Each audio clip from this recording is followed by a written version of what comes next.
5 years ago, the Johnson family was destroyed in the villa, and all because the head of the family, out of his own kindness, decided to save the little girl, thereby offending influential people in the capital. And only one child wanted to fight back. But the boy accidentally survived by falling into a deep lake, to spite his enemy. Now, 5 years later, Michael Johnson has acquired enormous power, capable of instilling terror by summoning ghosts and spirits into the real world. He returned to shed blood and avenge his dead relatives. God returned to the world to take revenge, to kill. A girl walks through the heavily urbanized city of New York, full of cars and people. Then, for some reason, she is stopped by a guy unknown to her until that moment. The girl turns around and sees a guy who tells her that he sees her soul turning black and predicts today's bloodbath.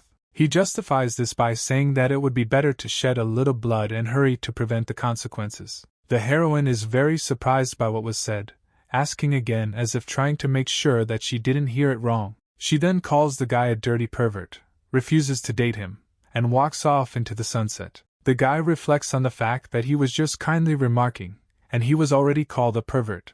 How quickly women have changed in New York, but in the end, this is not Chicago. Then Michael remembers that he was born into a happy family, but his peers always mocked him for belonging to the Johnson family. But 5 years ago it all ended because his father decided to save the little girl. But one high-ranking person did not like this, and therefore a few days later, during a banquet at the villa, the Johnson family was destroyed. Only Michael survived. All the family's friends did nothing and just stood and looked at such a tragedy. Michael was very angry at the killer of his family. He vowed to kill him no matter what. However, the boy's attack was unsuccessful, and the rich man only laughed at his stupid attempt. In the end, the mother miraculously managed to push the child into Lake Newark, where the master saved him and took him with him to Chicago, giving him the ability to summon ghosts and spirits. Now the master gave Michael the task of returning to New York, and he vowed that he would take full revenge. After his memories, the guy feels that his body does not move, and because of the oppressive atmosphere it becomes harder to breathe. He then notices the spirit that he assumes is to blame for these feelings and captures it. Passers-by on the street feel something strange, but cannot understand what exactly happened. Michael understands that before carrying out his revenge, he must first complete the task assigned to him. Apple is one of the 500 largest companies doing business in New York. 3 days ago, the old man found out that within 100 days trouble would happen to Sarah Walsh, after which she would most likely die. The old man said that he had something with her grandmother, maybe Sarah was his granddaughter. At the entrance to Apple, Michael Johnson is stopped by security guards. He wonders if they know a person named Sarah Walsh. The guards indignantly ask whether he has an appointment with the above-mentioned lady, to which he declares that he has a very important matter and they need to meet in person. The security doesn't want to let him in and doesn't believe him, saying that Michael needs to leave immediately while he's still alive. The guy uses his strength and makes the guards fall to their knees in a panic attack. The main character turns everything into a joke for those around him and goes about his business. He sits in a comfortable pale yellow chair in the organization's lobby and orders the chief to be called to him. People start to panic. Something strange is happening. Michael is confused. An armed detachment bursts in and encircles young Johnson. The head of security approaches the guy and threatens him with consequences for entering this office. Michael, in a rage, repeats everything he told the security earlier. The head of security senses that something is wrong with the guy, and he is very strong, so he caves and says that Sarah is not in place today, but Michael can leave his contacts. The hero pretends to believe that his goal is not in the workplace, and therefore resigns himself to his fate. But he immediately reports that he still has nothing to do, so he can sit here all day, indifferently sending the squad to rest. The chief security officer is confused. He understands that he will lose his job if he does not drive Michael away, but he cannot do anything about it. Then he changes his mind and orders his men to seize the young man who broke into Apple. Some pretty girl with good shape and heels appears and orders the security to retreat. She attracts the attention of those around her and turns out to be a director named Jessica Nightingale, whose beauty can only be matched by President Sarah Walsh. The security officer tries to warn the headmistress about the danger, but she brushes his words aside like an annoying fly. Jessica introduces herself to the intruder and asks how she can help him. Michael peers at the director, and some images from the past begin to pop up in his head. He recalls that Jessica was his desk mate in elementary school and that they had a great relationship until middle school. Johnson again falls back into the events of 5 years ago, seeing his return to the already sealed house after the incident. The whole city turned its back on his family, and an assassination attempt was made on his father's company. All of New York was at the mercy of one man. Despite the pressure from others, Jessica endured all the rumors and buried my parents on the mountain, placing a tombstone. Michael did not think that they would ever meet again. Now he is obliged to thank her somehow. Coming out of his memories, the guy finds himself too close to the girl, which she delicately hints at. Jessica repeats her question, to which the guy replies that he saw her somewhere. She is embarrassed, and says that this is an old-fashioned way to start a conversation. The girl ends the conversation, and despite the cries of the clerks, asks to leave the guy alone and not create so much useless noise. Michael notices that Jessica has changed a lot since their last meeting, especially her breasts. He decides that his priority now is Jessica, not Sarah. Director Nightingale gets into his cool, expensive car. Then she notices Michael in her back seat, who shouldn't be there. The guy casually starts the conversation, as if this is how everything was supposed to happen, completely ignoring the girl's reaction. She doesn't understand what the guy wants to achieve, and how he even ended up here. Michael sweetly announces his desire to go for a ride with Jessica, again ignoring her confusion. The girl embarrassedly asks if he was waiting for someone, but he reports that this is not that important at all. Slightly irritated, the heroine says that she cannot allow a stranger to sit in her car, and therefore he needs to introduce himself. Michael reports that he is ready to give his name, while simultaneously sensing darkness and a bloody trail from her soul, which foreshadow a big event, and then shyly gives his name. Downtown, a big, beautiful building that every office clerk would love to be in. Jessica appears at the banquet with Michael, wearing a chic dress that emphasizes the girl's equally attractive figure. All eyes are on her. Everyone wants to know who she is and what kind of guy came with her. They sit down at a large banquet table, surrounded by whispers from those around them that the director has never brought a man over for the evening. Wealthy men immediately gather around her, wanting to get to know her better. Michael remains meaningfully silent, while Jessica tries to keep the attention on herself. Everyone offers Mrs. Nightingale a drink, to which she becomes very embarrassed. Michael intercepts the glass intended for his companion, wondering how many glasses he needs to drink. Those who recently communicated so nicely with Jessica are greatly outraged by the intervention of some unknown beggar. Michael does not ignore the insults, smiling sarcastically. The director takes the glass from the guy, demonstrating his control over the situation. Jessica touchingly reports that she doesn't know how to drink wine, so she asks to be allowed to drink just one sip.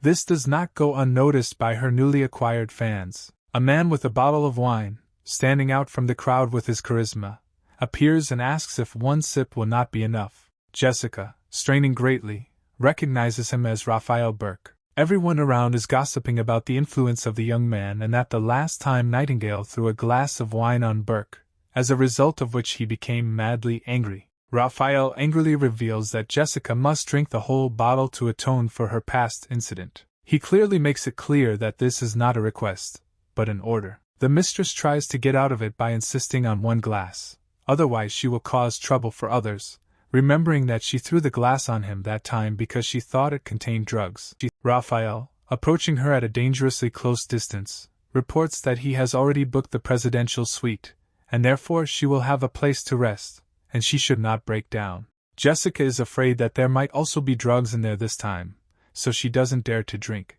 The aggressor flares up in his displeasure, calling Jessica dirty names, hinting that even Sarah Walsh is drinking today. Sarah tearfully reflects on her situation, realizing that compared to his power, it means nothing. Michael bursts between the two people, taking Raphael's bottle away, leaving him in angry confusion. Burke curses dirty at the hero, for which he is instantly hit on the head with a bottle, causing it to shatter into pieces. The former abuser complains of a pain in his head, like a small child. Michael responds to the complaints by saying that it is rude to force a girl to drink. Everyone is shocked by what just happened to such a highly respected person. Someone notices that the guy will not live to see tomorrow morning, because he went against the Burke family, one of the most influential politicians in New York. Jessica begins to beg to spare her friend, promising to drink any wine in any quantity, understanding the consequences. In great rage, Raphael curses at the heroine and hits her in the face,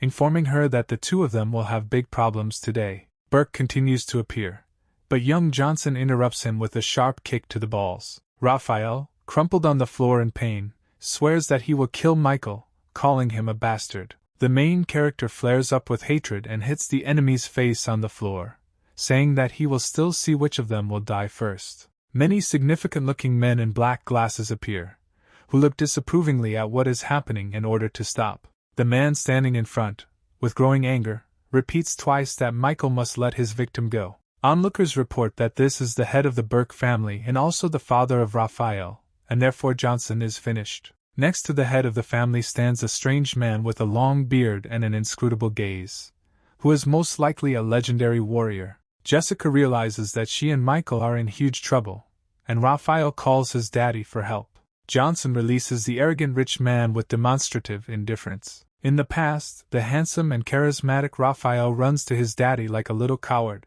The ancient warrior also has some kind of secret power, like Michael, but does not express any emotions. Little Burke begs his father to punish his offender for taking Jessica from him. The father, furious, orders his pathetic son to shut up and get out of here, to which he is very surprised. The head of the family inquires about the origins of the young man from that same warrior named Jack Larson, addressing him personally while Burke's son hides behind him. Larson reports that Michael also has power, and due to his youth it is easier for him to activate the power. The main character listens with feigned indifference, and then wonders what else they have to say, and what they generally want to achieve. The dishonored head of the family sets his warrior against Johnson, telling him to leave the body if he asks for mercy. The legendary warrior warns the hero that the guy should not have gotten involved with someone like him, and begins his attack. Quickly approaching, the old man recommends that the young man beg for mercy. Michael indifferently responds to the enemy, and Jessica, in confusion, wonders whether this is really the same ancient warrior in front of her. Young Johnson, with complete indifference, grabs the old man by the top knot of his hair, wondering if the family has prepared a coffin for him. The old man experiences an indescribable range of emotions from the impudence of the boy. Jack Larson's eyes flash with blue flames, and he himself makes a sharp lunge towards his opponent, intending to deliver a crushing blow. Michael dodges the attack without any problems, leaving the warrior confused by his lack of control over the situation. The main character, using his advantage, delivers a crushing blow right to the face of the legendary warrior. From the power of Michael Johnson, the ancient warrior is finally and irrevocably defeated and slammed into the floor, and the main character complains about the old man's dishonorable attack. Everyone around is shocked by what they have just seen and is in a stupor from the shock they have suffered. Michael asks with absolute indifference who will be next. Father and son are shocked by how their legendary war was defeated with one blow. The old man wonders how the main character could have such power. Michael sarcastically discusses who he is. A strong sound wave emanates from Johnson, which does not go unnoticed by anyone present, including the great warrior Larson. Michael arrogantly approaches the head of the family, without even taking his hands out of his pockets, and addresses him by name. Using his power, the young hero intimidates the elder Burke, repeating the threats that were previously addressed to himself. Michael remembers that the Johnson and Burke families feuded for many years, even when the hero was not alive. Raphael's father orders his people to get rid of this insolent man. In the hope of increasing their salaries, the guards, as if in a race, are trying to be the first to get to the enemy. All the guards rush at Michael at the same time, but he calmly deals with them in an instant. The main character says that ordinary people obey and leave, looking around at their defeated rivals. Members of the Burke family humiliate themselves before Johnson and apologize in every possible way, begging him to leave them alive, and Michael mocks their helplessness. The hero's eyes flash with the red flame of revenge, and he says that the debts must be repaid. Just in time to ensure no one gets hurt, security rushes in and orders it to stop immediately. The chief officer, a pretty young girl in a tie and shirt with shoulder straps, asks Michael to move away from the people. Finding members of the Burke family on their knees, she wonders what her son has done again. Encouraged by the arrival of the security service, the father, joyful and relieved, says that they have been saved. Also, being in great shock from what she saw, she notices the defeated legendary warrior of the Burke family, who is dragging on his knees on the floor. Michael grabs the head of the family by the hair and says that he was just bravely defending a girl from a prosperous family from the advances of this guy. The officer aims a gun at the protagonist, ordering him to let go of Burke's hair or she will shoot. Meanwhile, Michael indifferently reflects on the fact that the captain turned out to be a woman. Young Johnson does not comply, which is why he receives a second warning, and all the other armed people aim their weapons at him. Michael is going to deal with them too, again tapping into his inner strength. At this moment, Jessica grabs his hand, apologizes and says that the guy is not okay, he has cramps in his arms and legs. The lady invites the guy to stay here, to which he rightly asks why he needs this. The main characters argue. Jessica says that she will leave Johnson if he doesn't stop, to which he is indignant.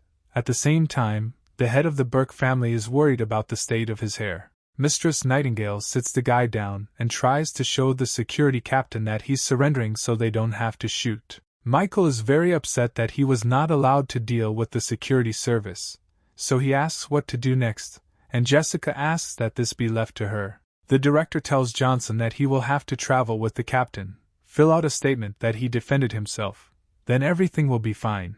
He replies that he will be able to leave without any problems. It's already late at night. There is peace and quiet in the city. The sky is clear, the stars and the police department are clearly visible. Another police officer comes into the office of Captain Jenkins, who is at the crime scene, and reports that they have watched the video footage more than 10 times. The subordinate reports that all cameras show that Michael Johnson acted in self-defense, with the exception of one. The girl asks what he means by doubts in one's cell, to which he shows her the recording. The cameras show that at first the old man approaches the guy, but in the next frame he is already lying on the floor, and what happened at that moment is unknown. The captain reasons that despite their quick reaction, someone could have managed to erase the data from the CCTV camera. Despite the fact that he may have enormous power hidden within him, there is no evidence against Johnson, and therefore they recognize it only as self-defense and let him go. A satisfied Jessica and an indifferent Michael leave the police station into a clear night. The girl is glad that they got off easy. The young hero realizes that if he leaves New York, the Burkes will get their dirty paws on her again. Michael decides that he needs to find time to deal with them. They walk through the city at night, having a nice conversation. The guy offers to walk her home. Jessica begins to get nervous. Johnson reports that he just arrived in the city and has not yet found a place to stay for the night, and therefore he will apparently have to spend the night on a bench in the park. To which the girl replies that she has a free room in her apartment that she can allocate for Michael. Johnson begins to make vulgar jokes towards Mrs. Nightingale, which makes her very embarrassed. They continue their casual conversation, not noticing the car parked nearby. In this car is Captain Jenkins, already familiar to us, who is watching the couple, talking about Michael's strength, since all the bodyguards of the Burke family are former special forces. After reasoning, she calls her brother and sends the CCTV footage in the hope that he will help figure it out. The mountains are at the level of the clouds. A lonely house with a pair of windows and an orange triangular roof has been built here. Captain Jenkins's brother, who has solid muscles, a scar on his face and a bunch of weapons on his back, complains about his sister, since she always asks for his help. He is outraged by the current situation, because he is the captain of the Dragon Spirit Squad, and not a movie policeman, but he still undertakes to help his sister and pulls the laptop with his power. The brother Jenkins turns on the device and begins watching the videos sent by his sister. Smiling maliciously, he is indignant at the inability of the bodyguards to resist such a child.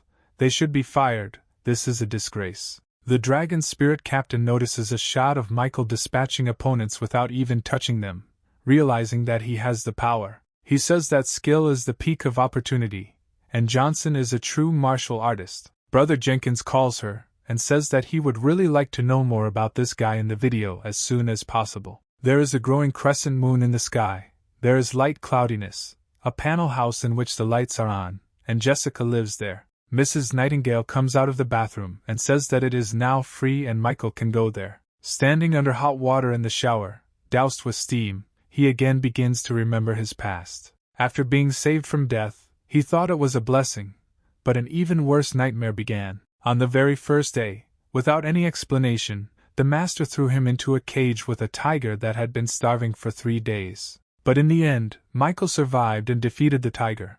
But this was only the beginning of his trials. The master sent him to dangerous places, tempering his body and soul, each time he faced hopeless situations, and each time he survived, so he feels alive only when he is constantly in anger and hatred. The last Johnson swears that he will find all those who were at that ill-fated banquet, and they will pay for everything in full. Meanwhile, Jessica is slicing a watermelon, thinking about how Michael has nothing to change into and remembering that she forgot to hide her underwear. In a panic, she runs to pick up what she left in the hope that the guy has not yet seen anything. The girl runs into the shower, asks Michael not to leave, but notices that he has already left and is standing in front of her, covering himself with a towel. In front of him, she cannot say what she wanted and begins to stutter, but he cannot understand what she wants, asks to wait, while he gets dressed and pulls off the towel. She runs away, slamming the door behind her, leaving the guy very bewildered. A very embarrassed Jessica is in her room trying to prove that she didn't see anything unnecessary. Michael understands that she won't come out anymore, but that's good, because he still needs to settle some things. It's late at night in the Burke family's luxurious villa with a swimming pool and the lights on in the room. The father grinds his teeth from public humiliation. The son tells his father to stop shaking with hatred, as it makes him dizzy. Dad is very indignant. He shouts that because of his useless son, the legendary warrior Jack Larson is seriously injured, and only his grandfather can protect the family instead. The son, sobbing, offers to call his grandfather, since he still does nothing, and the father says that he cannot leave it like this, so he will not calm down until he deals with that guy. Together they decide to call the elder Burke, and Raphael imagines how he will mock Michael, undressing Jessica in front of him. During the conversation, a dark figure appears, suspiciously reminiscent of Johnson, who wonders what they are talking about. The members of the Burke family present are in indescribable shock at the appearance of their newfound worst enemy. Michael sits casually on a chair and invites them to chat, while the others are afraid that he will kill them. The Burkles do not believe that he is capable of killing, but the protagonist begins to use his power against them, directing his supernatural power against his son. The father begins to tearfully beg Johnson to let him live, explaining that he has no claims against him, to which Michael just laughs madly, sarcastically questioningly repeating the phrase about claims. The guy angrily reminds the father of the Burke family that 5 years ago there was a banquet at which all the Johnsons were killed. Berkeley suddenly begins to realize that his opponent is the same boy who fell into the lake, and is surprised that he still survived. Michael slams his hand full of magical power into Berkeley Sr.'s face. The last Johnson, before killing Burke Sr., says that he is not an ancient warrior at all, but a god of medicine, and then laughs at his idea that a warrior is the peak of his capabilities. Michael uses his magic to deal with the man and shouts that he will deal with any one blow. On this day, New York shook. Claude Burke, the eldest of the Burkes, materializes above the mountain in extreme dissatisfaction. He is dressed in a kimono. Magical energy flows around him. He sees the death of his relatives, but does not know who dared to do it. The old man swears that he will find the one who did this, behead him and chop him into thousands of pieces. At Jessica's apartment, Michael meditates in the company of his power spirit, and muses about how he needs to train more while being there. Johnson is holding a black stone in his hands, a gift from his father for the boy's 10th birthday. He still doesn't know what to do with it, and in a week the day of his parents' death will come, and therefore he will need to visit them. The guy notices a strange inscription in red on the stone. He suggests that blood should be dripped onto it. The stone jumps out of the hero's hands. The artifact begins to spread large waves of energy around itself, pressing on Michael, which makes his head spin. He won't last long. The young hero appears at the cemetery beaten and half naked, surrounded only by a clear night, swords stuck in the ground, and tombstones. Michael comes to his senses, his head is pounding, and he notices a black fog around him. He ended up in the cemetery of Rebirth, and does not understand what is happening there, and how he ended up there. Magic swords glowing with violet fire from the sky begin to fall on him. Among the swords, red eyes with vague outlines of mouth appear. They seem to have bad intentions. Roth angrily says that being in the late stage of life, the hero dared to enter the Rebirth cemetery. Multiple dark spirits order the guy to leave immediately if he wants to live. Michael sleeps on the bed in a cold sweat with a black stone in his hand and a sore head. He remembers last night, and that his strength has not yet reached the threshold of entering the Rebirth cemetery. There are exactly 100 tombstones, therefore 100 souls. A knock on the door interrupts his thoughts. It is Jessica who informs him that breakfast is ready and she is waiting for him. Finishing his reasoning, the guy goes out and sits down at the table, where Mrs. Nightingale is already there and a rich, delicious breakfast. Michael turns to Jessica that she cares about him so much that he doesn't want to leave and offers to wash the dishes, cook on his own and warm his bed on cold winter nights. She notices that she has heated floors in winter, and if he wants to stay, it's not possible since she has monthly rent and household chores. The guy embarrassedly says that he doesn't have money now. Jessica suspects that he decided to live at her expense. Young Johnson grabs a napkin, begins to write something intensely on it, and then hands her a piece of paper with some kind of recipe. This rejuvenating product of one of my friends is considered low grade, but if you register it, then rent will not be a problem. Jessica laughs at his proposal and says that no company in the market would be interested in his proposal. Michael imagines the complete success of the product in his head. Then the director's phone rings. It turns out to be Sarah Walsh. Jessica takes off and runs to the meeting, leaving the guy alone in confusion, recommending that he find a job rather than think about the elixir. The Central Market, where Michael is trying to sell his miraculous remedy, Miracle Hands, which cures all diseases. Passers-by notice the extravagant price of 100,000, and they clearly do not intend to buy this product for that kind of money, considering the guy a man and a charlatan. Suddenly, a pretty girl in a beret and a pink windbreaker appears in the crowd. She calls the seller to her, jokingly calling him a charlatan. Michael leaves with the girl. Upon arrival, they see a large, beautiful house. The guy again advertises his medicine, but the girl explains that this is not what she brought him here for. She introduces herself as Anna S. and says that she is extremely captivated by his desire to outwit everyone, to which Michael says that he has no time for games, and then he tries to leave.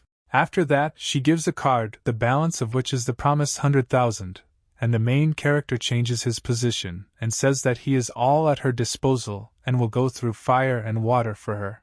Anna tells a sad story about her family and about the illness of her father, who only has a couple of days left to live, and she is also afraid that after his death her mother will do something stupid. She asks Michael to take his father to the mountains for pretend treatment to make it easier for his mother to bear his loss, and the guy notices that this miss is not very smart. Finding a benefit for himself, the hero promises to do everything in the best possible way. They enter the house and are greeted by the doctor, noting that now is not a good time to receive guests, since her father Robert Clark is ill. The guy and the girl enter the chambers, finding the older Clark looking sick. The girl tells her father that she has returned again. Michael realizes that things are very bad. He sees that this man will soon leave for another world, since his chest is already filled with dead air, and when it reaches his head, nothing will help him. The daughter also sees her father's condition and tells Michael that they have been undergoing treatment for a long time, but not a single doctor could help him, and the latter said that Dad had one day to live. She asks the guy to help hide this fact from her mother at any cost. Then the mother comes into the room and asks if it is true that the father has one day to live, as the doctor told her. Some guy remarks that there is no point in hiding this information from his mother. He introduces himself as Percy Clark, Anna's brother, and says that he has already organized the funeral, which will take place in a picturesque place. The daughter complains about the indifference and callousness of her brother, with which he says this in front of his mother, but he says that his father has already suffered enough, and when Percy himself becomes the head of the family, he will not offend anyone. Michael understands that if his mother is gone, then there will be even more money for Percy, and Anna says that his father will never allow him to become the head of the family, telling his brother that he is just an animal. Percy curses his sister dirty, threatens her cruelly, and raises his hand to her. Michael defends the girl, attacking her brother, saying that her father is not dead yet, but this one has already planned everything. The doctor intervenes and states that the main character has just hit the future head of the Clark house and wonders who he even is. The god of medicine asks for a price of 10 million and promises to heal the father of the family. The mother asks her daughter whether that guy can really help her father, to which the girl lies, saying that she has known him for a very long time and is completely confident in him. Anna reasons that he simply has to cure Dad, because he charged an incredible price for his services. Percy is clearly not happy with the intervention of some charlatans sent by his sister, and feels from him a danger to himself and his plans. He does not care what happens next. The main thing is that he will definitely receive an inheritance. Michael approaches the bed of the father of the Clark family. There is no one else in the room. The guy decides that he will not let him die, since they have already met. Particles of his power begin to appear around him. He reports that the knowledge he has acquired about medicine should be enough to pull the old man out of the ghostly gates. Michael's eyes glow pinkish purple and he recites a spell. Robert, to the loud exclamation of the guy who shouts "Get up," rises into the air. Black energy begins to come out of his eyes and mouth along with dark smoke. Michael realizes that this battle will be much more difficult than he expected, since the man is enveloped in the energy of death. But the old man still has a pulse, and therefore all is not lost.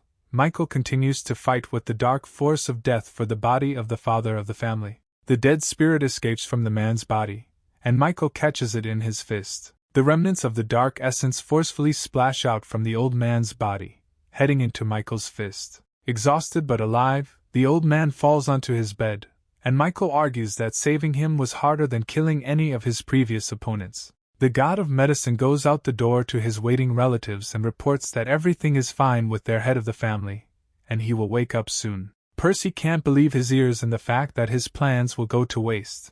Anna doesn't understand whether her new acquaintance is deceiving them, and her mother cries from her newfound happiness. Michael asks to pay him. The enthusiastic wife of the reborn thanks him and gives him a card, telling him the password for it. But Percy, clearly dissatisfied with this set of circumstances, intervenes and brings his mother down to earth, reminding him that his father has an advanced stage of lung cancer, and it is not possible to cure him. Percy sticks his finger in the supposed charlatan's face, insisting that he must see the results first, to which the medicine god replies that it wasn't that easy for him to earn that money and grabs his finger. The next moment, Percy is already writhing on the floor in pain, and Michael says that he took the money as if for a consultation, and the master will wake up for 3 days, and after that they can turn to him again. And if they don't come, then death for their relative is already guaranteed. Percy, enraged, vows to finish Michael off, and the doctor tries to calm him down, and says that he will help him sort everything out. Then, unexpectedly for everyone, Robert comes out to the family. The son is in incredible shock from what he sees, and mother and daughter are sincerely happy to see him. With his first words, the father asks where the doctor who saved his life has gone. The head of the Clarks thanks his wife and daughter for calling such a wonderful doctor for him, and sarcastically remarks to his son that he has done a lot of good things lately. The father angrily attacks his son, knowing full well what he really planned, and that Percy will never see his father's money again unless he finds the doctor who saved his life again. At the same time, a meeting of directors is taking place at the Apple office, where it is reported that shares are falling, and the company is in a difficult situation and that the forecast will not change in the near future. Everyone is discussing that they need to launch a new line of cosmetics to avoid bankruptcy. Jessica sits in complete confusion, remembering Michael's recent dubious proposal. She's all nervous, her chest itches, she tries to do something about it, and finds Johnson's note. The paper contains a recipe for the very elixir that the young man was talking about. While Jessica is talking about how something like this can cost 10 million, a girl with glasses comes up behind her and snatches the piece of paper from her hands. Carmen wonders what the headmistress is hiding in her underwear, and then wonders what the recipe is. The girls begin to argue over the piece of paper, since Carmen does not want to give it back and mocks Jessica, hinting that she got the recipe through the bed, to which the heroine hints that not everyone is like her. The rival ignores Mrs. Nightingale's requests, and tears the paper in front of her eyes. Jessica is incredibly angry and cannot say a word out of anger, and then pushes Carmen, shouting that it was her piece of paper. The others, noticing this altercation,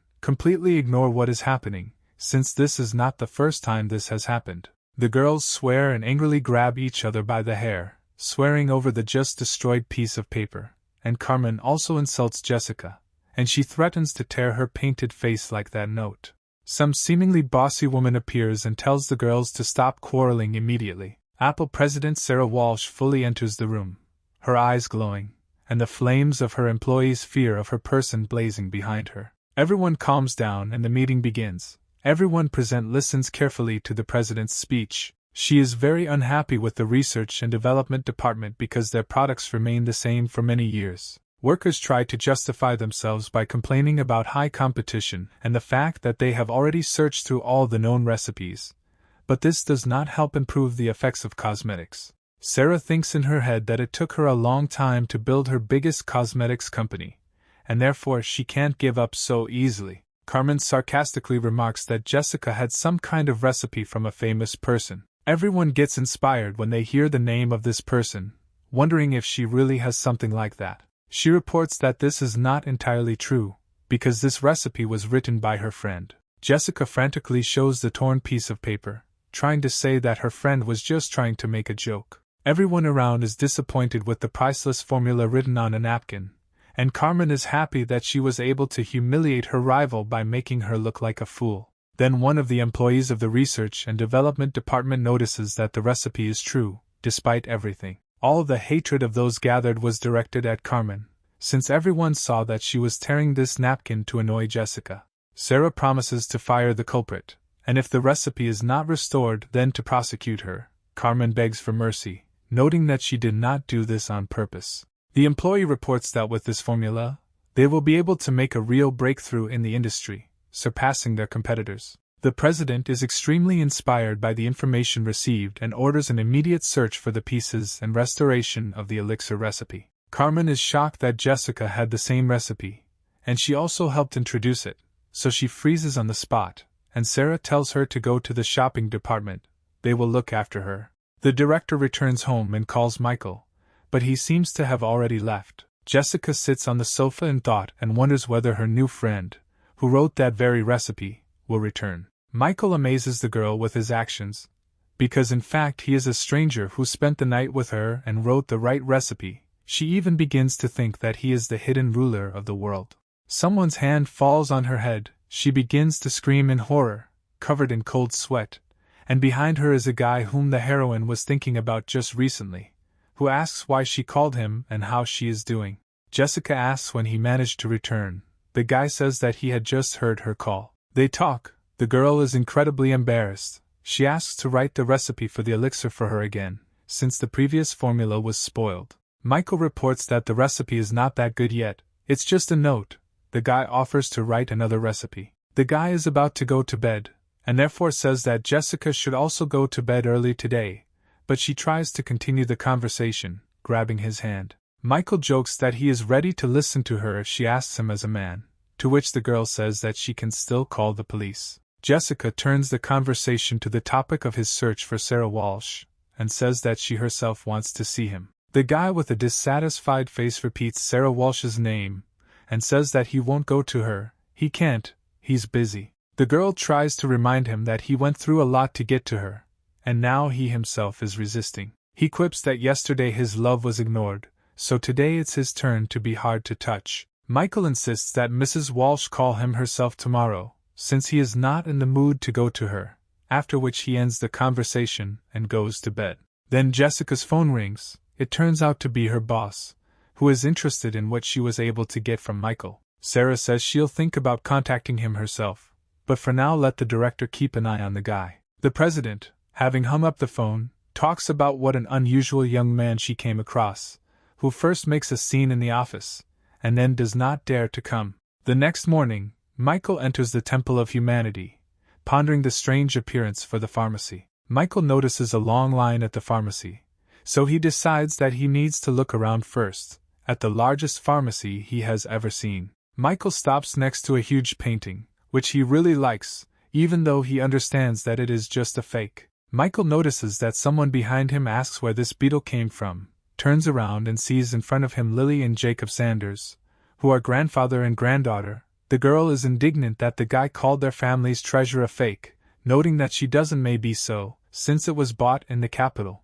Jacob delicately notes that several collectors have noticed the authenticity of the image, to which Johnson replies that this only proves that they and the collectors are uneducated. He notices the flaw, but dismissively says that the copy is very good, and therefore they can continue to deceive people, and then sadly remarks that he expected to find something worthwhile here. The granddaughter begins to glow with magical turquoise energy, and the grandfather tries to stop her, reminding her that this is a simple person. She can't let the bastard be so arrogant, and prepares a magical strike, swinging her leg at him. Grandfather shouts that ancient martial arts cannot be used against mere mortals. Michael, without much difficulty, grabs the girl by the leg with which she wanted to inflict a magical blow, disdainfully wondering if this is really all she is capable of. Lily in her head is shocked that the guy so easily defended himself from her technique, with which she easily knocks out 2 bags of sand. The main character asks if she has calmed down and begins to tickle her recently captured leg.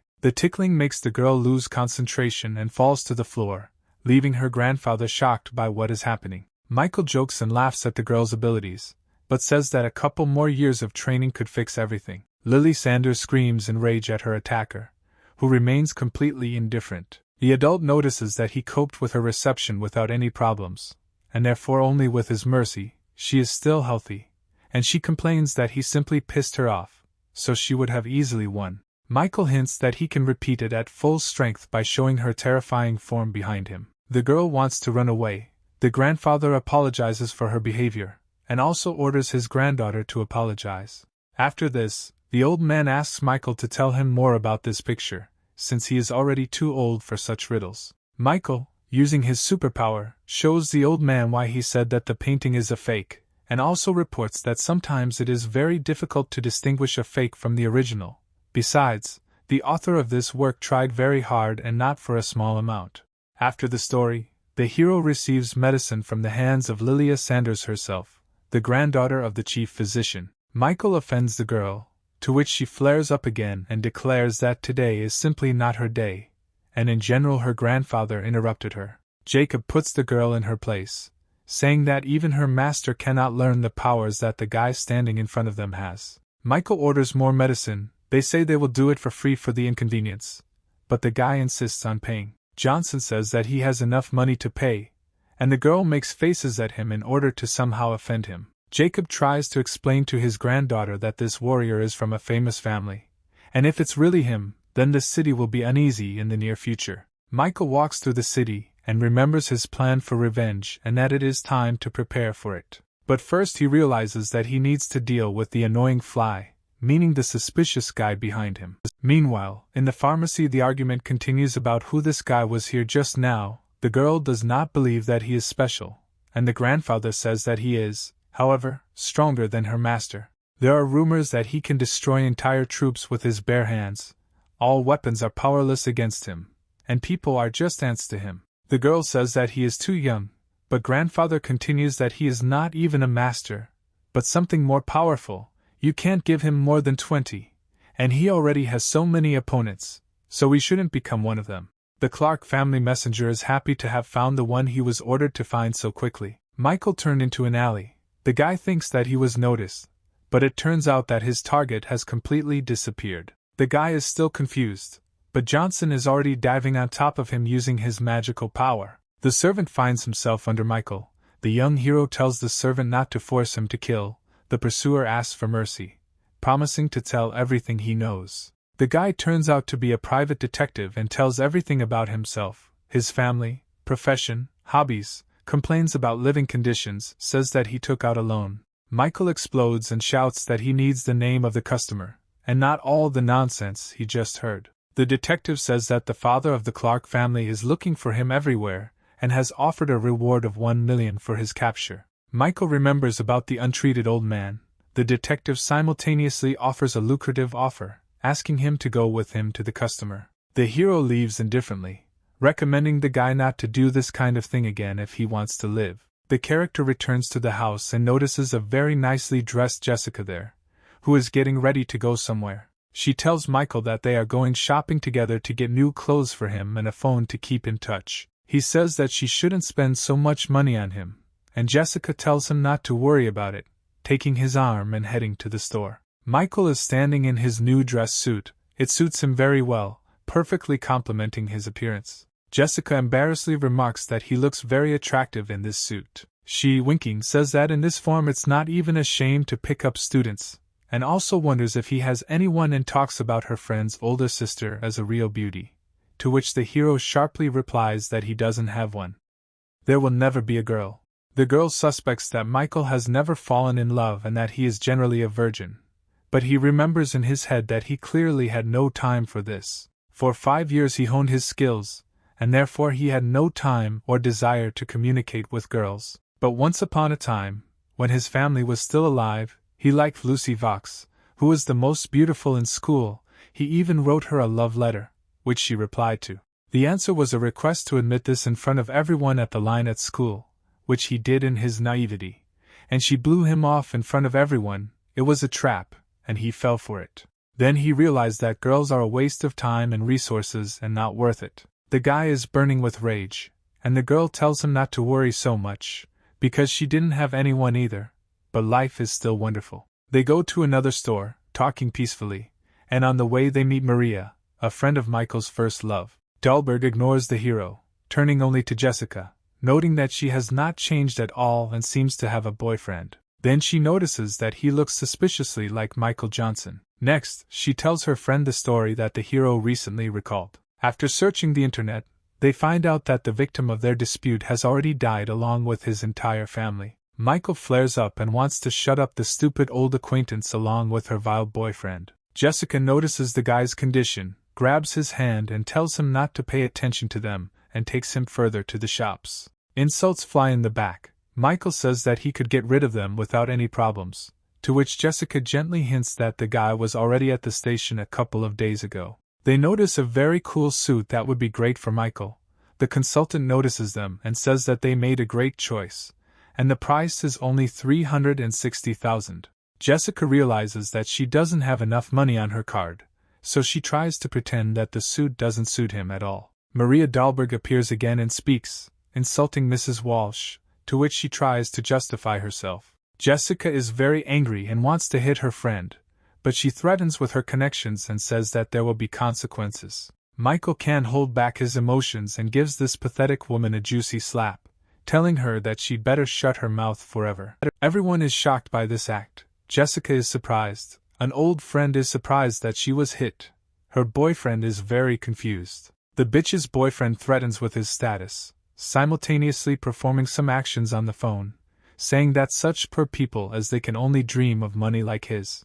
In the midst of an argument, Percy appears with his father, who are confused by what they saw in the store. He wonders how someone dared threaten the god of medicine using his own company's name. The boyfriend cannot believe his eyes. He sees in front of him the president of the company, who should now be seriously ill. A girl and a rich guy bow to the power of the father of the Clark family. The president ignores the clinging, heading straight to his savior, thanking him for saving his life in sincere gratitude. Everyone around is shocked by the relationship between the rich man and Michael, especially Jessica, who thought that her friend had no power. Michael disappointingly reports that, unfortunately, most of his family is not happy to learn that he survived, but the master says that his son is ready to improve and orders him to kneel before Johnson. The guy, sitting on his knees, apologizes for the inconvenience caused to the god of medicine. Those familiar with Percy are shocked by his behavior, because he has always been very proud and incapable of such things.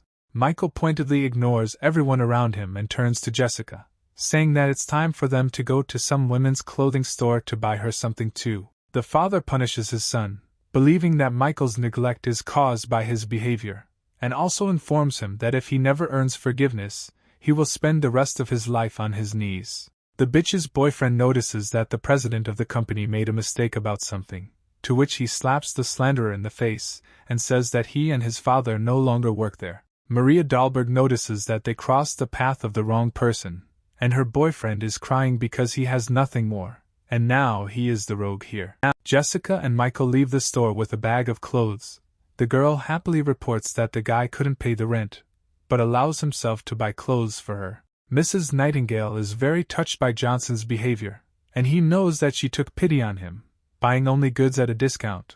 Although everyone understands that he has millions in his hands, she really is a good girl. Already on the street, the Clark's father Robert catches up with them. He asks the young people to wait for him. With a helpful face, he invites them to take a walk. Behind him are two of his employees with their arms full of boxes with expensive brands. Michael asks what he needs, and the head of the Clarks says that he does not need Johnson, but the girl next to him.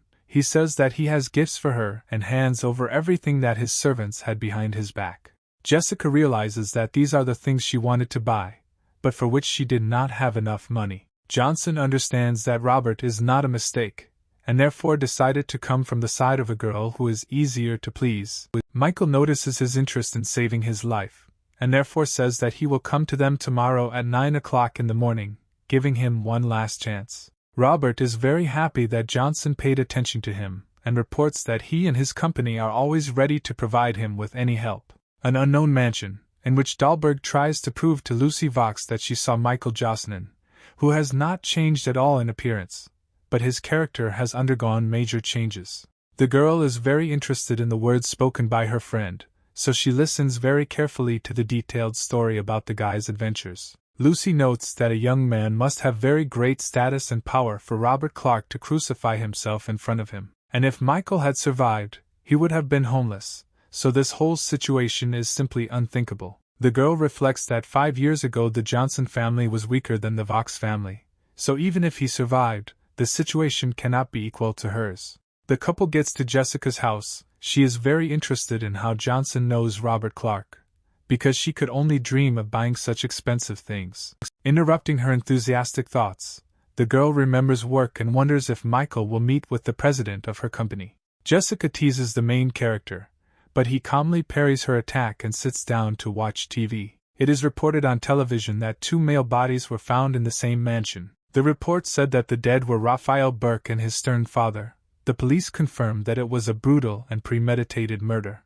Jessica, horrified, says that, of course, she would like to take revenge on them, but obviously not in such a harsh way. Michael reports that bad people tend to make enemies for themselves, and therefore this is a common occurrence, and also indifferently says that this is his doing. Mrs. Nightingale does not believe that her friend could do this, because being able to fight well is not the same as being able to kill. She rejects the guy's words, changes the subject and goes in a cheerful mood to try on new things that she has just purchased. Michael goes for a walk through the quiet city at night, talks about the medications he has purchased, and realizes that now he has everything he needs to train his skills. During his thoughts, he meets Captain Jenkins, who is already familiar to him, and she is glad that they have finally met again. The hero remembers who it is and says that he is busy now and is trying to leave. The officer, as if to the point, asks if the guy has heard about what happened to the Burke family, even if she doesn't believe that it could be him.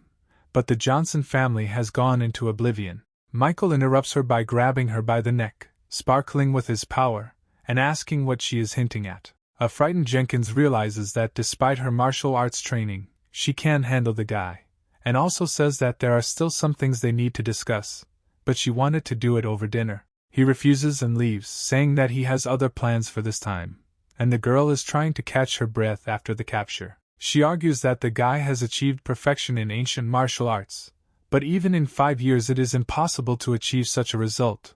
What happened to him during this time? Michael is standing in the kitchen of Jessica's apartment, chopping ingredients for something. He plans to use Nightingale's microwave while she sleeps to practice alchemy. Something goes wrong, and the guy realizes that the ingredients the doctor gave him have already gone bad. But at the same time, he still manages to create at least 5 red spheres, although he should have gotten much more, but this should be enough. In the morning, Jessica wakes up from some noise and goes sleepy into the living room, yawning heavily. In the hallway, she discovers Michael, who is intensively getting ready for something.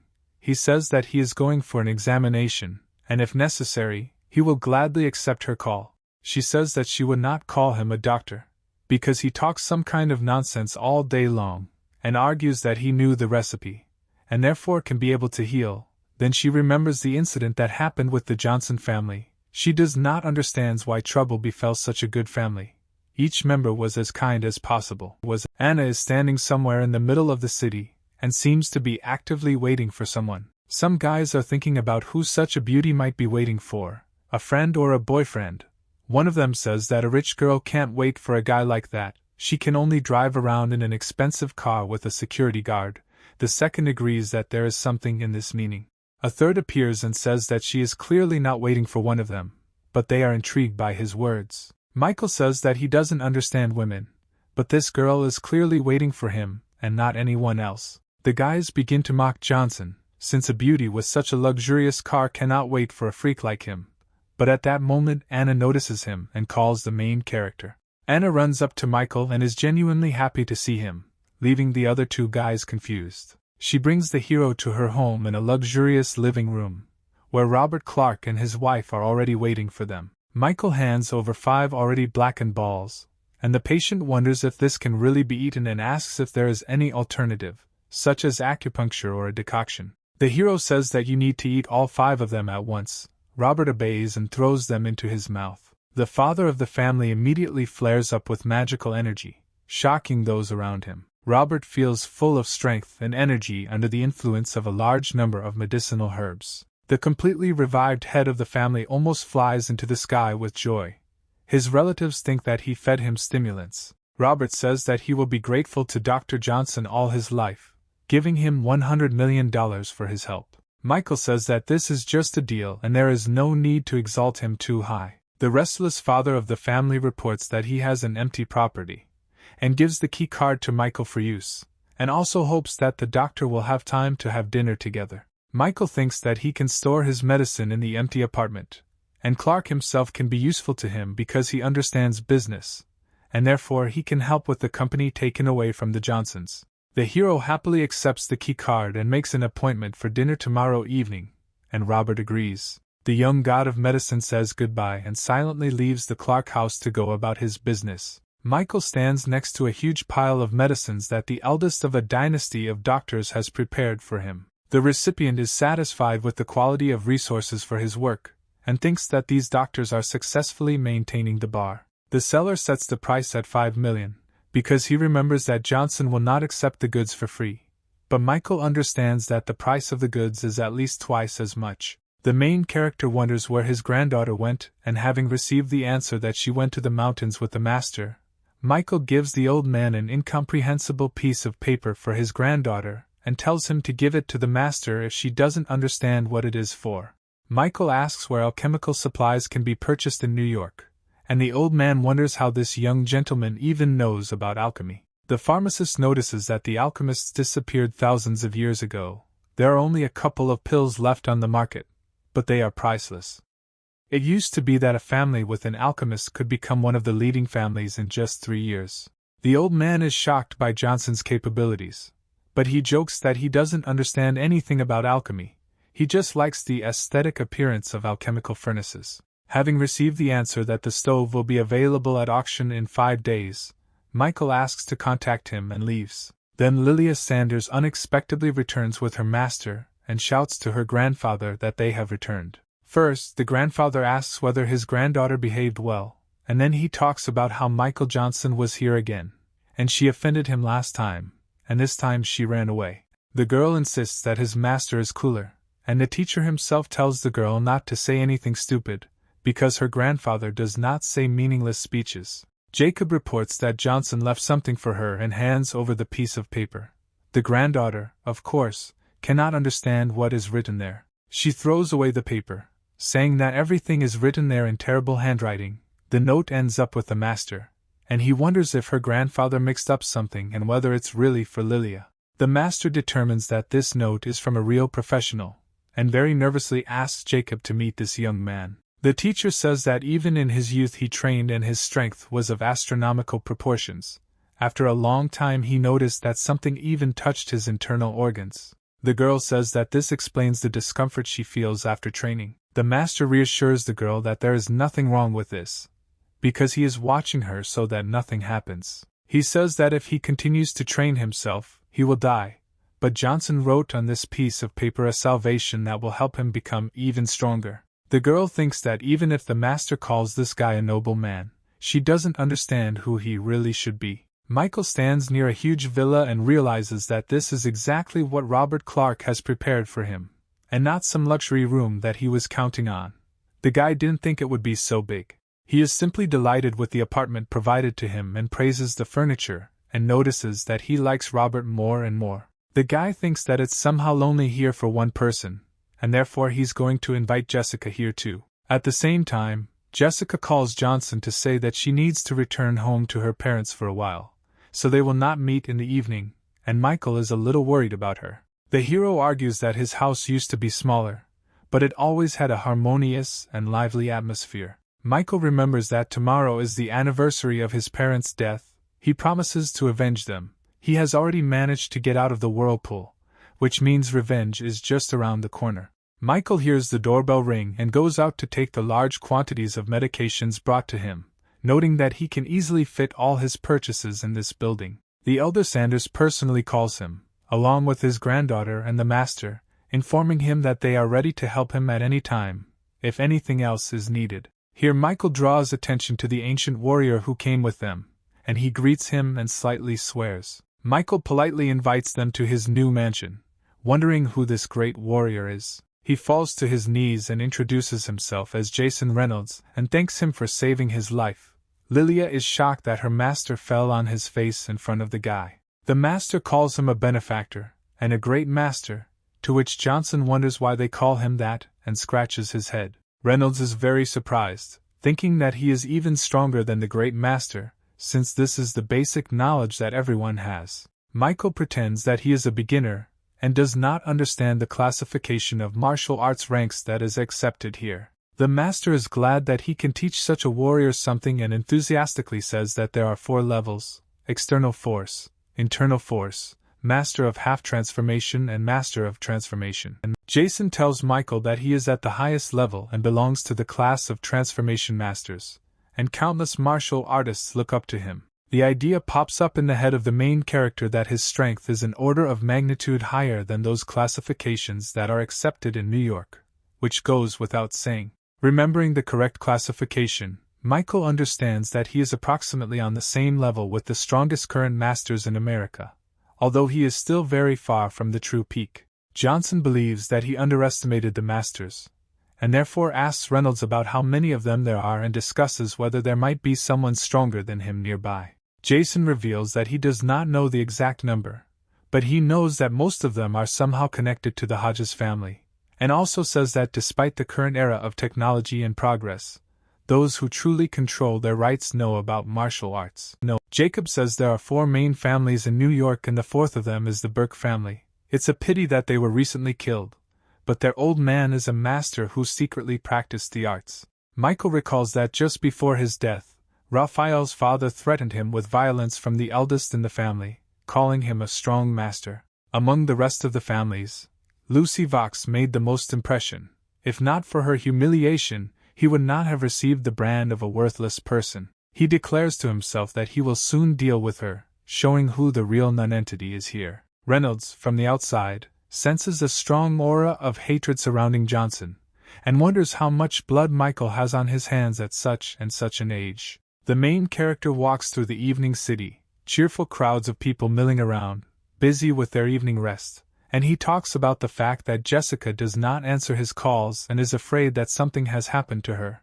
Michael's stomach insists that they need to find some place to eat. He walks into his old friend's diner, remembering the past that united them and how the food was always very tasty there, and even when he was deeply depressed, his friend was always there. But it turns out that there is no one in the stall.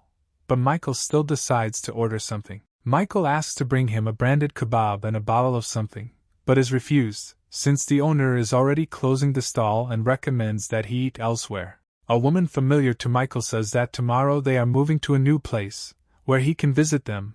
The hero is sincerely surprised that they are changing place after so much time and is wary at the sight of an abrasion on the face of a friend.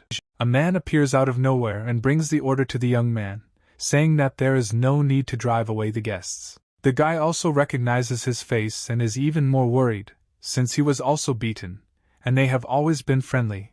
There can be no violence in their family. The hero salivates at the sight of the delicious kebab, which he associates with childhood. Michael is enjoying the dish when a chair flies past him, which he successfully smashes with his magical powers, already in a fighting mood. 3 big guys burst into the cafe, who notice that the guy is not a failure, but today they need a store, so he can finish eating and leave. The owners of the establishment had clearly already met these guys, fearfully calling the leader Tiger. The Tiger runs into an old acquaintance of Michael, forcing him to pay for security, starting a skirmish. The big man threatens that he knows where the cafe is moving, and therefore threatens to destroy it too if he doesn't have $50,000 tomorrow. The Tiger condescendingly recommends that Michael leave, and the hero sharply replies that it would be better for them to leave. The big man is irritated by such insolence, and is about to show Johnson that he cannot be joked with like that, but Michael knocks the wind out of him with one blow. The owners of the establishment are shocked that this guy knocked out the creator of their problems so quickly that they didn't even have time to see, and Michael wonders if everything is fine with them. The tiger comes to his senses and, with a wild scream, attacks the young small business advocate in a sharp counterattack. Michael counters the attack with a sharp uppercut that sends his opponent's head crashing into the ceiling, landing him on the next floor. Tiger's henchmen are shocked by what they saw and don't know what to do now, looking at their boss, who is stuck in the ceiling. The main character, spraying his aura everywhere, clearly explains to the extortionists that he promises to give them a good reception if they show up here again. The gang sits on their knees in front of Michael, begging for mercy, and promising that they will never allow themselves to do this again, and will not dare to disturb the owners of this establishment, and then they run away, released by the young guy.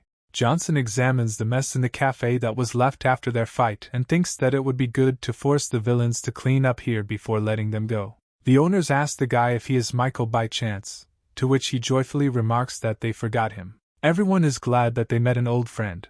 The owners of the establishment notice that Johnson has always been different from the other visitors, so they could not forget him. Michael returns to Jessica's apartment late in the evening and asks if she is home. The hero finds the girl and asks why she didn't answer his calls. Then she turns to face Johnson and it turns out that it is not Jessica at all, but Sarah Walsh herself. Michael doesn't quite understand what this girl forgot at his friend's house, but she comes up with an excuse, to which she asks why he lives here. He says that Jessica sheltered him for a while. Michael notices that Sarah looks great and doesn't need anyone's help at all, although the master sent him to her. They begin to talk and during a two-way interrogation they realize that neither of them can contact Jessica. Then Michael fears that she has become a target for his enemies. Young Johnson abruptly takes off in search of his girlfriend, and Mrs. Walsh is shocked that after everything he takes her and leaves her, although he himself had recently been looking. Sarah is not ready to put up with the insolence of a guy who has a recipe that she needs and decides to come up with an approach to it. Michael left, and she wonders what kind of person he is, because there is no information on him in the public domain and comes to the conclusion that it exists, but is protected by higher authorities. Such a guy can be useful for the company, but it will not be easy to control him.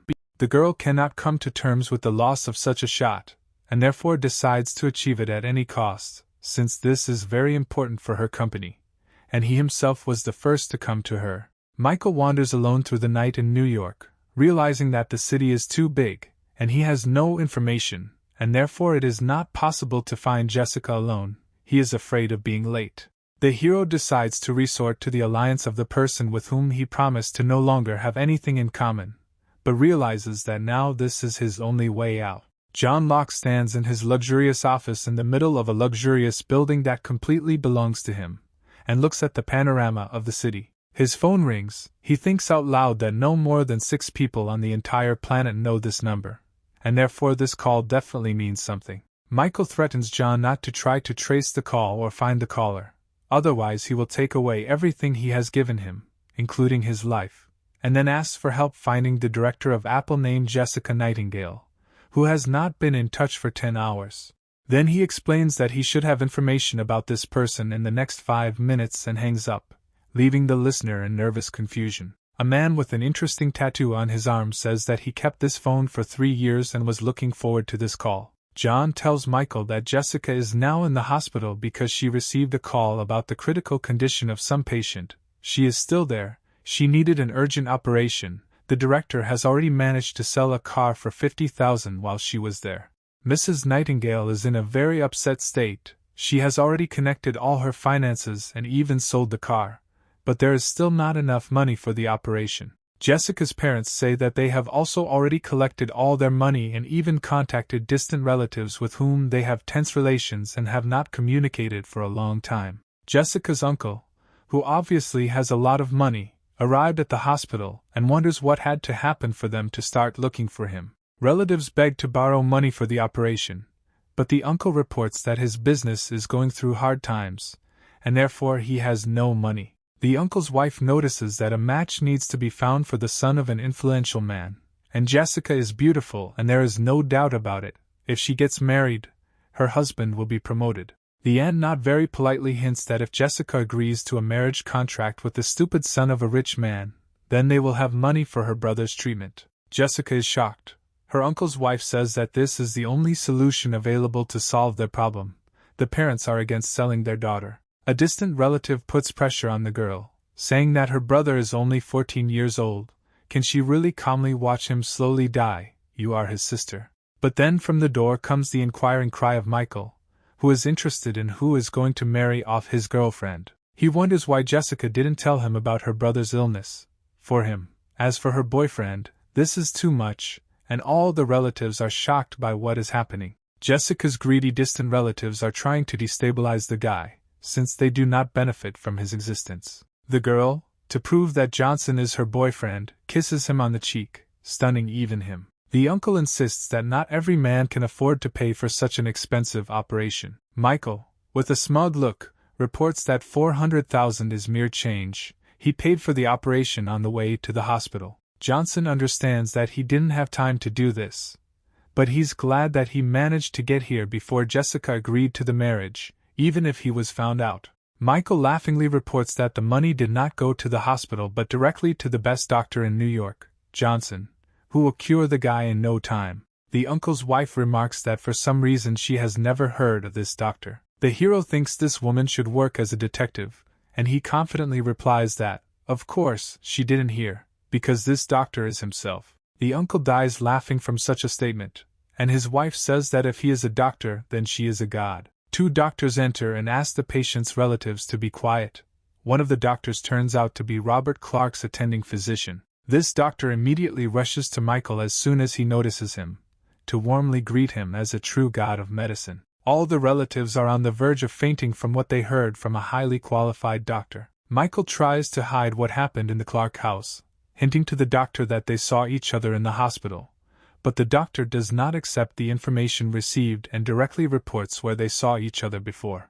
Jessica's uncle is shocked that such a piece of trash as Johnson can be called a doctor, and also be so widely known. The doctor gets tired of the constant performances of distant relatives, and therefore he calls security, who immediately escorts them out of the premises. The doctor suspects that they may have rabies and suggests placing them in a dispensary to prevent the spread of the infection. Michael, hugging the doctor, says that despite his average skills, his methods are quite cruel, to which the doctor remarks that they dared to disrespect the god of medicine and deserve such punishment. Jessica lightly tugs the guy's sleeve and asks him to help her brother. She and her family will definitely reimburse the cost of the operation. The doctor convinces the relatives that he will undertake the operation, and besides, he will do it completely free of charge as a token of Michael's merits. The guy doesn't stand aside and quickly writes something down on a piece of paper for a doctor he knows. The doctor reads the note, and sees that it describes an ancient needle insertion technique that will greatly improve his work.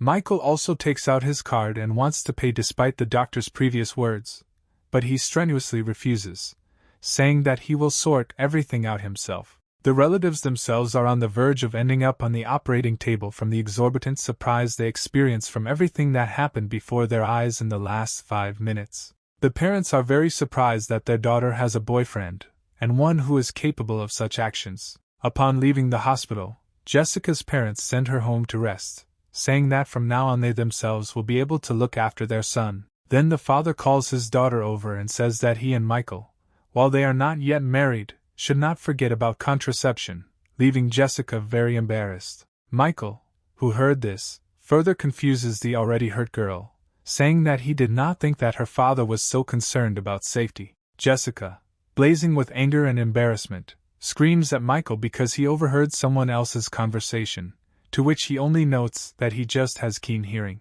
Finishing the conversation, Jessica is about to go home by car, but remembers that she pawned it, and therefore will try to return it tomorrow. The guy pretends that he doesn't understand what Jessica is talking about, and says that she left him the keys to her car. The girl rushes into Johnson's arms, warmly thanking him, who clearly did not expect such an outburst of feelings. Already behind the wheel of the car, Mrs. Nightingale wonders why Michael is helping her so much, to which he reports that she may find out about it tomorrow. The girl feels the cold, saying that the air conditioner is broken, but Johnson realizes that, unfortunately, Everything is not so simple, he feels the spirit of extermination nearby.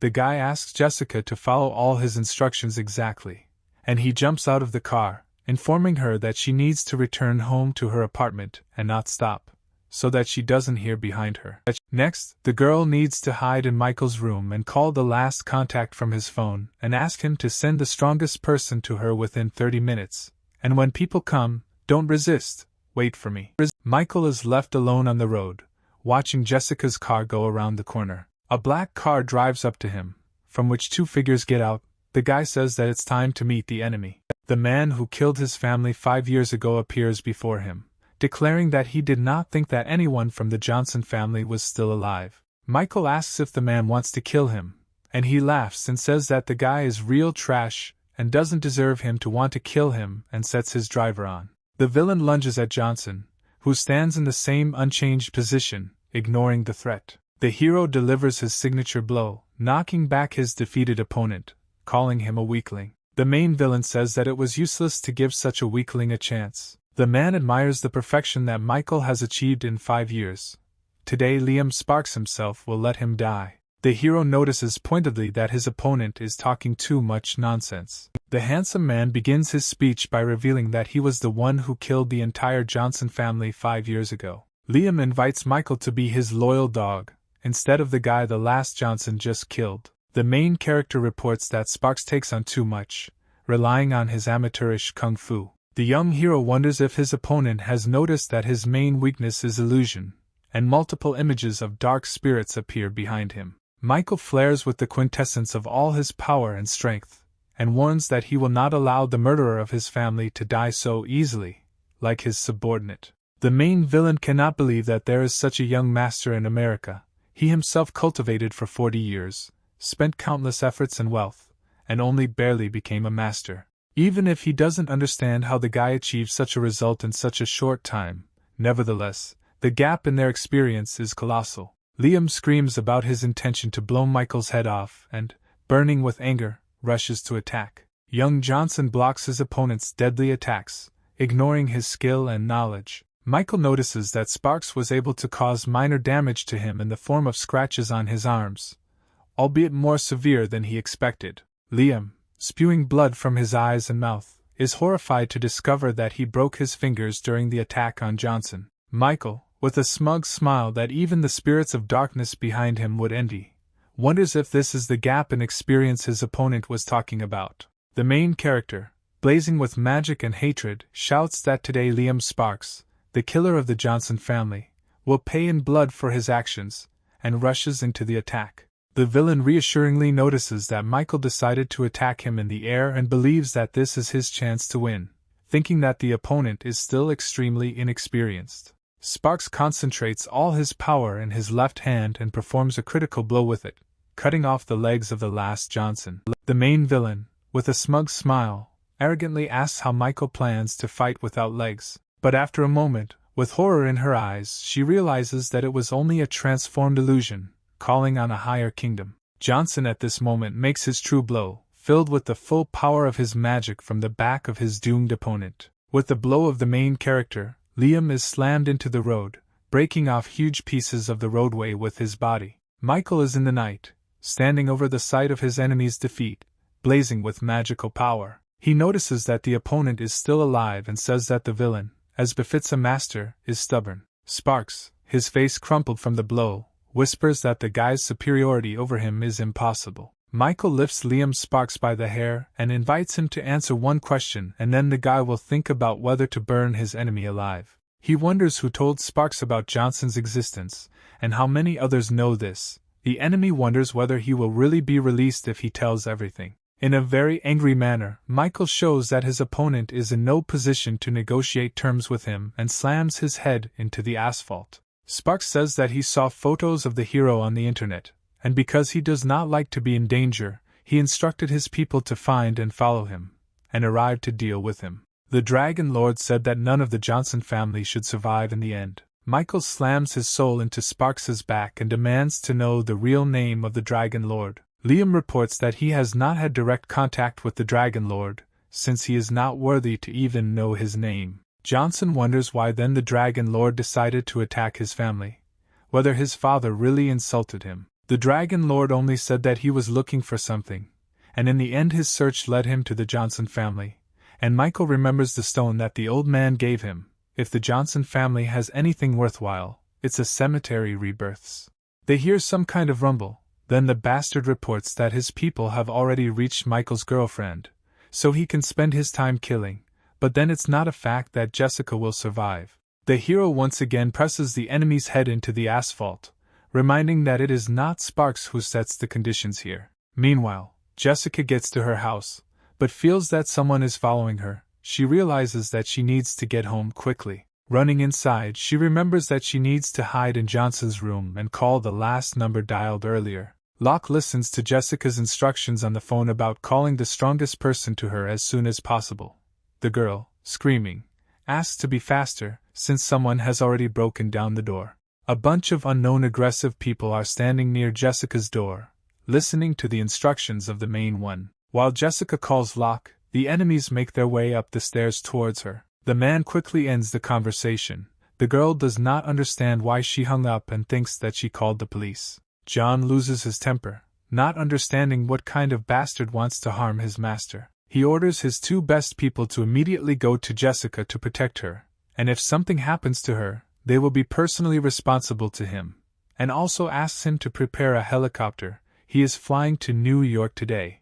His people report that there will be an important meeting tomorrow, and he cannot cancel everything like that, to which Locke snaps to tell everyone gathered that he will not come. Meanwhile, Liam's men break into Jessica's apartment and actively search for her. Jessica, panicked that they are so close, notices that something is wrong with the door to Johnson's room. It seems to be glowing. One of the thugs says that he will kill the girl quickly if she comes out to them on her own, but the second one says not to listen to the first one and shouts that he will slowly torture her. The chief reports that today they must do without the murder, since there has been no contact with Mr. Sparks for some time, and the plan could change. However, he also means that he doesn't forbid playing with it for a while, leaving his colleagues delighted. One of them hits the door with all his might, but it does not give in under this inhuman pressure, and the striker is shocked that the door remains intact after his attack. The one who hit the door lights up with a blue flame, and fiery spirits gather around his head, filling him with flame from the inside. The burned thug falls to the floor with hellish screams and stops moving. His accomplices do not believe that he is dead. The smartest one notices that this door cannot be dealt with by brute force. This time Mr. Sparks came across someone who is not so easy to kill. One of them offers to open the lock of this door, taking out from his pocket the tools necessary for breaking. Jessica sits on Michael's bed in horror and realizes from the sounds that someone seems to have died behind her door. She sees how the door begins to slowly open, and from behind it a hand and a mask appear. The man wearing it frighteningly says that he has come. Jessica is horrified to hear compliments on her beauty from these thugs. She does not understand at all what they are going to do to her. Three strange figures in costumes and masks stand in front of her.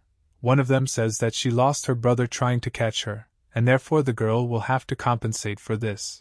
The same figure reaches out to Jessica, and she, blue with horror, prays for Michael to save her. Out of nowhere, a throwing knife flies by and pierces the offender's head right through, leaving him no chance of survival. The figure of Locke's assistant appears in the window, who was supposed to come to Jessica's aid. The thugs are very angry because of the loss of another brother, and even the blow was dealt on the sly. A second bodyguard appears from behind and plunges a knife into the skull of another masked man. The main thug, left alone and hearing that the bodyguards have arrived on Locke's orders, realizes that he has no chance of life. He tries to surrender, but is too late, because one of the guards has already prepared a fatal blow for him. The bodyguards bow to Jessica, saying that they are Mr. Johnson's men, and Jessica does not believe that she is saved. Michael drags his enemy to the cemetery, carelessly dragging him along the ground by the collar. He throws the body near the grave of his parents, and he turns to them, saying that he came to see them on the anniversary of their death.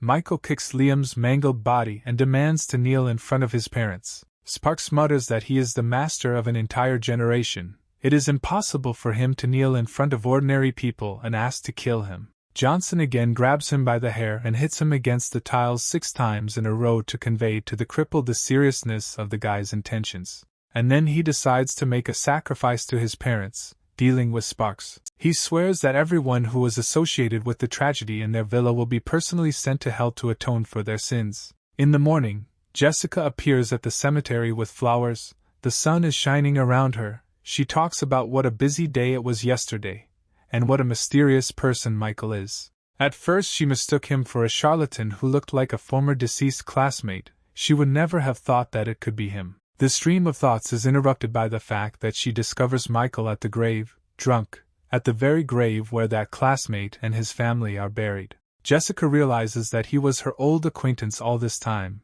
She understands that she should have guessed earlier. Now, the girl understands the origins of the reasons why the guy protected her and tried to solve her problems. She considers herself stupid for not noticing this earlier. She cannot imagine what he had to go through and hugs him tightly. Jessica sympathizes with Johnson, understands how much pain he was in, and says that now he won't have to go through all this alone. She turns to the grave of his parents and says that she did not believe that Michael would return, but now she will look after him and will not allow him to do anything stupid, even though he has already grown into a good, worthy man. The guy wonders where Jessica came from here, because he's still drinking, to which she exclaims that it's time for him to stop, he needs to go home. Jessica takes a drunk Michael home to shower and go to bed. The embarrassed guy realizes that Jessica is not his wife to take care of him so much, and she replies that until he finds a wife, she will perform duties for her. Michael thinks that maybe this is exactly what his parents would like to see instead of revenge for them. 3 hours after the couple leaves, Lucy Vox appears at the cemetery and discovers the sacrificed Liam Sparks at the grave of the Johnson family, and does not understand who could have done this. She puts the death of the Burke family and this murder in her head and realizes that they are somehow connected. She wants to immediately check all the cameras near the cemetery to find out who did it. Jessica and Michael sleep peacefully in bed in the apartment, but are awakened by a knock on the door. A sleepy Jessica wonders who is knocking on the door. Michael argues that he doesn't often drink too much, and then notices that the girl somehow ended up in his bed. He ironically asks if she really desires him, to which Jessica sharply and angrily replies that she doesn't need him. They have a nice fight, and the girl says that he is a bad guy who got drunk and slept with her in his arms, so she only thinks about how to get rid of him. Their argument continues. Michael notes that Jessica is his temporary wife, and therefore should hug him, and the girl says that it is not normal for him to be so drunk and reek of fumes. Jessica asks Johnson to open the door since she can't do it like this. Michael heads towards the door. Anna Clark appears at the threshold. The hero is very surprised by her arrival. She reports that Michael promised to come to her father for dinner, but he did not answer his calls, so she decided to come to him. The girl notices the guy's athletic physique, which she had not noticed before, and Michael makes an appointment at 7 o'clock in the evening at a certain place. The Clark family realizes that they do not know where Mr. Johnson's name is located, but their driver sarcastically remarks that he knows where it is. Robert talks about the high cost of the restaurant they are going to, and the driver says that this is just a street with eateries and shops where the price of a dish does not exceed a couple of dollars. Father and daughter are confused by this news. The owners of the diner do not understand what kind of car drove up to them, but they know very well that it is terribly expensive. They do not understand how a person with such a car could come to their restaurant. Michael and the girl appear behind them and joyfully announce that it was he who called them, and it's time for the owners to set the table. Mr. Clark, stepping out of the car, immediately understands why Johnson chose this place, but his driver and daughter do not share his enthusiasm. Everyone sits down at a simple but extensive table with a bunch of tasty and juicy shish kebab from Michael's childhood. Robert argues that the food here is really delicious, but there are no customers at all. He decided that this needs to be corrected at all costs. Having heard the orders of a rich man to his subordinate, the owners of the cafe are perplexed about how powerful this man is, and the reason he is here is Michael. Johnson thanks Clark for helping the establishment, and takes a direct interest in the Tasen Group, which was previously owned by his family. The businessman says that after the incident 5 years ago, the future of the company became very unclear and wonders why Michael needed information about this company. Suddenly it dawns on him, and he realizes that Michael Johnson is the same heir to the company who supposedly died that day along with his parents, but he learned medicine and returned. Michael understands that his interlocutor has already guessed everything, but still says that he wants to revive the company and asks Robert what he knows. Then Clark says that now the main share belongs to Dick Lawrence. Michael understands that he will never forget this name, because it was a friend of his parents, an uncle whom he always trusted, but it was he who gave his father the invitations to that damned party when his parents were dead. He smiled to please the man from Washington. Jessica, seeing Michael flare up, tries to calm him down by placing her hand on his shoulder, to which he replies that she doesn't need to worry and he's fine. Clark wonders if he understands Johnson correctly, that he wants to unite and return the Tasen Group to its former greatness. Anna notices that her father is shaking. She believes it is from nerves, but soon realizes that it is from his determination to team up with Michael Johnson. Michael asks if Robert is afraid for his family, to which he replies that businessmen always strive for money, and if he can count on 10% of the profit, then he is in business. Jessica notices that Clark has changed his usual strategy in order to continue collaborating with Johnson. Michael decides to agree to the businessman's proposal, since he seems sincere, and in return says that he will always help his family. The couple walks through town happy, discussing how Michael's father would be happy if he could bring the company back. The hero understands the surveillance, but understands that these are the people of John Locke, who sent them for protection. On the way home, Jessica suggests dinner, to which Michael replies that he is not hungry. Michael is going to thank Locke for saving his girlfriend. Johnson makes an appointment with his agent, preparing to meet him at 8 in the evening at the Imperial Club, where they will not be disturbed. Michael wonders who this John Locke is, because he invited him to the coolest club in New York. You can't even get into it for money, and it belongs to John himself. Lucy Vox, in company with an unknown man, head to the Imperial Club, discussing the death of Liam Sparks. She proves to her father that it was not an accident, since at the last moment someone erased all the evidence. The club is full of various martial arts masters. Today there are many more of them, even strong ones have appeared. They talk about an old man who is a local administrator. It is because of his strength that the club has nothing to do with politics. Lucy wonders why a club with such power has not crushed all the families in New York. Her father explains that the reason lies in the man behind that powerful master.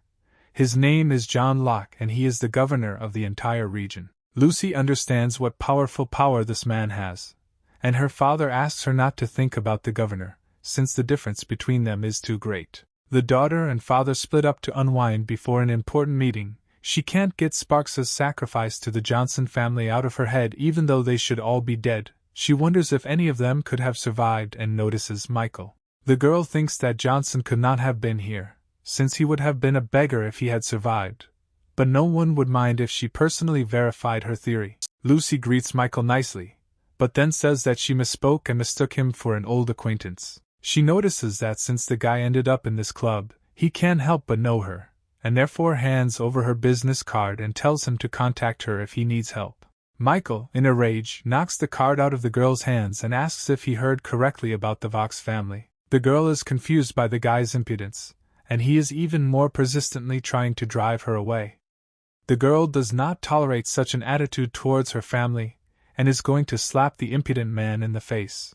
Then an administrator appears who demands that this stop immediately. Lucy tries to start a conversation with the great master, advertising her origins, but he brushes her off and shouts at her to get lost, because he doesn't care about her and her family, and if she doesn't get out now, then she won't set foot in the Imperial Court again club.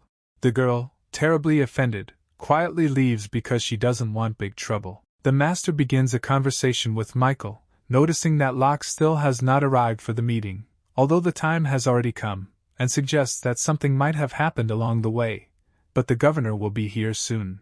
The administrator wonders why this guy can be so disrespectful to the governor himself, who he should be. Here John Locke appears in person along with his bodyguard. The master bows to the governor and his power, greeting him in every possible way, noting that he is still as strong as a year ago. Michael annoyedly reports that Locke was a full 2 minutes late from the appointed time. He made him wait so long. The governor kneels before Johnson and asks him not to be so angry. The entire governor's retinue is shocked that their ruler is kneeling before some nameless guy. Locke calls Michael the Lord and says that it was not easy for him anyway, and behind him his subordinates understand that this guy is the same legendary lord that the governor has been talking about for a long time. John Locke, the governor, controls all the powerful underground power of New York, but initially he was just a dummy. Locke himself repeatedly emphasized that the real master is the ruler, not him. Locke's subordinates, who only now realized who was in front of them, kneel before Michael, calling the guy a great lord. The main character orders John to kick out his people so that they are left alone. The governor sends them out the door, specifying that no one should interfere with the negotiations, and if someone appears, they must kill the person who came. John tells the Lord that now they are alone and no one will hear or disturb them, to which Michael asks why he received such a nickname. Locke recalls an incident in Devil's Valley several years ago, when Johnson saved his life. Then John and his brothers were surrounded by martial artists, and would undoubtedly have died if Michael had not come to their aid. At first, Johnson didn't care about these people, but when he found out that they were from the same area of New York as him, the hero simply could not pass by. He used the talisman given to his teachers to destroy those masters.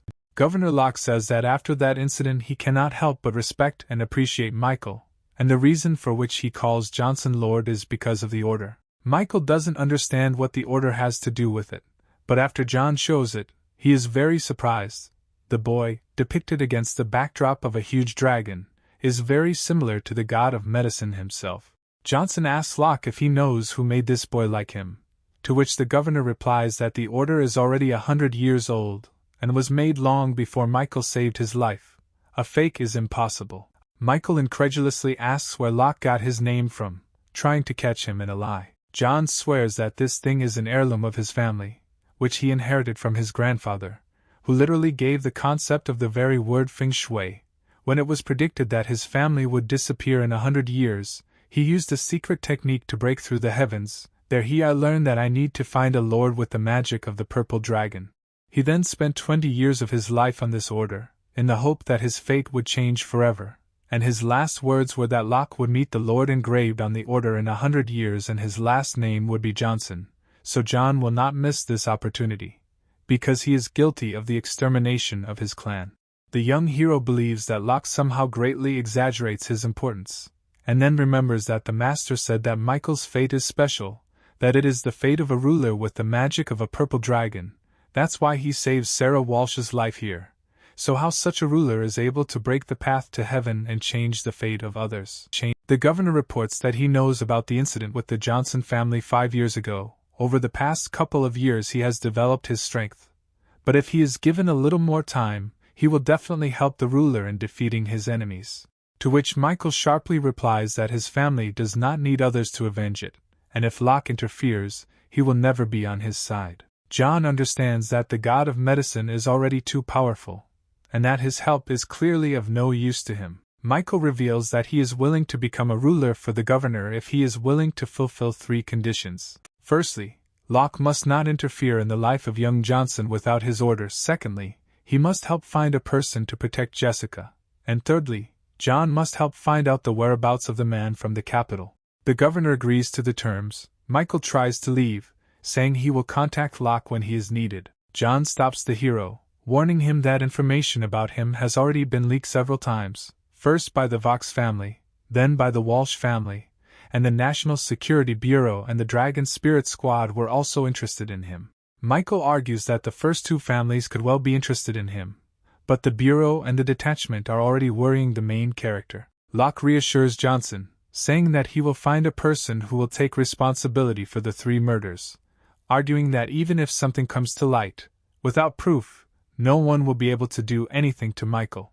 Johnson says goodbye to the governor and goes outside, wondering why Lucy Vox was looking for him. Then he unexpectedly meets the girl herself on the street, who demands an apology from him. Michael is not going to answer the girl and begins to talk out loud about how he needs to buy a car so that he doesn't have to walk home so late at night. Lucy is furious at the guy's behavior. She begins to glow with some kind of power and attacks Michael. Michael grabs the girl, who is already in flight, by the hand and throws her back onto the road. Johnson's ex-lover cannot understand how this happened, because she is quite good at martial arts. Michael stands over a very dissatisfied, defeated girl who has broken through the asphalt with her body. Upset, Vox tells the guy that he doesn't dare insult her family like that.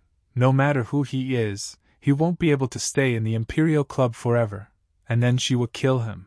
Michael cannot listen to the voice of this terrible girl and covers her mouth with his hand. He says that a disgusting woman like her belongs in the trash heap. Young Johnson, in a rage, throws the girl head first into the trash, saying that this is the most suitable place for her. Michael, shaking off his hands, turns around and leaves amid the girl's loud insults. A very dissatisfied Lucy, getting out of the trash, says that now this guy will not only die, he will make his death painful. Already standing near Jessica's apartment, Michael begins to think that although Lucy is a terrible girl, she has nothing to do with the death of his family. Of course, if she dared to do something out of line, then Michael would have killed her, even though he doesn't like killing women. At 1 o'clock in the morning, Johnson enters his girlfriend's apartment, realizes that it is already late, and therefore is not going to bother her. Opening the door to his room, the main character sees a girl in his bed. He understands that she is still scared from recent events.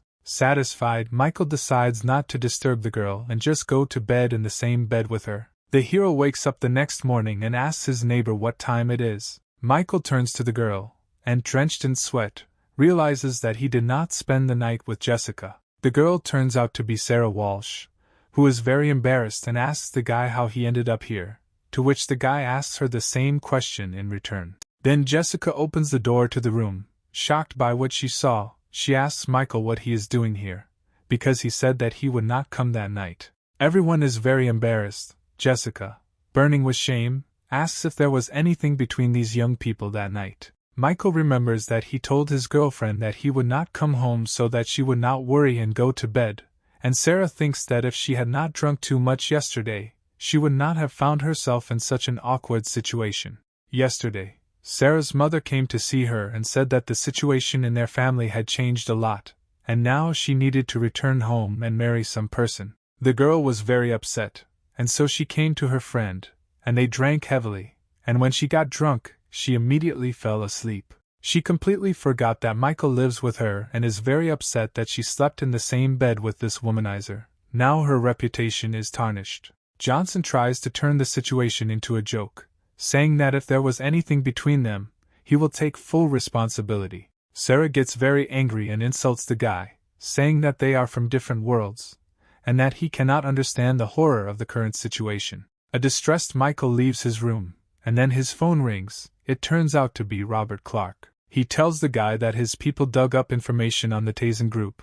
In order to return it, he needs to get Dick Lawrence's signature and defeat the Black Eel Group, which controls the company itself. Michael promises to fulfill all the conditions, to which Clark promises to return the company within 3 days after that, reasoning that if Johnson can do this, then his capabilities are simply beyond imagination. The main character approaches the headquarters of his father's company, knowing that an interview with Lawrence is currently taking place there. Michael decides that the time has come to express everything to this man, and also remembering the words of John Locke that the building has 33 floors, and the elevator only goes to 29, for the rest you need a special pass. Johnson talks about the last 4 floors, suggests that on 30 to 31 there are ordinary people, on 32 there are black eels engaged in illegal trade, but on 33 there is Dick himself. The god of medicine discusses how he can get to the top floor and decides to melt the window because it is the safest way. Michael uses his supernatural magical powers and rises to the 32nd floor through the air. The black eels notice something strange.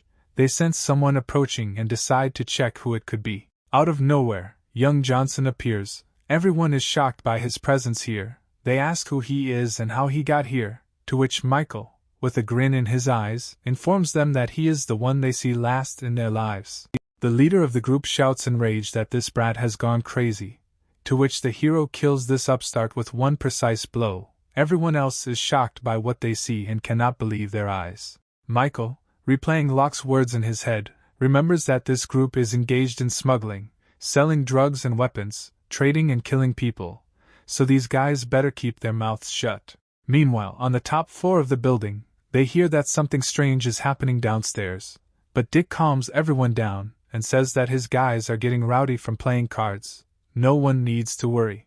Introduce countries. M sets conditions for the head of the company that he must supply military maps of the New York airfield, and as long as he is willing to cooperate with them, he will be an agent. Lawrence's people with frightened faces inform their boss that such cooperation could bring them trouble and in general this is treason, to which the owner of the company reassures them, saying that for such fraud they face a maximum of execution, and the weapons and contraband that they are currently smuggling are already enough for several executions. The representative of Country M wants to add one more clause to their agreement. He says that he is ready to provide the company with 10 units of high-precision automatic equipment, the market price of which would be more than $500 million. Dick Lawrence, laughing and throwing out his arms, says that he agrees to cooperate with the country with good intentions, and they enter into an agreement. Here, at the moment of their handshake, the door shatters into pieces. No one understands who dared to break into Lawrence's office. An enraged Michael enters the room and says that if the good people don't intervene in this collaboration, then all of New York will soon become the dogs of Country M, and therefore all these bastards must be killed. Dick suddenly recognizes the younger Johnson in this young man. He cannot believe his eyes, because this trash should have been dead for a long time. The head of the company tries to call his security, to which Michael smugly remarks that his people are sleeping and will never wake up. Lawrence wonders how this is possible. Because he gathered the best masters, Johnson shuts him up, pressing some kind of envelope in his face and asking him to sign it. The envelope contains an agreement on the unconditional transfer of share capital. Dick is shocked by the guy's impudence. The representative of Country M orders his bodyguard to finish off the young man who disrupted important negotiations.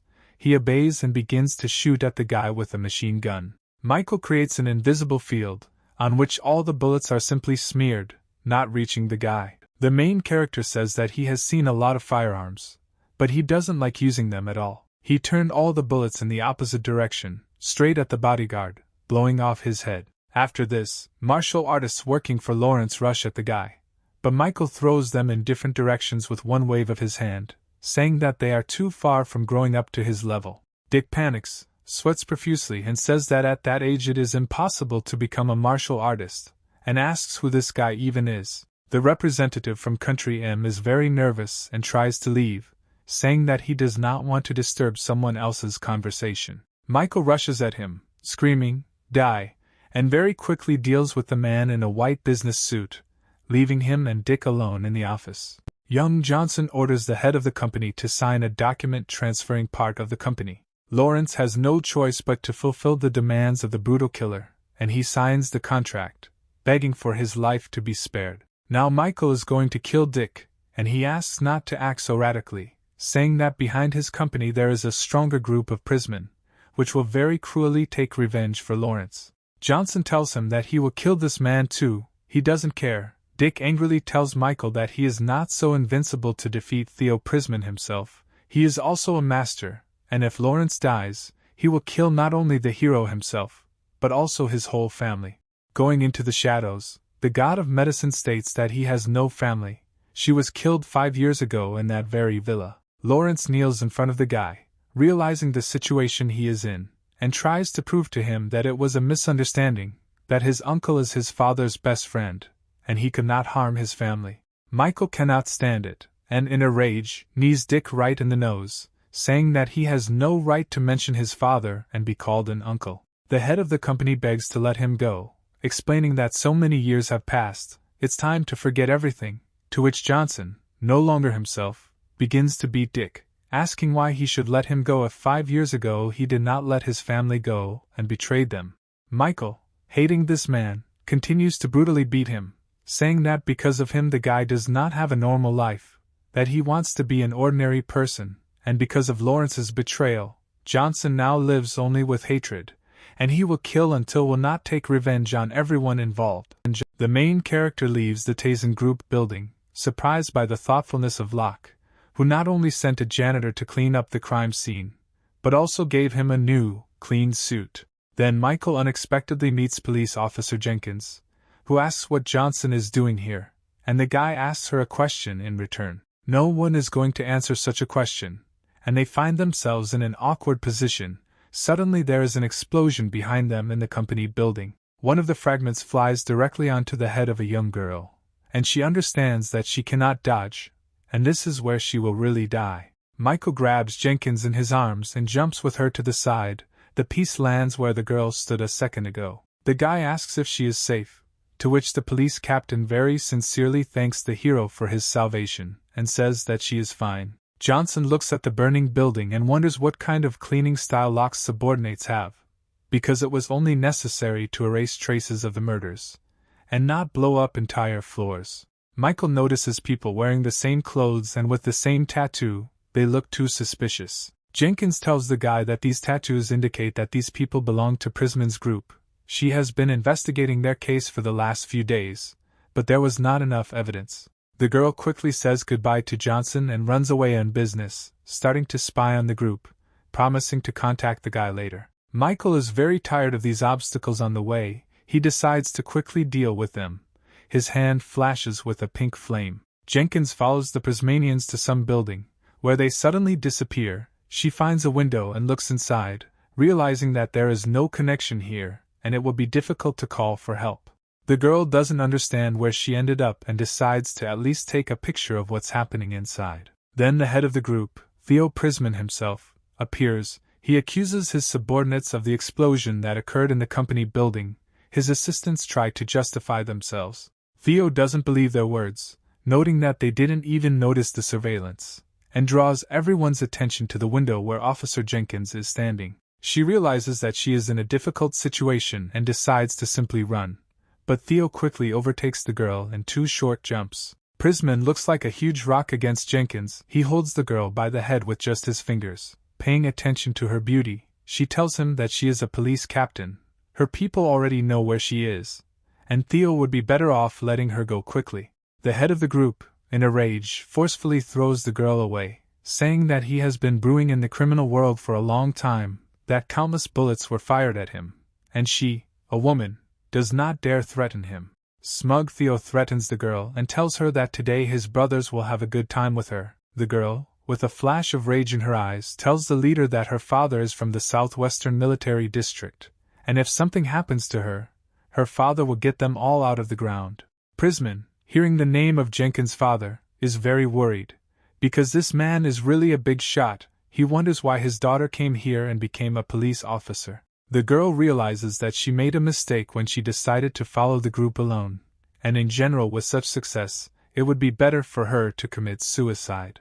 Theo decides that it's time to get down to business, and there's no time to stand on ceremony. Then out of nowhere on the roof of the building a silhouette of some guy appears, who says that if a person doesn't want to, there's no need to insist.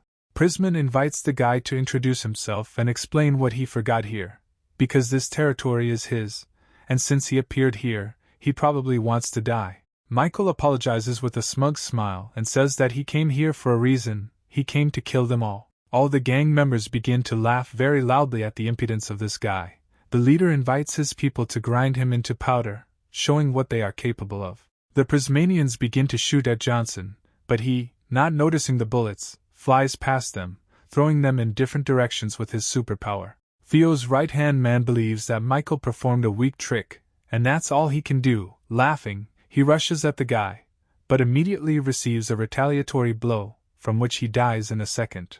Jenkins, looking at all this, is surprised at the guy's movements, which are so lightning fast that she doesn't even notice them, and considers the guy a killing machine. Theo Prisman sees that the guy is strong enough to be considered a worthy opponent for himself, and, satisfied with his perfect body, prepares to attack. He tells the guy that it's not too late to give up, but at that moment he receives a crushing uppercut that sends his huge body flying into the air. An enraged Prisman quickly rises to his feet and again advances on Michael, raising his large fist to kill the guy with it. Before the blow has time to fall on Johnson, he is already delivering his own directly to Theo's steel abs, causing his eyes to fly out of their sockets. The leader of a powerful group realizes that the guy is much stronger than him and offers to negotiate, promising weapons and women. Michael does not want to listen to these empty words and deals the final killing blow to Theo, sending him to the next world. Jenkins, in indescribable shock, looks at this powerful guy who destroyed a great group in a few minutes.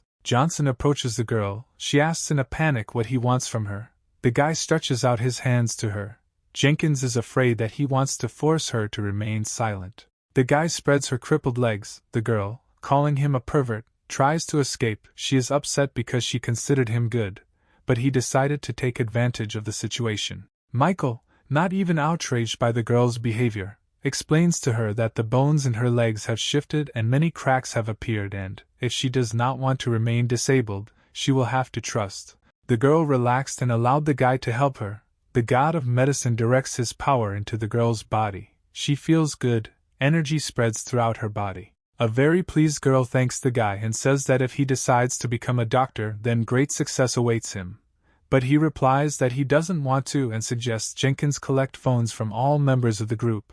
They have evidence of any kind. Michael himself intends to leave, and when the girl asks where he is going, he replies that he has not finished all his work yet. The police arrive and discover the entire group, including Theo Prisman, whose face shows that he saw something terrible before his death. Jenkins, already changed, calls her brother and tells in detail what she witnessed. The older brother immediately goes to New York to help his sister and asks her not to get close to this guy under any circumstances. Michael walks through the sunny city and remembers the previous night, reasoning that killing a person is easy as long as it does not involve the blood feud that he seeks. Then he notices Sarah Walsh in the cafe window, drinking tea, arguing that life for the rich is pretty good. Johnson decides not to notice the girl and passes by, but Sarah herself accidentally sees the guy and runs out into the street after him, asking him to stop and wondering where he is in such a hurry. Michael pretends that he was just passing by and didn't even see Mrs. Walsh, but since they met by chance, she can treat him to a cup of coffee. The young people again begin to discuss the situation that happened at night when they ended up in the same bed. Then Megan Walsh, Sarah's mother, comes out of the cafe and asks her daughter who the guy next to her is. Sarah, alarmed by her mother's question, pretends that Michael is her boyfriend. He is very shy and therefore embarrassed to talk. The mother is outraged by her daughter's behavior. She reminds her that if that man finds out that Sarah is having an affair with someone else, the entire Walsh family will be in danger, and therefore she is taking her daughter home today, where she will never leave again. The youngest Walsh, in a panic, tries to convince her mother that she is a person, and not just property, to which Megan sharply replies that the daughter has no right to disobey her father. Michael intervenes in a mother-daughter argument, grabs Sapa's hand and pulls her aside, telling her mother that she is already pregnant with his child and he is ready to take full responsibility. The girl, not understanding what is happening, quietly asks the guy what he dared to do to her that night. Michael asks her to play along for his mother. Sarah, with an embarrassed face, ostentatiously strokes her belly and says that she just felt a kick. Michael thought that the girl had overplayed her hand, but he needed to hold his ground and get her out of here, even though she didn't ask for help. Moreover, when Sarah almost agreed to return home, a bloody mark appeared on her forehead. Given that Johnson, at the request of the old man, must protect her, then this mark definitely means something. An incredulous woman asks her daughter if this guy is telling the truth. Sarah understands that this is her chance for salvation and tells her mother that if that man found out that she lost her virginity with another, he would definitely give up. Megan rushes at her daughter in a rage, offended by her behavior, and orders her to immediately return home, where she will have an abortion, and she will never leave the house again. Michael stands up for the girl, grabs the woman's hand and asks her not to treat Sarah like that, to which Megan shouts at the guy so that he doesn't dare interfere in the affairs of their family. The offended Johnson promises to return to this miss in 6 months, and show who really deserves respect here, and is now trying to take Sarah away from her rude mother. A disgruntled mother calls someone on the phone and asks for more information and investigations about a man named Michael Johnson from New York. Left alone with the guy, Sarah tries to apologize for her mother's behavior, explaining that she is not such a bad person, although she has different values in life. Mrs. Walsh, looking at her savior, notices that he is even a little handsome, and Michael at that moment thinks about the words of the old man who asked to protect this girl. Then Johnson stops a taxi, quickly says goodbye and leaves, leaving Sarah completely bewildered by the guy's behavior. Michael rides in a taxi and reasons that he needs his own power and might. He already has the support of Locke, but he is more suitable for dark affairs, not for legal ones. Johnson asks the driver to take him to Robert Clark's address. Half an hour later, the guy is sitting in Clark's living room, who is wondering why such a great man paid him a visit. Michael hands Robert an envelope signed by Dick Lawrence, and says that he has fulfilled all the conditions. Silent questions arise between the interlocutors, so Johnson also decides to mention that he has dealt with Prisman's group, and now further actions depend on Robert. Encouraged, Clark reports that now in 3 days he will resolve all the problems and the Tasen Group will be revived. Michael is also interested in information about the Walsh family, to which Robert responds that this family is very powerful. The assets of their company are terrifying and far from comparable to the current situation of the Tasen Group. He suspects that this young man is going to crush this family under himself. Johnson turns it into a joke, saying that he was just asking what was what, but Clark understands the guy's true intentions. Michael asks Robert an important question. Will he dare to go against all of America if the guy gives him a sword? Clark wonders if the sword is the Tasen Group, mentioning that his company is much more powerful. Johnson begins to explain that he can give Robert a force similar to the Prisman Group, but only more powerful, as well as many extremely profitable products, and wonders if Clark will then be able to elevate the Tasen Group over the Walsh family in 6 months. Robert intends to help Michael, but for this it will not be enough what the guy can give. He also needs powerful public support. The old man is afraid that he will not have enough time, because he is not so young anymore. Johnson reassures the old man that he himself can solve the issue with society and his age. He hands the old man a magic pill, saying that it can extend life by 50 years. Taking the magic pill from his friend's hands, Clark happily agrees with the medicine god's cause. Michael casually bids Robert farewell, saying that he's expecting company in 3 days, leaving Clark with his thoughts about how radically his life has changed and what he can achieve by following this guy. It's late at night when young Johnson returns to Jessica's apartment. Walking into the room, he sees Mrs. Nightingale and Mrs. Walsh, who are very surprised by his arrival. Michael, turning to Sarah, wonders what she forgot here. Has she really decided to push Jessica and himself out of their apartment? To which the owner of the apartment is shocked that he already considers this apartment to be their common one. Unhappy, Mrs. Walsh explains that her Apple company has now been taken over by her family. Her bank card has been frozen, and now she is left with nothing and nowhere else to go. Michael asks where she is going to sleep, warning that he will not share a bed with her. Jessica interrupts the guy, saying that Sarah can sleep with her. Johnson sarcastically asks Sarah if she's really going to sit on Jessica's neck. Walsh complains that she's not going to live like that, she just doesn't have a job yet, and Nightingale thinks to herself that it's Michael who's sitting on her neck. Mrs. Walsh casually asks the guy if maybe he would like to give her a job, to which the guy says that maybe he will, and she is shocked. Michael offers Sarah a place in his company.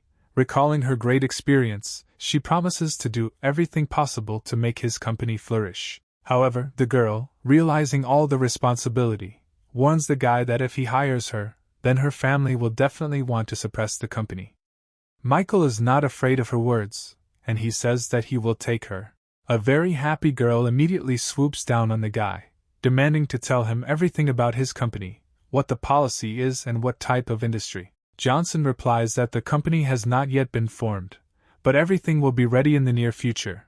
The disappointed girl does not understand how she could trust this guy. Sarah remembers that he also promised her mother that he would rise in 6 months, and concludes that this boy knows too little about life.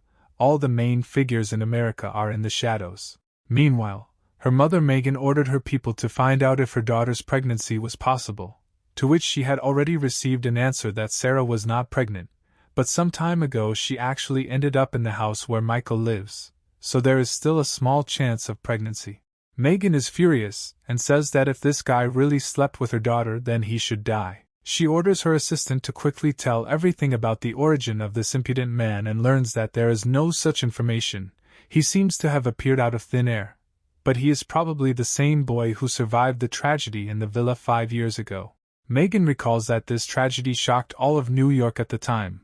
In the end, the Johnson family really offended big people in the capital. Now Sarah's mother understands why the guy became close to her daughter. She assumes that he wants to infiltrate their family and use their power to avenge the death of their parents.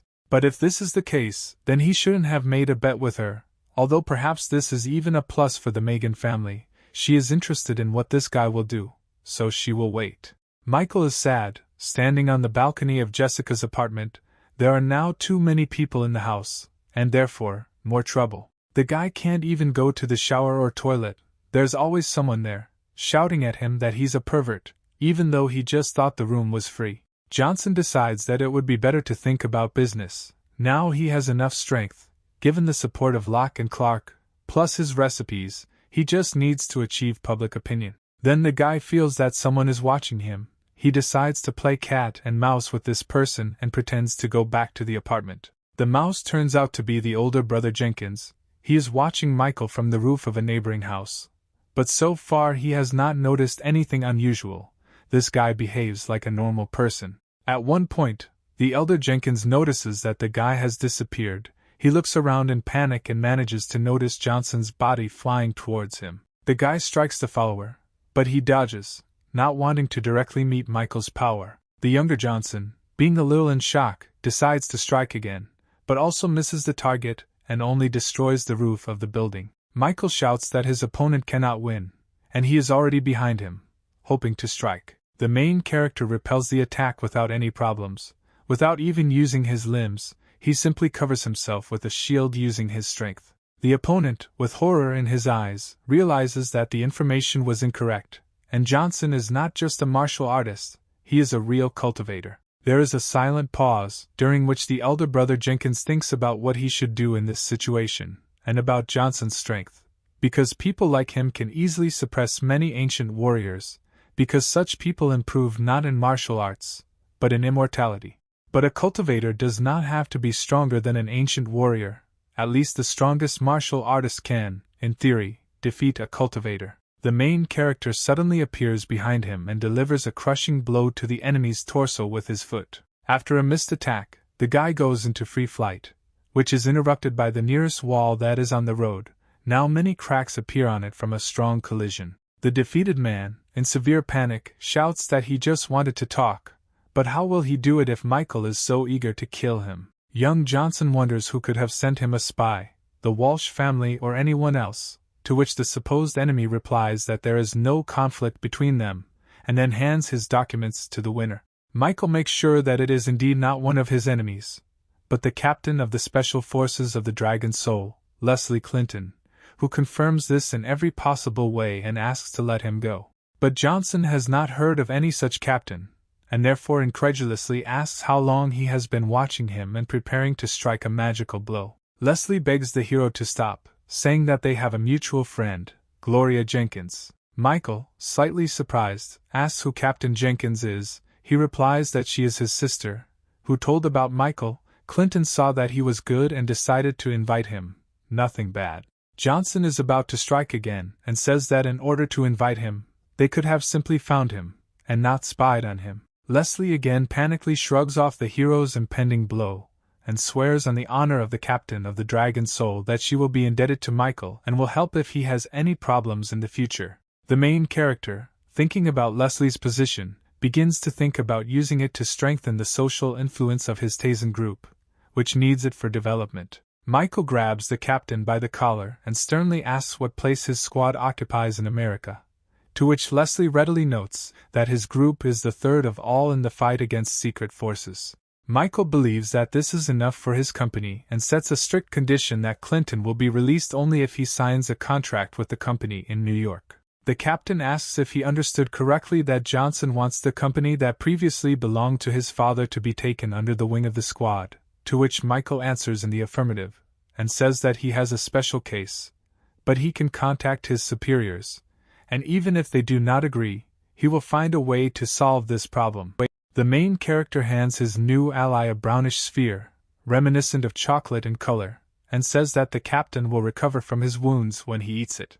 Leslie increasingly does not understand who this guy is, because he also has pills, and then wonders if he has any more such things, because he has only heard about them, but has never even seen them. Michael throws up a bunch of pills and says that he has more than one, and the captain looks at them in fascination, and then says that if they were handed over to the military, then the hero interrupts him and says that this is not some kind of relic, and therefore he should not give it away. Johnson arrogantly reports that if Leslie wants to get them, he will have to carry out the assignment, and send a person for a personal meeting. Michael jumps off the roof, and the squad captain is left in bewilderment, thinking that the right person is very busy and will not be able to show up for a personal meeting. Lying on his bed, the main character argues that 2 women in the house only means that the bath and toilet are always occupied, so now he will have to wait in line. He believes that his strength has increased greatly recently, and therefore takes out the stone given by his father to again try to penetrate the cemetery of Rebirth. Michael again finds himself in the same dark place he found himself in last time. Johnson notices that his head does not hurt, and he does not feel any discomfort, and the cemetery does not try to push him away. Is it really because of his strength? Michael stands in front of a huge grave blazing with magic, next to which there are many different swords stuck. The main character is going to summon Claude Crank's Fist of Death, but he doesn't quite understand how to do this, and therefore tries different magical effects on the grave. Sarah and Jessica are talking in the middle of the apartment about how Walsh needs to sort out some things today, and therefore there is no need to cook for her today. Johnson, sitting next to him on the sofa, thinks that he has already tried everything possible to move the grave. Is his strength really not enough? The guy understands that he needs an alchemy furnace to strengthen, but he had to go to the auction for it today, and Jacob Sanders never called him, although he doesn't even have a number, so he should check on him. Johnson's phone rings. He assumes that it is Robert calling about the work done. It's really the head of the Clark family who calls. He reports that Michael's father's company is now under his control along with all the employees. Dressed in a smart suit, Robert announces that he has a couple of formalities to settle, and in 2 days he can arrange a ribbon cutting. Michael is glad that the old man did not deceive him, and says that by this time all of New York will know that Tasen Group is back.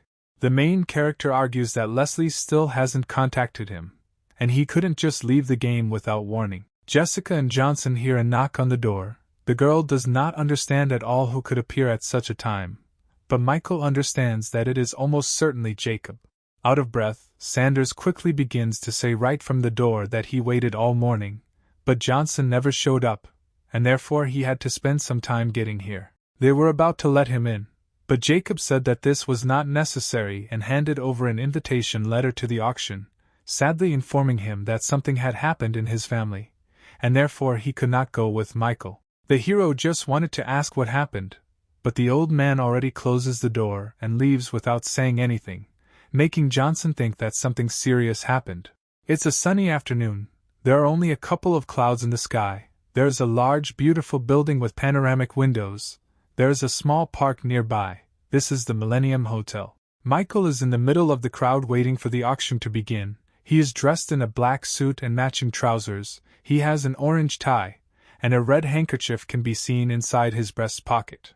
Young Johnson, using his peripheral vision, notices a familiar face. It turns out to be Lilia Sanders, Jacob's granddaughter. Lily is dressed in a pink evening dress. She, very embarrassed, also notices Johnson's presence, awkwardly greeting him. Michael notices that she doesn't look very good, but she denies it and says that everything is fine, and since he is here, let him follow her. Lilia says that this reception is known as a round table, and is mainly designed for communication and relaxation. The auction itself will take place later on the floor above, and now you can have a snack. Some strange personalities sarcastically remark that the girl appeared here, moreover, as quietly as a mouse, and then they say that it is even more strange that she came at all, because the Sanders family could not defend themselves.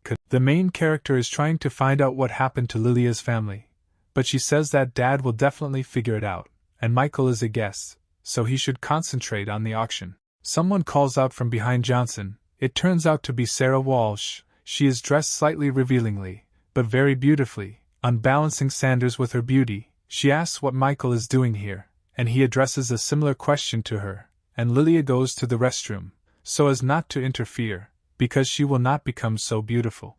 Sarah asks him who the girl he came with was, to which Michael says that she is the granddaughter of a pharmacist who helps him. But what is Walsh doing here, all of whose bank accounts are frozen? The main character assumes that she is hungry, and she asks what makes him think that she is still unemployed, and she received an invitation earlier, and then asks how much money he has, to which he replies that he has an incredible 90 million, betting the girl is in an awkward position. Sarah says in a conspiratorial tone that this is an unusual auction, and the person responsible for it is not so easy to meet, and in general the world is full of people who secretly practice martial arts, and they are unusually strong, and can also kill with their bare hands. Obviously not impressed by this news, the main character is faintly frightened and surprised, leaving his fellow traveler in an uncomfortable position. Walsh tells Michael that it may seem like there are 4 main families in New York, but in fact there is one more terrible one. This news even arouses imaginary interest in Johnson. She says that this is a mysterious kind of martial arts. They are mysterious behind-the-scenes puppeteers. This family is divided into 2 branches, just like this auction. The first deals with paintings for ordinary people, the second deals with everything related to martial arts, including weapons and pill cultivation items. The price of one thing is more than $100 million. From Sarah's words, Michael understands that even his money may not be enough for the alchemical furnace he needs so much, but he also understands that he needs it. Johnson asks whether it is possible to display his things here. His companion replies that yes, but first they need to be approved by the expert commission that sits upstairs. Michael remembers that he recently heard that there are very few alchemists left, and therefore he should be able to sell his medicines at a high price. The main character enters the office and sees in front of him a bunch of strange people who play mahjong for huge sums, and one just lost 10 million to the other. One of the commission members asks what Johnson forgot here. Does he really want to show his goods to the commission? Michael takes out one of his miracle pills right in front of the commission and says that he wants to sell it. These people are very confused at the sight of such a product. Someone says that such pills are always filled with energy. Someone doubts that there are still such ones left. Another tries to say that he knows better, and the last one even wants to continue the game as quickly as possible. Upon closer inspection, the commission members notice that they are not holding an ordinary pill in their hands, but with a real ornament. After such news, everyone completely loses their heads and tries to look at it one by one, putting Michael in a slightly awkward position. They are very surprised to discover that the thing has also recently been improved, and therefore there is no doubt left. They begin to ask the guy where it came from, whether his teacher is an alchemist. Johnson is nervous and realizes that there are not only few alchemists in America, there are none left, and therefore he urgently has to come up with something to get out. The young hero says that he doesn't want anyone to hear their conversation. The senior member of the commission understands everything perfectly, and takes him to the back room. In the room there turns out to be a very beautiful and richly dressed woman with fiery pink hair. Michael had never met her before, even she is not sure that it was really possible to get such a thing. But the assistant dispels her doubts, and shows her the very sphere that Johnson brought. The girl notices that this is indeed the same pill, and judging by the color, it was created at least a month ago. Great surprise can be seen in the eyes of the exalted lady, and the commission member leaves, not wanting to interfere with such an important conversation. The girl says that her name is Belle Stark and calls the guy to sit down, asking how to address him. Michael says his name, and without any hesitation calls to get down to business, whether he can put this medicine up for auction. Belle thinks that Johnson is too young to understand alchemy. After all, you need to know a lot of medicinal properties of herbs, not to mention production, simultaneously informing his interlocutor that he can exhibit the goods, and also wonders how many lots he plans to exhibit. Michael calmly reports that he has 5 more pieces with him, to which the girl asks loudly and begins to sweat heavily, realizing that a strong alchemist must be standing behind the guy. Belle chuckles and says that if you sell everything at once, the cost will be more than $1 billion. It's better to sell one at a time and not rush. Michael decides to cheat and wonders how much the Stark family can offer in this case for such a profitable investment. He recommends doing so that the price suits him. The girl embarrassedly notices that the guy is quite cocky, and in her head she thinks that by selling one at a time, they can make an incredible profit. Belle shows the plastic card and carefully informs him that there are billions of dollars on it, but this is not enough to buy pills, and therefore she offers him a lucrative offer. She says that her family will owe Johnson, so no matter what happens to him, they will always provide him with all possible help. The price completely suits Michael, and therefore he is about to leave, since the auction will begin soon. Belle throws him an object that looks like a card, and at the same time thinks that by doing him a favor, it will probably be possible to contact the alchemist who is behind him. Johnson asks what it is, and the girl replies that auctioneers like him prefer to hide their identity. After this, Michael leaves, realizing that she was trying to catch him on something.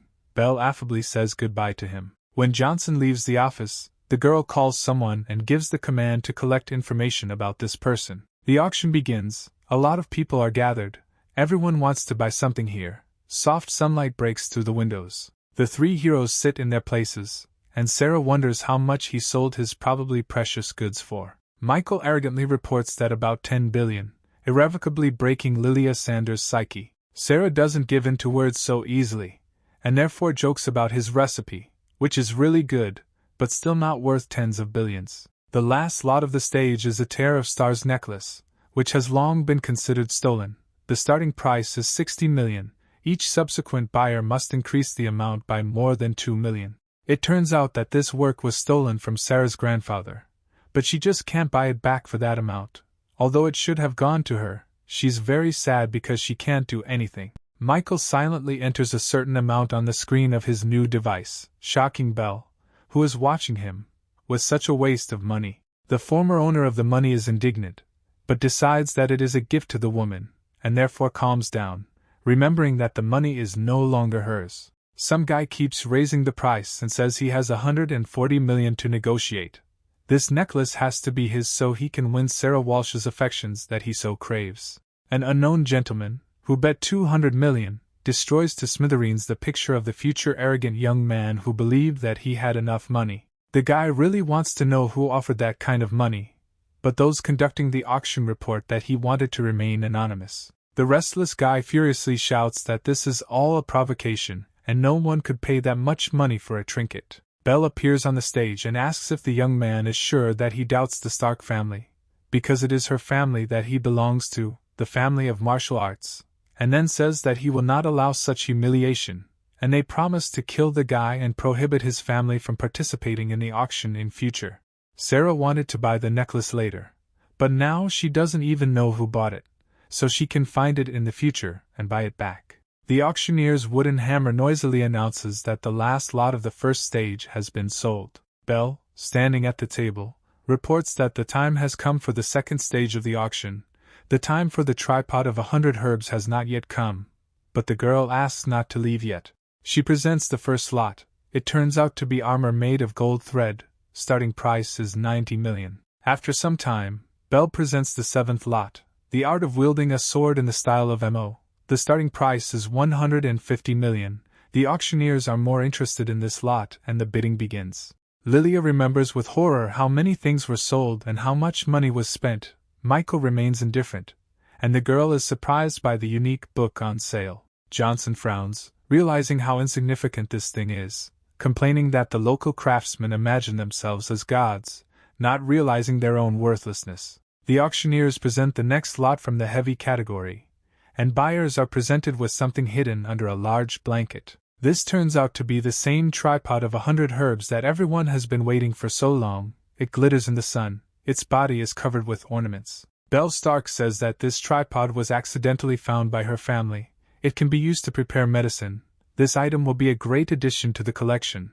The price starts at 300 million. For the first time, Michael also turns out to be partial to the presented product. He notices that the tripod is of better quality than he expected, and understands that it is worth fighting for. Interested buyers very quickly increase the price. In a few seconds they are ready to pay 450 million for the tripod. Belle receives a message from Johnson on her phone, where he writes that he doesn't care about the price, he will take the tripod at any price. Stark smiles sarcastically and thinks that she immediately knew that this guy would want to get an alchemical thing. Disputes begin in the crowd that the last price was offered by a very dangerous person.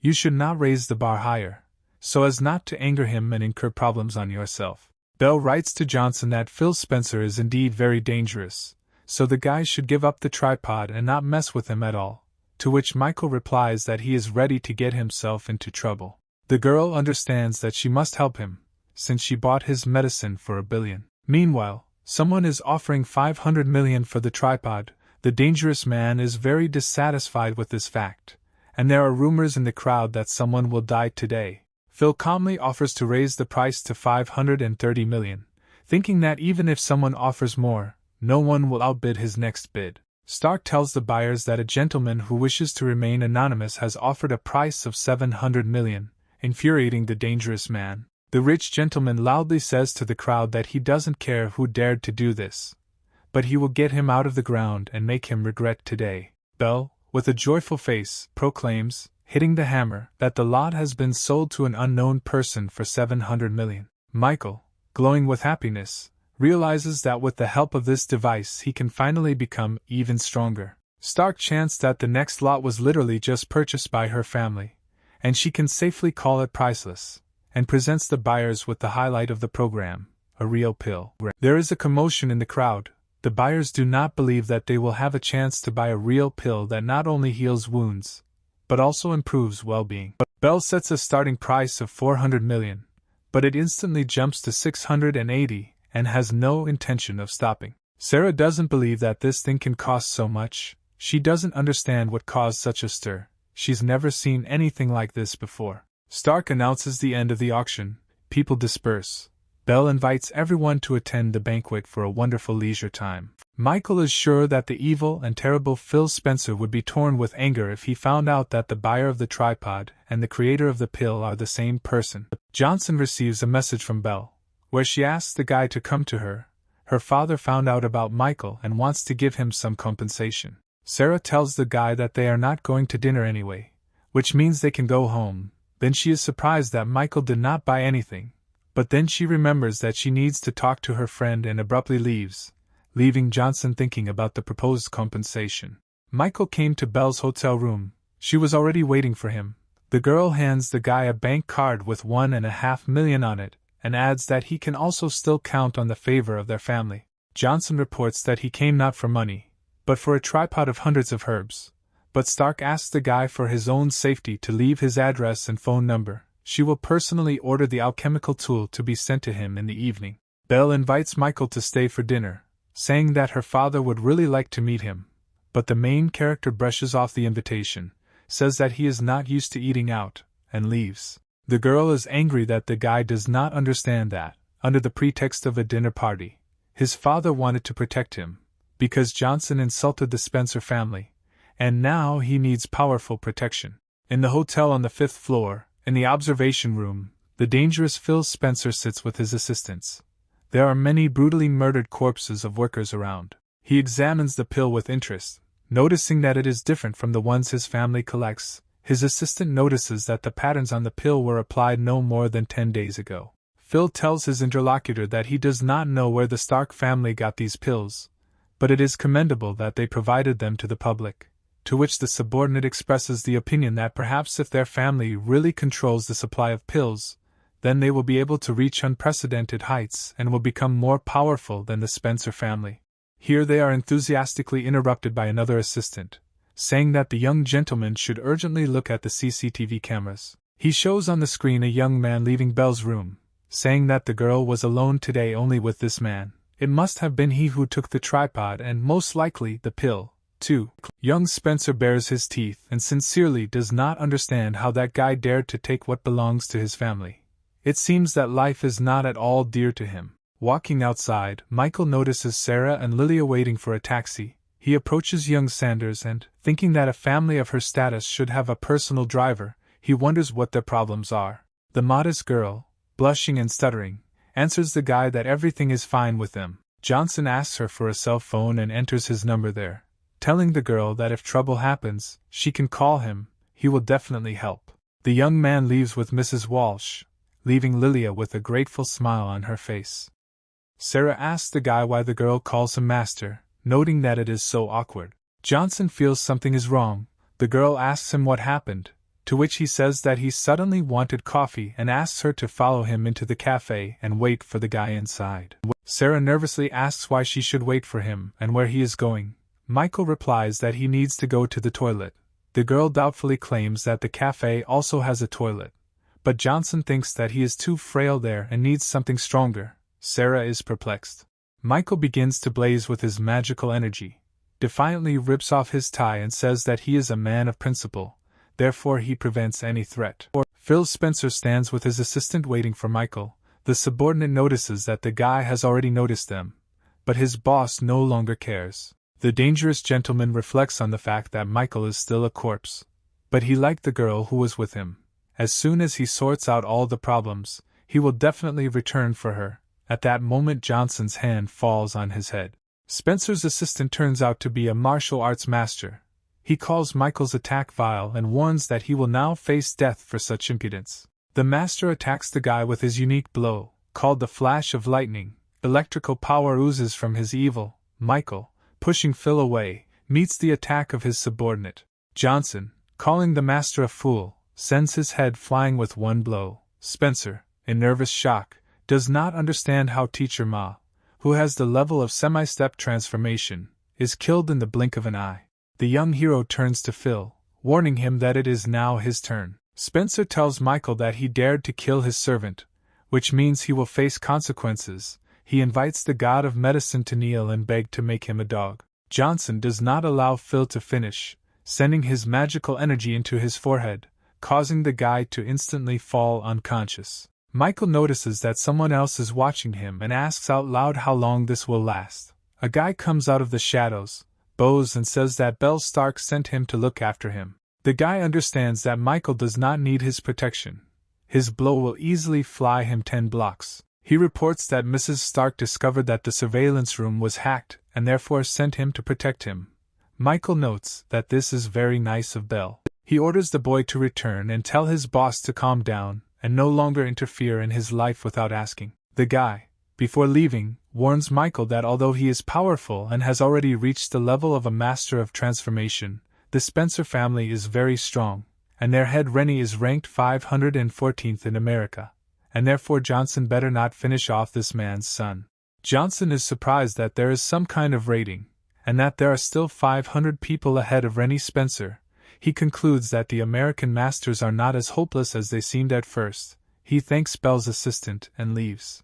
As soon as Michael leaves, the assistant calls the lady and tells her that the youngest of the Spencer family is dead, like the master who protected him. Belle is afraid for Johnson. Realizing that he will now have no peace, she asks her man whether the killer is really Michael, to which he gives a positive answer. She thinks that due to the death of the third son of the Spencer family, hard times have now come for her. Stark orders his subordinates to dispose of the body and contact the family, and also wait for the person who will destroy all the evidence. Already at Jessica's house, having dinner at the table, Michael asks Sarah why she doesn't eat. Does she really have no appetite? After this, the guy goes into his thoughts. He asked Locke about the rating and was completely confused by it. He cannot understand how the classification of masters works in America. After all, masters have weaknesses and strengths. Since there are no elite-level masters, it turns out that the rating takes into account only the advantages. But then what place does Johnson take in this rating? Jessica reminds Michael that their beauty's birthday is next week. She wonders if the guy came up with a gift. He jokes that he will give her a red envelope with $250. Suddenly, Michael receives a text message from Lilia, who asks him to save her father. The guy immediately goes to the rescue. At the Sanders estate, he meets a huge crowd of people in uniform, notices that the situation is terrible. At the gate and on the roof 3 sniper rifles are pointed at him. He wonders what this family has gotten themselves into, and what does the military have to do with it. Michael doesn't think long about who he can call and decides that Jenkins can help the fastest. He asks the girl to help him get to the Sanders estate, which is full of military personnel. Johnson is already upset that help is not coming for a long time, when Paul Zengo, a huge man in military uniform who arrived on behalf of Gloria, appears. He shows his ID to the guards and tells them that they need to go inside. In the house, Lilia and Jacob are sitting on the sofa. The girl reassures her grandfather, saying that she has found a person who can help them, and the desperate old man says that everything is useless. Michael enters the room with Paul. The old man is surprised and asks his granddaughter why she called such a great man, to which she replies that she doesn't know anyone stronger, so there was no choice. Johnson asks Jacob what's going on here, to which he says that a few days ago a gentleman came to New York. He was feeling unwell, and he drank medicine from their pharmacy. In the end he became even worse, because the medicine turned out to be poison. Lilia compliments her grandfather's story by saying that Jacob checks all the medicines personally several times, and there is no way poison could have been there. Michael, a little shocked by the story he just heard, understands that it is not profitable for the Sanders family to poison high-ranking people, therefore, they were framed. He asks how that person is feeling now. An upset Jacob replies that he is still in intensive care, saying that if anything happens to him, all his relatives across America will suffer. The god of medicine asks where the hospital is, declaring that as long as this gentleman is breathing, he can save him. Jacob Sanders can't believe his ears, thinking that Michael is an excellent martial artist. Such people are good at killing people, not saving them. Michael sees the man's doubts and states in a confident voice that this is the only chance for their family, so they just need to tell them where that man is. In the hospital where the gentleman lies, his son, a military man, is standing and waiting for doctors from the intensive care unit. They come out saddened and report that, unfortunately, the poison has spread, and they have done everything possible. A man in uniform and shoulder straps rushes at the doctor in a rage, grabs him by the neck, calls him a nonentity and useless trash. Then Johnson appears and tells this man that he himself does nothing, but insults others, calling him pathetic. The gentleman's son, releasing the doctor, turns his attention to the guy and aggressively shouts for him to stop and repeat what he said. He is stopped by Paul Zengo, who asks to let Johnson through to the head. Maybe he can save him, and if not, then he himself will personally appeal to the military court. The saddened son agrees, because he respects Django and believes that he does not throw words into the wind.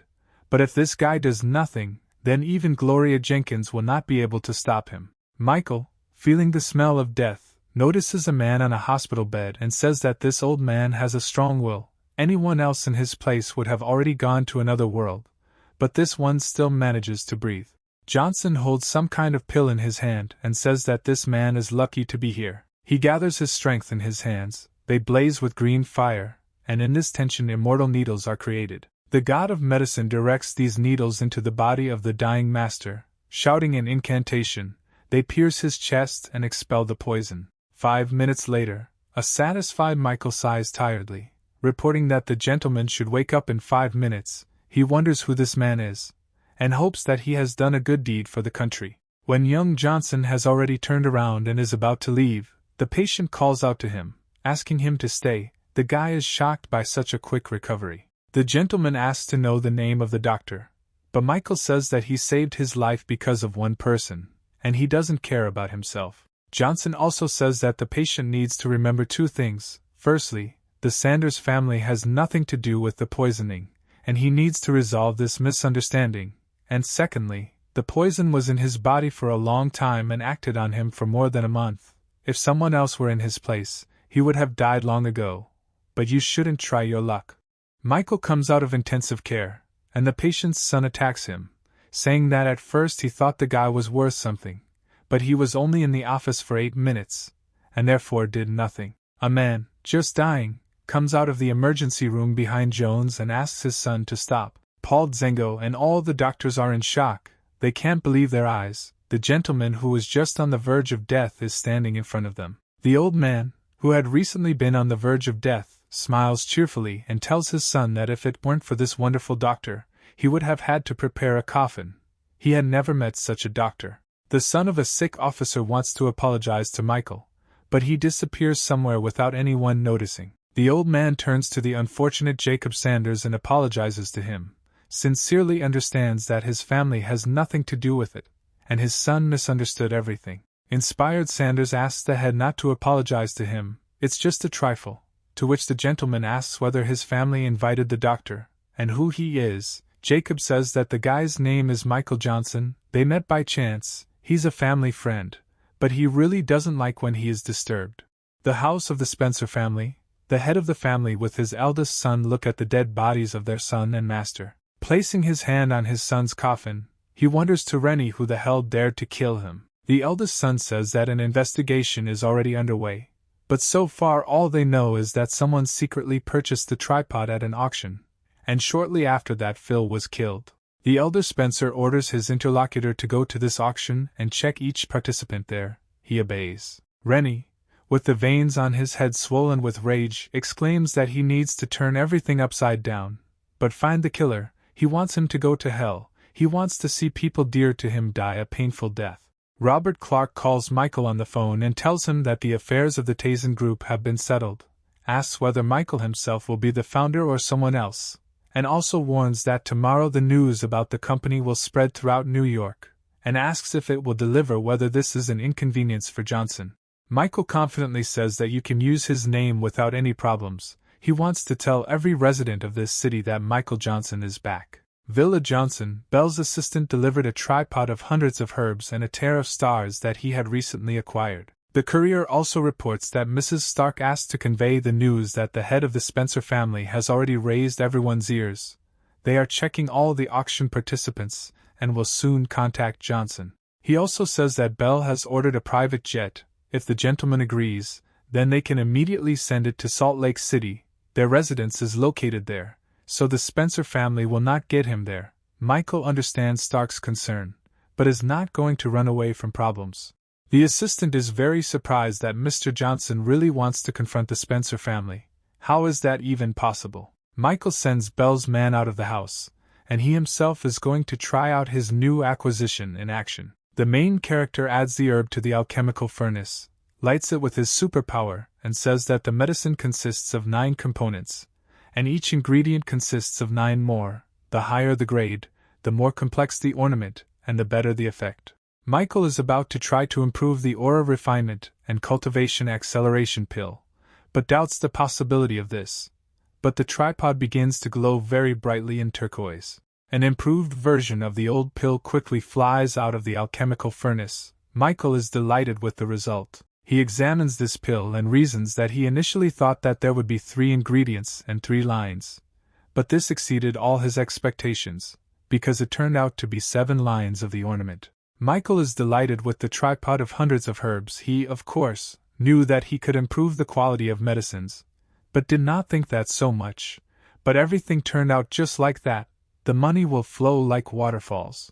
Young Johnson pops a brightly colored pill into his mouth, beginning the cultivation. The main character bursts into orange flames, which completely consumes him. Red fire bursts out of the guy's eyes and mouth like a bright ray, illuminating everything in the area. Michael feels incredible power, and the transition to the 6th kingdom of enlightenment, laughing, saying that the effect is not bad and admires the greatness of alchemy. Michael stands over the alchemical furnace and realizes that in one evening he jumped 2 kingdoms higher, not believing what was happening. He catches a stone once given by his father, notices that the stone has changed not only in size, but also feels different to the touch. Michael decides that he needs to visit the Rebirth cemetery again. Finding himself in the cemetery, he approaches one of the tombstones and believes that this time he will be able to notice something due to the fact that his state has changed. Now he can feel everything if he wants to, even summon some legendary warrior Claude Crank, Fist of Death. But he also feels that if he calls on him once, the tombstone will crumble into dust, and such a trump card is clearly worth keeping in his sleeve. Jessica's apartment. The girls read the news on the internet that the Tasen Group, which disappeared 5 years ago, is returning. Sarah realizes that she heard about this company somewhere, and Jessica explains to her that the Tasen Group was created by Michael's father, but for some reason it suddenly disappeared, and now it is returning. Then the girls notice another piece of news. The director is Michael Johnson. This shocks Sarah. Remembers Michael's words that he wanted company for himself, and wonders if he really did this just to annoy her mother.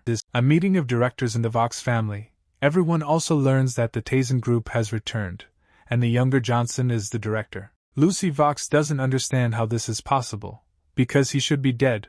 What this guy is even up to. The director reports the results of the investigation. Michael Johnson, who runs the company, is the same child who fell into the lake 5 years ago. The head of the company shows his registration photo on the big screen. Lucy recognizes in this guy the same ancient warrior who insulted her so much. He is also the same Johnson. How a representative of their family was able to become a warrior in the first place. The very appearance of the company does not frighten the Vox family. What is scarier for them is that all the previous management and office of the company were destroyed without a trace. This means that the Tasen Group is built on a sea of corpses, which means that this can already become a threat, and therefore we need to find out who is sponsoring it. The head of the family remembers that Johnson was once interested in Lucy, but she says that he is not worthy of their family, because he ended up in the spotlight because of a feeling of shame and thanks to someone else's support. If you believe the latest news, Robert Clark and his company are behind Johnson, although he was sick with cancer, but somehow he survived. Apparently he moved his head so much. He says that he would like to know what will happen next, because no one in their right mind would join him if they knew New York. Megan Walsh, sitting in her mansion, learns the popular news, and then laughs at Johnson's attempts to undermine the position of the Walsh family. She orders her man to send a letter saying that any person or company that dares to send flowers to the Tasen Group's opening ceremony tomorrow will become enemies of the Walsh family. The subordinate believes that thanks to the family's authority, not only will Johnson's company be left without employees, but this will also hit the Clarks. Michael is sitting in his villa meditating when he receives a call from Clark. He reports that things are bad, that the Vox and Walsh families are going to ban the Tasen Group from working. 3 other large families supported this idea. No one will dare to go to the ceremony tomorrow. Michael takes this news calmly, saying that those who want war will get it, and also says to leave it to him, because he wants the Tasen Group not only to start working, he is going to break in triumph. Michael returns to Jessica's house. The main preparations for the event are completed. Locke wanted to attend, but Johnson decided that he was better off operating from the shadows. The girls attack the guy with questions about where he has been these 2 days, why he hasn't contacted him, and whether he is really the owner of the Tasen Group. Michael awkwardly reveals that he's really some sort of head, and to be fair, it's his dad's business, but he considers it, to some extent, a family affair. Sarah rushes at the guy with tears, asking him to forgive her, because she didn't think that her mother would use family influence to harm his company. She even called her, but to no avail. Sarah thinks that Michael tried so hard, but because of her all his work will go to waste, but Johnson pats her on the head and tells her not to take it personally. He says that if she really feels guilty and feels bad, then she should just kiss him on the cheek and console him. But then, to the surprise of the main character, the girl actually kisses the guy. Jessica thinks with tears in her eyes that there was something between them before. Michael calms the girls down, assuring them that everything will go well tomorrow. No one came to the ceremony. Everyone watched the excitement, while only Clark stood on the carpet. He is waiting for Mr. Johnson, not believing that he will leave him alone in such an awkward position. A man with glasses approaches Robert. Clark is sincerely glad that his old friend came, despite everything. The man says that despite their many years of friendship, he is here to say that it is time to stop. He has no business helping this nonentity from the Johnson family. Here the hero of the occasion himself announces himself, and asks what the men are talking about. The men start throwing loud words at each other. Clark says that he is very glad if his friend is here for support, but if not, let him get out of here. And he says that he came to save Robert, because if he gets involved with this piece of shit, he will certainly die. And if he doesn't come to his senses now, he will lose all their joint projects. Passions between former friends are heating up more and more. Clark himself refuses projects, and his friend says that he is a fool, and he no longer needs his company, and wishes him good luck while waiting for the moment when 4 influential families come for his soul. The former friend leaves. Robert sadly reports that none of those he called wants to join them. Michael indifferently notes that everything will work out anyway. Clark's ex-friend approaches Lucy Vox. He says that it's already 9 o'clock and no one is there yet. No one who has at least some kind of ID will be able to get through, otherwise they will pay with their lives, and his partner really wants to see how he gets out of such a situation. The home of the Nix family, the head of the family is engaged in sports training in his personal gym. The son and his employees stand in front of the man. They say that the time will come soon and the Tasen Group will soon enter the market. But no one has joined them yet. It is clear that everyone wants it to close. The head of the family complains that they have such influence, and they all talk about closing it down. What did this Tasen Group do? The first officials of New York stand on his carpet and mumble that, in fact, she did nothing and they will correct her situation. They frantically think that they did not expect the boss to call them so early because of the Tasen Group. The boss shouts that if they want to improve the situation, why are they still here, and quickly sends them to do their work. They quickly run away, assenting. The son asks his father if Michael Johnson and his company are really worth it, because it will definitely worsen their relationship with the Walsh family. The father sadly notices that for some reason his child does not see prospects in people, because he met with him that day to make sure whether he really is a martial arts master. He also has the art of magical medicine. He is clearly a genius. If we do not side with him today, we may greatly regret it in the future. The Walsh family has influence due to its financial resources, but what is it worth ending relations with them? Haven't merchants loved entertainment for centuries? The son understands what the father wanted and says that he will do everything. A large press crowd gathered at the gates of the Tasen Group to witness its failure and complete collapse. Lucy says there's no point in waiting because no one will come. To everyone's surprise, Jessica Nightingale and Sarah Wall appear on the carpet in chic dresses. Vox cringes with anger and wonders why the hell Walsh forgot there. Isn't it her family boycotting the company? All photographers and journalists immediately notice the appearance of such iconic figures. They praise the girls in every possible way and say that others like them cannot be found anywhere else. Sarah turns to Michael saying that her company is lost anyway, so she is not afraid of being fired. Johnson says he is truly touched by their presence, but in his heart he thinks that, unfortunately, he needs a crowd, but at least they came themselves. Immediately after the girls, the owner of the Imperial Club in New York arrives. All the spectators are shocked by his appearance, but no one can order him, except for the first and second person in the entire city. Michael grins impudently. Clark simply does not believe that this is possible. How miraculously Johnson achieved it. A high-ranking official wishes all the best to Johnson and the company. He only honors him with a nod. The girls are shocked by the appearance of such important gentlemen and the attitude towards them. 2 more cars, belonging to some important personalities, arrive at the ceremony site. The first and second officials in New York appear on the path and greet Johnson, leaving the entire audience even more bewildered. Everyone notices that a military vehicle from the southwestern district is approaching. What are they doing here? Paul Zengo comes out of the car, surprising the audience immensely, because even the military arrived for the opening, with such force, for families are simply nothing. Another car arrives. Everyone is interested in who it is this time. Megan Walsh herself appears from it, immediately ordering her henchmen to find out who decided to go against her.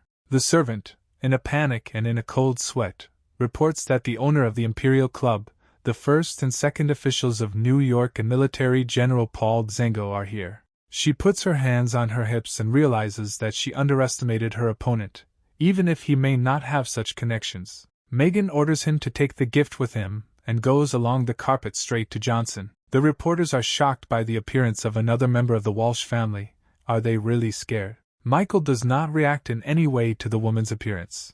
She says that she wanted to send flowers, but they were all sold out. So her servant presents a large golden statuette of the little spendthrift. Everyone understands that this is a vile trick, because it is taboo to give a gift to a small spender to open a company. The mother is very outraged by her daughter's behavior, because she herself decided to go against the will of the family. She also makes a sarcastic gesture at Jessica and says that she is fired, to which she says that she does not need a job in a family that is on the verge of bankruptcy, and declares that she is leaving herself. The immortal Megan orders her thug to teach the impudent trash some manners. Michael catches his fist and says that if he touches her, not only will the carpet turn red, but he will too. Stephen Nicks himself, a representative of the most influential of the 4 families of New York, appears on the path and is interested in the fact that the Walsh family can still only boast of their status. Sarah in a whisper asks how Michael knows such an influential person, and Johnson replies that he didn't know his name,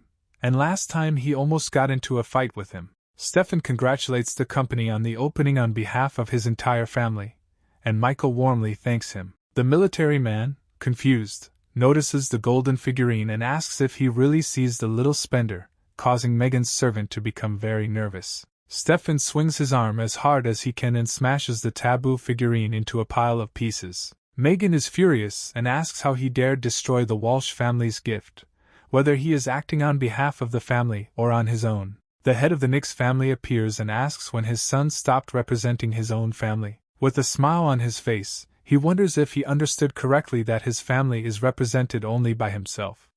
Megan is shocked by the appearance of the head of the Nicks family. The man stands next to Michael and says that this is his dear friend.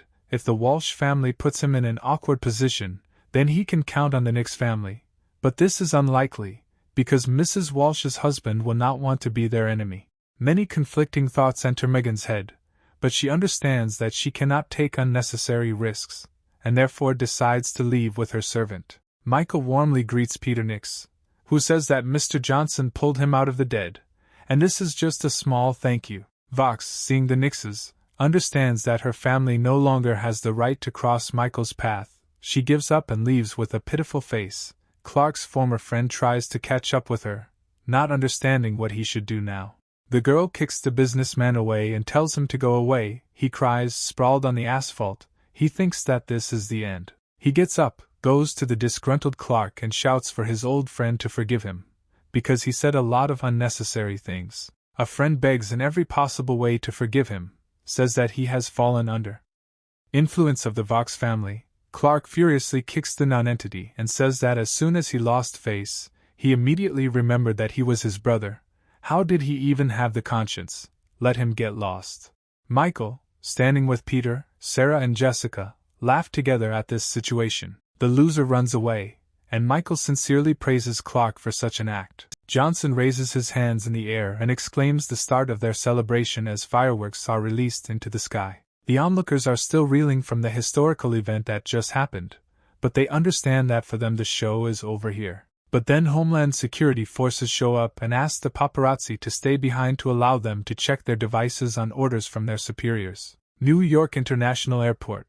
People say that it looks like a movie is being filmed here. Their outfits are too conspicuous. The old man of the Burke family with his retinue is displeasedly waiting for someone to meet him. The mustachioed man comes out and says that he has prepared a dinner party in their honor and hopes that he will be honored with attention.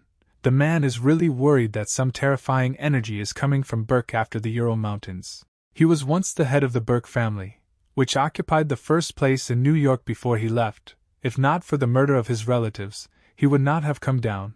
He is full of anger and will shake this city. The man asks permission to raise a toast to the master, because he has served him faithfully for a long time. The old man is only angrily interested in how the investigation is progressing, to which the servant only mumbles something. Burke breaks the table in two and shouts that he doesn't want to listen to his excuses. The guy says that Michael Johnson is now under great suspicion, but there is no irrefutable evidence. The old man wonders how such a young guy could kill his family. Then he tears up the sheet in a rage and says that since a shadow has fallen on the guy, it doesn't matter whether it's him or not, he's still a corpse. There is a meeting of directors in the Tasen Group office. They are thinking about what they should do next to develop the company. According to Sarah, the most important thing in the company is the product. Clark agrees and is also worried about this. Clark suggests turning to the internet or investments if Johnson has no ideas. But even so, they won't catch up with Walsh's company in 6 months. Michael calmly reports that they will not get involved with the internet, not to mention investments. He says that his company is only involved in industry, because it is unimaginably profitable. The head of the company puts 2 sheets on the table and says that the first course will make a woman look at least 5 years younger, and the second is a pill that extends the life of old people by 3 years. The company's personnel are very confused by what Johnson said, because a medicine with such an effect is literally an elixir of immortality. Clark swears that Mr. Johnson is not lying, because he saved his life with the help of this pill. Unnamed directors say that this product is the best in the world, and it is quite possible to overtake the Walsh family with it. Michael reveals that he has 2 conditions for production, the first being mass production, and the second being that the formula must remain absolutely secret. Johnson says threateningly that if someone spills the beans, it will instantly cost him his life. Robert gets up from his seat and, in a soldier's manner, reprimands that the Tasen Group will shock New York if they give him a month. Michael willingly believes in the capabilities of his ally and offers to distribute responsibilities. Jessica is in charge of marketing. Sarah is also going to move forward, but she is interrupted by a message. Her father writes something to her on the phone and she says that she does not need a high position, and in general she will be a temporary employee. But she promises to do everything possible for the company. After everyone has left, Michael says that he thought Sarah would want to take a management position, but she sharply refuses. The girl shows the phone and says that in 5 months there will be a wedding between her and a member of the martial arts family. She has no choice. Sarah sits alone in the room. She is very sad, and wonders why she cannot refuse, because she is not a product, but a living person. Michael and Jessica are sitting on the sofa, eating and having a nice conversation. The girl is clearly saddened by something. The guy asks the girl what happened to her friend. She says that she doesn't know, she hasn't left the room since their return and refuses to answer questions. Jessica's phone rings, it's Aunt Hordes. She tells the girl some scary story. The girl hangs up and with a very frightened face turns to the guy, informs him that this is serious, and asks him if he knows Link Moresby. Michael is surprised to hear this name, because this is the son of the owners of the cafe where he often ate as a child. He remembers that when everyone turned away from Johnson, only Link remained with him. He was too kind and stupid, but still Michael perceived him as his best friend. The last time the guy talked to his father, he found out that he studies at the university. Jessica reports that Aunt Horde said Moresby was beaten and had his arm broken near the university, but the ambulance couldn't get there. Michael and the girl arrive at the institute, where they see numerous guards. Jessica asks them to let them in, saying they are students, but the security says that the rector has given an order not to let anyone in and they ask to show their pass. Michael can't stand it. He walks up to the fence and angrily throws away the heavy fence, leaving the guards confused. Johnson tells them that the university is a temple of knowledge, and not a place for violence. He came here to save people, and if anyone dares to interfere with him, he will break his legs. The guards fall to their knees in front of him and answer that they won't dare stop him. Let him pass. A beating is taking place on the territory of the men's dormitory. A bunch of people surrounded the attackers and victims. Link's mother defends the guy, calling the attackers monsters. They simply laugh at her, and the rector himself is among the attackers. He reveals that the woman's son has a broken arm, asking the audience if it is not his fault that he could not defend himself. Link tries to attack his rapist, but he puts him in his place by swinging a bat right at his face. His blow is blocked by the boy's father, who asks the attacker not to go too far, warning him that he has already called the police. An arrogant guy, he turns to his father and says that he should look at himself, and not make him out to be some kind of monster. He explains to Link's father that he was harassing his girlfriend and that as soon as the police arrive, he will be arrested.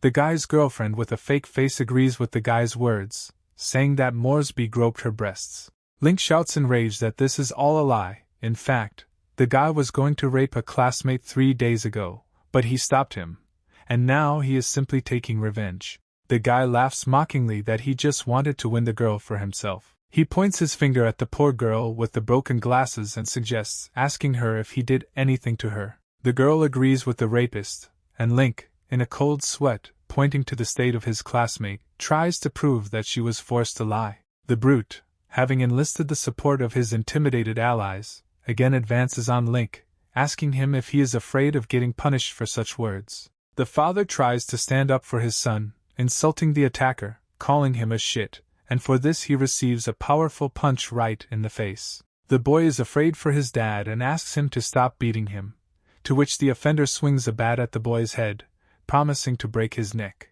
Then an angry Michael bursts through the crowd, attracting numerous glances. The thug, defending himself with a bat, asks who he is and shouts not to come near him. Johnson punches him in the face, breaking the bat in two and breaking the guy's nose. The offender falls. His partner shouts for Michael to move away from his friend. Johnson sends his opponent high into the air with a powerful uppercut, indifferently telling him to get out. Link Moresby is shocked by what he sees and sincerely does not understand where his friend came from here. Michael says that he will answer his questions later, and now, handing him a pill, he asks him to eat it, explaining that then his wounds will heal and he will feel better. Johnson promises to deal with Link's offender, and the guy himself feels some strange sensation and wonders what kind of pill this is. Moresby is worried about his friend, saying that there is no need to stand up for him, since it does not concern him. Jessica puts her hand on the guy's shoulder and says that Michael will handle everything.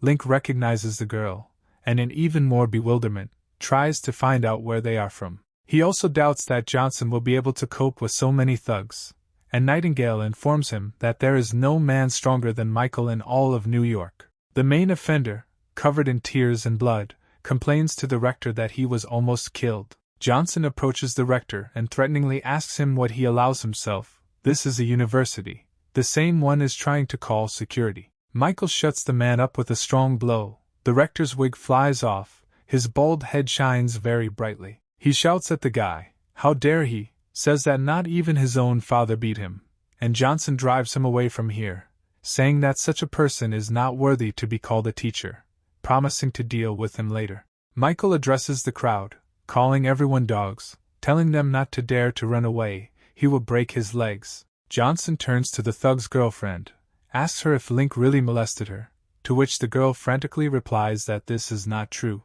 She points a finger at her boyfriend, saying that he was the one who persuaded her to lie. Young Johnson slaps the girl in the face, ordering her to kneel before Moresby and apologize. The girl fulfills the order of this strong guy, asks for forgiveness from Link and promises not to do this again. Michael turns to the thug and orders him to do the same, but he begins to say that he is the son of a gentleman from the great Clune family, and he cannot be treated this way. Johnson is not ready to listen to him, and therefore strikes him in the face, and then between the legs. When the younger Clune is already lying down, Michael swoops in on him, asking about his family. He, with tears in his eyes, raises his hand and asks to stop, admitting that he is to blame. Behind Michael's back, everyone in the crowd is whispering about how they are scared, whether he will really kill Clune and what will happen to them next. Johnson, meanwhile, beats Clune, who is already sitting on his knees, and he begs him to spare him, because if he kills him,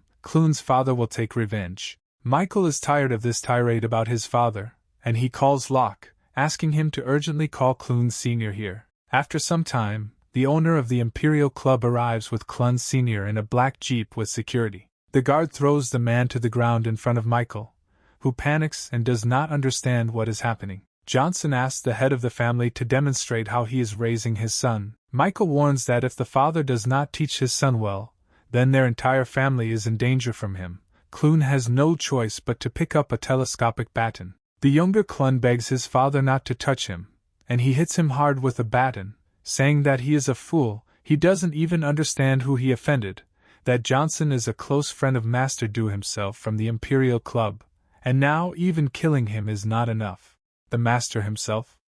While watching what is happening, Michael, seeing that he is impatient, asks him to deal with the rector and everyone present here, except for the girl whom Moresby saved. The Master snaps his fingers and tells his guys to do what the Lord said. Screams are heard. Michael approaches the rescued guy and his parents. They break into a grateful smile. Johnson is glad to meet his old friend, invites him to go with him, and he remembers that 5 years ago this guy's kindness saved him. It's time to return the favor. The elder Burke in his house talks about the appearance of Johnson Jr. His assistant says that there is nothing to be afraid of, because the Johnson family has been destroyed, and their main problem is the people behind the Tasen Group. If they kill that guy, they will anger his patrons. The elder Burke laughs at the threat from the Nix family and the National Security Agency. Because this bastard killed his family, he must take revenge. The assistant, listening to his boss about how he will cut off the heads of Michael's loved ones right in front of him, making the guy feel despair, says that they cannot risk that. The servant offers to arrange a duel, the price of which will be life. Then no one will dare to interfere. Burke agrees, saying that he will easily kill the guy if he accepts the challenge. The assistant grinningly asks if Michael can refuse the challenge if he is blackmailed by a woman. Then Spencer Sr. suddenly appears and offers Burke cooperation. Burke Sr. is surprised by the appearance of this old man, because he did not hear him enter, which means he has exorbitant strength. The owner of the house asks the master what wind brought him here. He laughs. He pokes at Michael's photo with such force that he breaks his finger through the table. Burke asks if such a person really has a grudge against this young man, and he replies that this scoundrel killed his son. The head of the family happily invites Spencer to sit in the chair, announcing that their families are now allies. Spencer immediately proposes his plan for revenge on Johnson. He found out that there are 2 girls that are important to him, and he can contact one of them. This method is more effective and painful for the guy. The master also adds that he is ready to send 3 of his best people. Burke agrees with the plan and is also ready to provide 4 of his students. They want to see how the guy copes with this. In the morning, Michael and Jessica are sitting at breakfast. The guy asks how Sarah is doing. The girl replies that yesterday her friend returned with swollen eyes and apparently cried a lot. Sarah doesn't answer questions. She went to bed early and still hasn't woken up. Jessica wants to go take her breakfast. Johnson says that this is unnecessary. If she wants, she will tell everything herself. He gets up from the table and warns the girl that he is leaving to meet with Link. Michael also adds with a malicious smile that the girl better not forget about work, otherwise he will cut her salary. The girl suddenly pinches the guy and with frightened eyes asks Michael if he is still there. Because 5 years ago he behaved differently, she has a feeling that they live in different worlds. Johnson replies that in his life he has understood one thing: people have two options, either play by someone else's rules or dictate their own. He likes the second option better. Opening the door, the guy adds so that the girl doesn't worry about it, he will always be with her, everything he does is his choice. Johnson sits on a dorm bed with Moresby and talks with a guy. Other students watch them from the doorway, admiring his power and strength. Michael notices them, and with a displeased face asks if they want to come in. The students quickly disappear, asking for an apology. Johnson notices that after yesterday no one will dare to mock Link anymore, and the guy says that everyone bows their heads before him and is afraid of him. Michael, hugging his friend, says that in the world everything is decided by power, and rules are just a tool for subjugating the weak, they strengthen the power of the strong. Johnson takes out some blue book and invites Link to become stronger, but he is not going to force him. The guy, without thinking twice, takes the book and says that he will no longer allow anyone to mock him and his parents. The book describes the technique of rolling a purple cloud. It will give answers to all questions. Today Link must write down all his thoughts in it and burn it, but no one should find out. Moresby realizes what an important thing his friend gave him.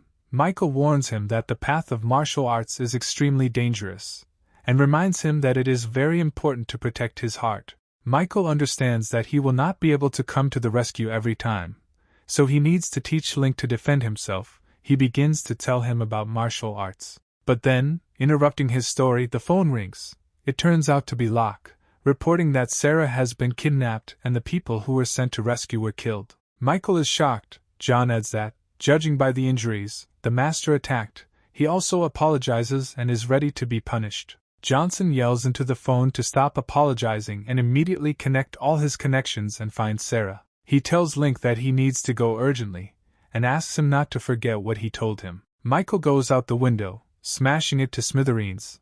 Link yells that this is the 5th floor. Leaning out the broken window, he notices Michael jumping an hole in the distance, and begins to suspect that he is not a person at all. Johnson breaks into the Walsh family estate, where he meets Megan. He realizes that Sarah is not there. She attacks the guy with accusations, asking why he didn't protect her daughter, and also saying that the connection with the bracelet tracking her location has been interrupted. Michael asks to give him a day to return the girl.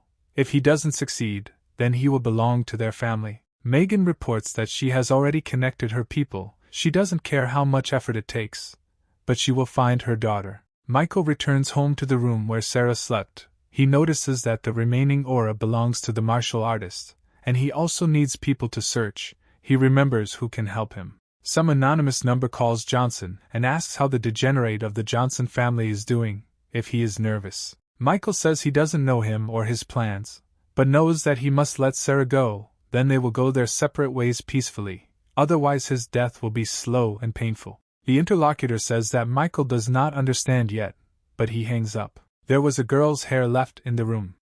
Johnson didn't want to use this technique, but apparently he has no choice. Michael casts the spells necessary to find his girlfriend.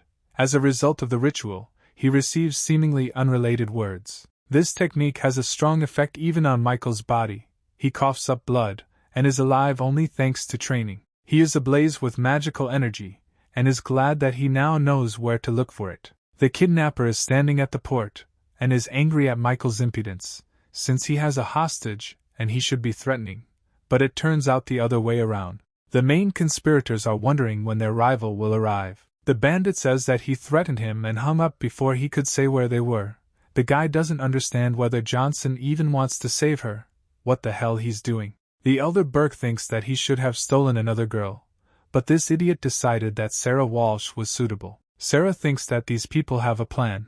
Not only did they not harm her, but they also give her water, which means they don't want to hurt her. She assumes that they are threatening the Walsh family. The guy brings the bottle to her and tells her to drink, but she refuses until they identify themselves, otherwise they will have to act at their own risk and deal with the consequences of insulting her family. He throws the bottle and says that he doesn't really need her to drink. She seriously wants him to treat her properly. He can calmly kill her. Some kind of sound signal appears, the bandit notices that his sensor has gone off, which means someone is approaching. The guy flies into the air and wonders in bewilderment about how they could have been found.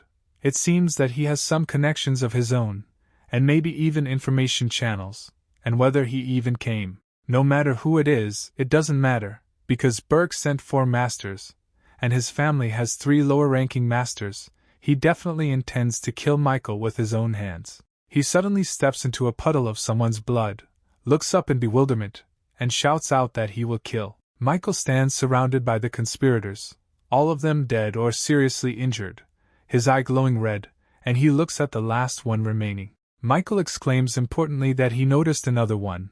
The last bandit nervously thinks that this is impossible and incredible. He killed 4 of Burke's students so easily. Not understanding what happened, he panics and decides to run away before Johnson decides to kill him too. Michael turns out to be faster. He has already come close to the bandit, and with fire in his eyes tells him that he is a corpse. The main character grabs the kidnapper by the head, and with all his magical power smashes his head on the floor. The bandit mumbles through the pain that he must not die, otherwise the consequences will be terrible. Michael says that he doesn't hear his squeak, and also that he gave him a chance, but he didn't take it, so let him be responsible for his actions. Johnson appears in front of the container in which Sarah is sitting and says that he has come to save her. The girl throws herself on the guy's neck and says that she couldn't even imagine that he would come to save her. He is sincerely glad that she is not injured. Michael asks if she can go, and then tells her that they are going home. Sarah notices blood on Michael's hands. She wonders what happened and where the kidnappers are now. The hero regretfully reports that they are all dead. He simply had no choice. The girl screams and realizes that Johnson alone defeated very strong masters. She heard that her fiancé is also a master. She thought that he could not be compared with Michael, but it turns out that he is not so simple. Sarah thinks that if her father finds out about Michael's power, he will change his mind, and then finds herself thinking about becoming Johnson's wife. But that's not such a bad option. Michael takes her on his shoulders. Sarah indignantly asks what he is doing, and he replies that she thought for too long, so he decided to take everything into his own hands, because, most likely, he will not stay on his feet. At first she is very indignant, but then she allows him to carry her if he wants. Sarah decides to hold on to that thought. This guy may be strange, but with him she feels safe and can rely on him. The main conspirators look through the magic picture at the death of all the warriors. They see how the guy is mocking, looking directly at them. Their will is unshakable, so they will destroy him at all costs, no matter how strong a master he turns out to be. They talk about challenging him to a fight, and they are both happy with this outcome. They believe that they should play it safe. If he agrees, they will ask Master Rio to take on the role of judge. Burke wonders if we are really talking about the master who is in the first 400 in China. Jessica's house. An angry Megan wonders if her daughter is really okay. She wonders who dared to kidnap her, but Sarah gently reports that everything is fine, and in general it was a mistake. The mother is furious. She doesn't understand since when the kidnapping is considered a misunderstanding, she wants to take her home. The girl says that she is protected here. Megan says that her father brought 3 guys from the province for protection. They are much more reliable than anyone. Michael says that if Ms. Walsh doesn't stop, he will have to intervene. She understands that it's better not to cross this guy's path. Megan says that she is not forcing Sarah, but her grandmother came from abroad to attend her birthday. Let her come for the holiday, and then she can come back here. Sarah does not believe that her grandmother has returned from abroad and really wants to see her. The mother says that she has no need to deceive her daughter, and she, slightly embarrassed, thinks that she has been doing this literally all her life. Sarah wants to know Michael's thoughts, but he calmly lets her go. He allows her to return whenever she wants. Sarah enthusiastically says that she will definitely return and will never leave Johnson. They shake little fingers, and the guy promises her that everything will be as he said. Sarah almost forgot that she had drawn up a plan for the work of Tasen Group. Then she hands it over. The girl does not know what level of competence Clark has, but she can also be relied upon. Michael has no doubt that she is earning her salary. Sarah and her mother say goodbye to Michael in a good manner and leave. Michael tells the girl not to worry and thinks that Jessica and her family are now in danger. He believes that he has a whole few days to deal with the problem. Someone rings the bell. the guy thinks Sarah forgot something. Michael looks through the doorway and sees a little boy there who wonders if he is Uncle Johnson. The boy holds out an envelope and says that grandfather asked me to give it to him. Michael immediately opens the letter, but does not understand what it could be. He sees that this letter is from Burke, who challenges him to a battle of martial artists, and if he refuses, his loved ones will suffer. Michael understands who was behind the kidnapping of Sarah. He is very dissatisfied, although this makes the situation easier.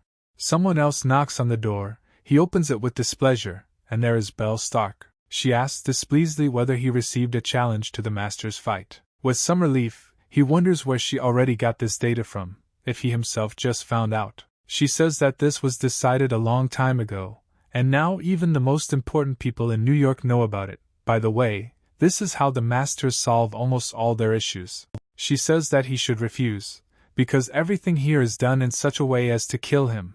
But Michael does not understand why he should refuse if he himself wanted to kill him. Belle shouts that Burke received the title of Master 10 years ago and went to the mountains to practice so that he would not be followed.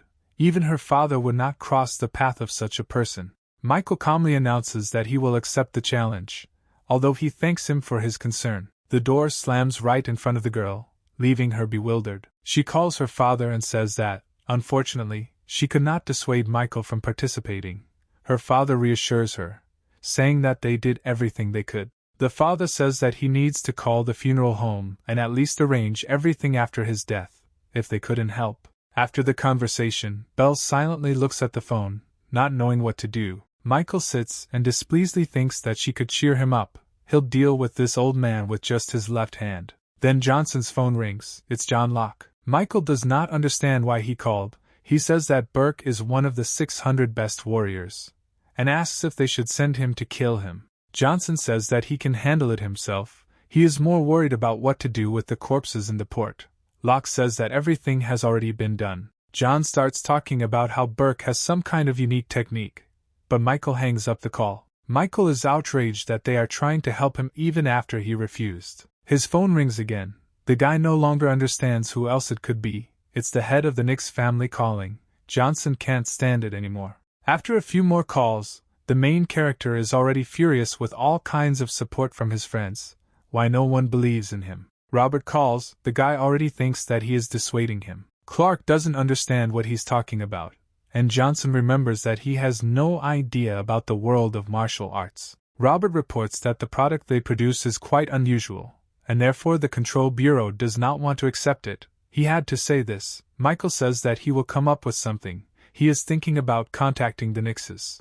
The phone rings again. Johnson thinks that someone else is about to dissuade or intimidate him. Brother Jenkins calls Michael to a meeting with the boss. He readily agrees. It's time to meet his boss. A military base, a lot of military personnel, a lot of equipment, anti-tank installations. Michael, accompanied by Leslie Clinton, walks through the base. Leslie gives Johnson a pass. He says that the boss is busy and asks to wait a little. They stand in front of the door. Clinton reports that Michael is already here. Huge double doors open. Michael enters and goes to the long-awaited meeting. The man looking out the window tells everything about Johnson's relatives and murders of famous people, which are carefully hidden. He turns around and says that just his description scares many.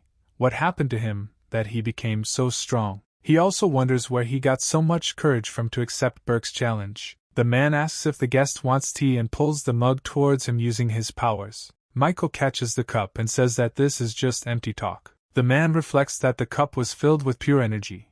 A person would not have been able to catch it, and a less powerful master would have been torn apart. His name is Mark Seed, and he heard that Johnson wants to cooperate. If he wants to join the special forces, then the man is ready to help him. Michael says that this is not what he needs. His company produces one medicine. He would really like help to get it on the market. Mark says it's easy to arrange, but he's interested in what he'll get in return. Michael throws his magic pill sharply and forcefully right at the soldier. He says that he can provide 200 of these. He is not going to bargain. Sid realizes that this pill has incredible healing properties and many patterns. He must take advantage of it. The soldier says that there are 500 of these magic lotions, and he will agree. The guy is about to leave. Mark, stopping him, says that he agrees to 200. Michael says he's changed his mind and is only offering 100, then gives him 5 seconds to think about it. The soldier understands that the young man does not take him seriously and agrees to 200. He asks Leslie Clinton to come to him tomorrow to pick up the cargo. The guy leaves, slamming the door. The man thought that Michael would go out of his way, but it turned out completely the opposite. It's incomprehensible to the mind. Leslie comes in and asks if they should do something about the duel. The commander says that he will talk to his superiors about it. He says that if they want to kill the boy, then at least the documents will protect him. Michael prepares materials to create 200 improved magic pills. Johnson gets a call from Jessica. She asks why he's not home at this hour, and where Sarah is. Michael says that he is in his new villa, and Sarah returned home voluntarily.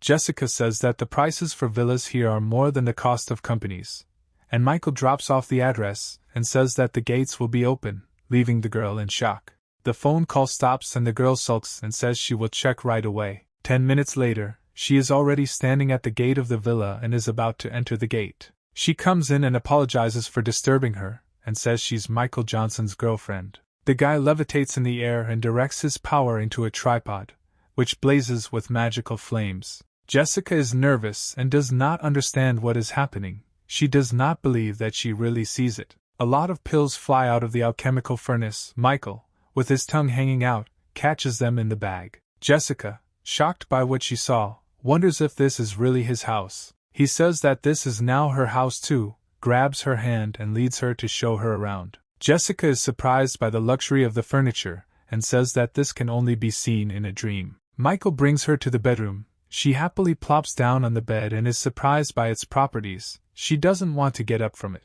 He says that he's giving her the bed, since she liked it so much, and can move in tomorrow. Jessica, confused, asks if this is a prank. Why give her so much? Johnson enthusiastically says he owes her much more than that. Jessica thinks it's because of what she did 5 years ago. Anyone would do the same. It's not worth it. She rushes at Michael and says that she is very angry, because he got a real palace.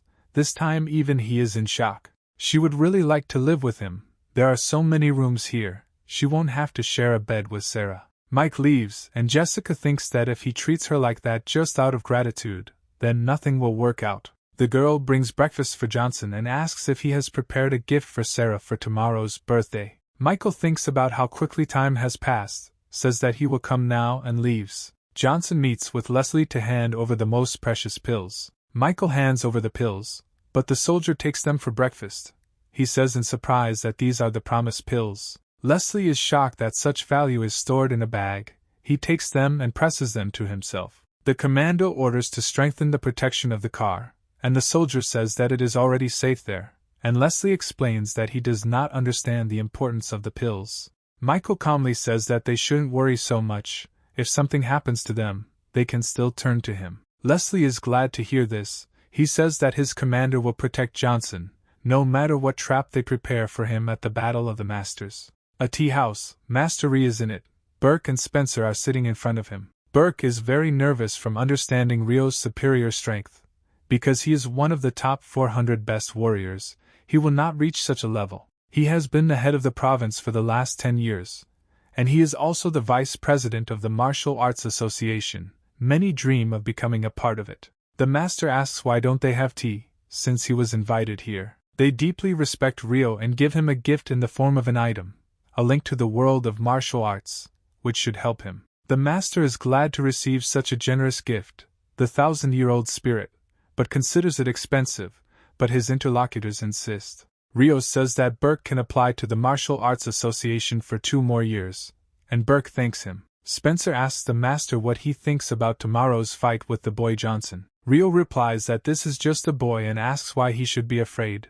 Burke replies that although the guy is not very strong, he bought a forbidden pill at an auction and can take it before the fight, then his power will increase. Master Rio exclaims that if the boy dares to take the pill, he will die in front of Burke. Spencer continues to bully his ally's teacher. Rio says not to add fuel to the fire. He understands that these two want to take revenge on him for the death of his sons.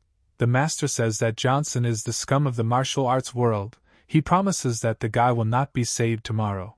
They say that they also wanted to ask for help in one other matter that does not concern the guy. 3 strange girls come in. Spencer says that these are students from the university. He has always admired Rio, so he invites him to a separate room to discuss some issues. The master chuckles lustfully and says that the current students are good students. He, as a representative of the older generation, must teach them well, especially the larger one. The next day, Michael meditates while levitating with his stone. The guide believes that the spiritual energy in China is less than there, but his training speed has increased. Is it really because of the stone? The stone moved. Michael does not believe that he can be alive, but he just answered. Michael says he can now call upon the power through the graveyard of rebirth, but he doesn't know what lies behind the ancient symbols. He decides that thinking here is useless and takes out coins and a turtle shell. Johnson is participating in a duel for the first time, so he decides to test his luck in this way. The shell stands up on its edge, leaving the guy confused about his immediate future, without giving precise answers. He understands that, as before, he knows nothing. The old man said that Michael is not competent enough to interfere in the affairs of heaven. At this moment Belle knocks and comes in. She says that she will lead the gentleman to a duel. Michael did not know that there were so many masters in America, and they would all come to watch the battle. And there are quite a few familiar faces. He sees the Sanders, Nix and Jenkins families with his brother, and even the Voxes. Somewhere in the crowd the master was lost. Dew and Locke, who is pretending to be Dew's little brother. John thinks he will protect his lord if his life is in danger, no matter what. Onlookers notice that the three great judges are already at their workplace. God, is this really the same Master Rio? And with him 2 more cool Masters. Rio, as a member of the ministry, should strive for justice and maintain order. Bell informs Michael that these masters are among the first 500 masters, and Ri, according to some sources, made his way into the first 300. For the first time, Michael is overcome by doubts about his own strength. He is afraid that Master Rio has reached a kingdom above him. It seems that he underestimated the ancient warrior. Stark reports that in order to hold the position of judge, one needs not only strength, but also charisma and power, and also suggests keeping in mind that he is the vice president of the association. Few would dare to insult him. Bell warns him that the guy now has the opportunity to please the master. Michael is outraged. They pay attention to the second judge, Master Me. His family is very strong. If Michael has a good relationship with him, then Burke will not be able to touch him. Master Ri comes on stage and asks Johnson and Burke to come up to him. The old man, baring his teeth, warns Michael that he is a corpse. The hero sighs with indifference. The audience is shocked at the insignificance of the Johnson family on the same battlefield with the master. How can he even compare with him? Master Me orders everyone to shut their mouths. He turns to the stands and angrily warns that whoever persecutes heresy and disrupts the duel process will regret it. Then he turns towards his rivals and sadly thinks that he feels sorry for such a young master who will have to end up here. Rio chants that the start of the battle means that the two are fighting to the death. However, he hopes that the loser will admit defeat and they will do without casualties. Now, standing between 2 rivals, he announces the start of the battle. The elder Burke bursts into flames and threatens to pay brutally for the deaths of his relatives. Michael says that now he understands everything, and the old man will join his children, and his family will go down in history. Burke launches a furious and rapid attack with name-calling towards Johnson. Michael jumps away from the blow and says with satisfaction that he cannot be defeated with such a rude technique. Burke sends 10 of his fists into the air in Johnson's direction. Michael blocks both hands, and another of his essence stands behind him and says that the enemy is just a turtle. Onlookers notice that Master Burke is rapidly losing control of the situation. Burke, upset that the battle did not end immediately, yells at Michael that he is a degenerate and only knows how to dodge. Michael with an angry face says that he can play with the master for a long time, but he wants to see what kind of crappy family these Burkes are. From these words, the master flares up in streams of strong blue flame. His eyes glow, and he wishes the enemy to die. Johnson and Burke meet with their fists filled with millions of particles of magical energy. Michael smiles maliciously and notices that his opponent is weaker than he thought. Michael's fist knocks back the enraged enemy, who is in a state of shock and falls onto the battlefield. The judges notice that Burke trained for so long and fell under the blow of the boy. How is this possible? Bell exclaims admiringly about Johnson's strength. Locke smiles contentedly and thinks that Michael really deserves to be called a ruler. The main character tells Burke that, having such power, he allows himself to be defeated by the younger ones. his family definitely deserves death. Burke, in a cold sweat, says that he did not want to use his special technique. But Michael leaves no choice, and the old man rushes to attack. Michael feels the familiar power of strong cultivation. As soon as this art is applied, great damage is caused to the internal organs.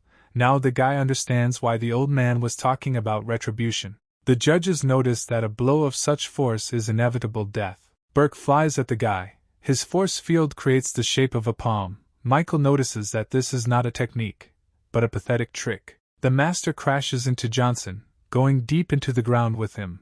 A bright column of light shoots out of the hole. Belle and John are very worried about their friend, and Lucy is happy that finally something could kill her enemy. Spencer is angry that Michael doesn't deserve such an easy death, and he feels sorry for the Burke family. When the smoke leaves the site of the impact, everyone notices the living Michael and the body of the master. Spencer only says that this cannot be. Judge Rio is completely shocked. He notices that the guy didn't even have time to accumulate energy. He understands that Michael simply put his fist under Burke's rapid attack, but does not know how he was able to break through such power and fight back. Judge Rio himself flies up to the guy in a murderous attack and says that the fight is over, but if the guy wants to die, then first he needs to defeat him. Michael does not understand why the judge, who stood for justice, did not stop the fatal attack on Burke. The guy reports that the old man is not the only one who will die today. A dog named Rio will go after him. Spencer sneaks up behind Johnson while he is distracted by Master Rio. He makes a dishonest attack from behind on an unsuspecting guy. Locke shouts for the Lord to turn around. He did not expect that they would flout the rules so vilely. Spencer's sneaky strike is successful and breaks through Michael's flank defense. Now, the opponent is about to strike to the head, but the guy is already preparing his counterattack. Michael knocks the crap out with one punch, leaving his opponent's attack ineffective, yelling at Spencer that he's an old bastard who likes to attack on the sly. He says that he will send him to the next world, and then inflicts a series of magical blows. Michael, in a state of bloody rage, continues to strike repeatedly. The other judges understand that he just like that, in an instant, defeated the head of the Spencer family, who was ranked 514th in America. Master Rio can't believe his eyes. Spencer is torn apart. He wonders what kind of technique Johnson used. Burke begs the master for help, because Johnson can destroy him too. Rio seriously says that as long as he is here, the kid will never dare to kill him. The last Burke is instantly overtaken by an energy blow to the forehead. Rio is in shock. Michael says that even if Jesus himself had come to his aid, he would not have been saved. Michael clearly provokes Rio, saying that he didn't seem to want the murders. The other judges are baffled by Johnson's boundless arrogance. Rio asks why he killed Burke if the outcome was already a foregone conclusion, and he says that since he took someone's side and thinks he can kill him on the sly, then he's a shitty old dog.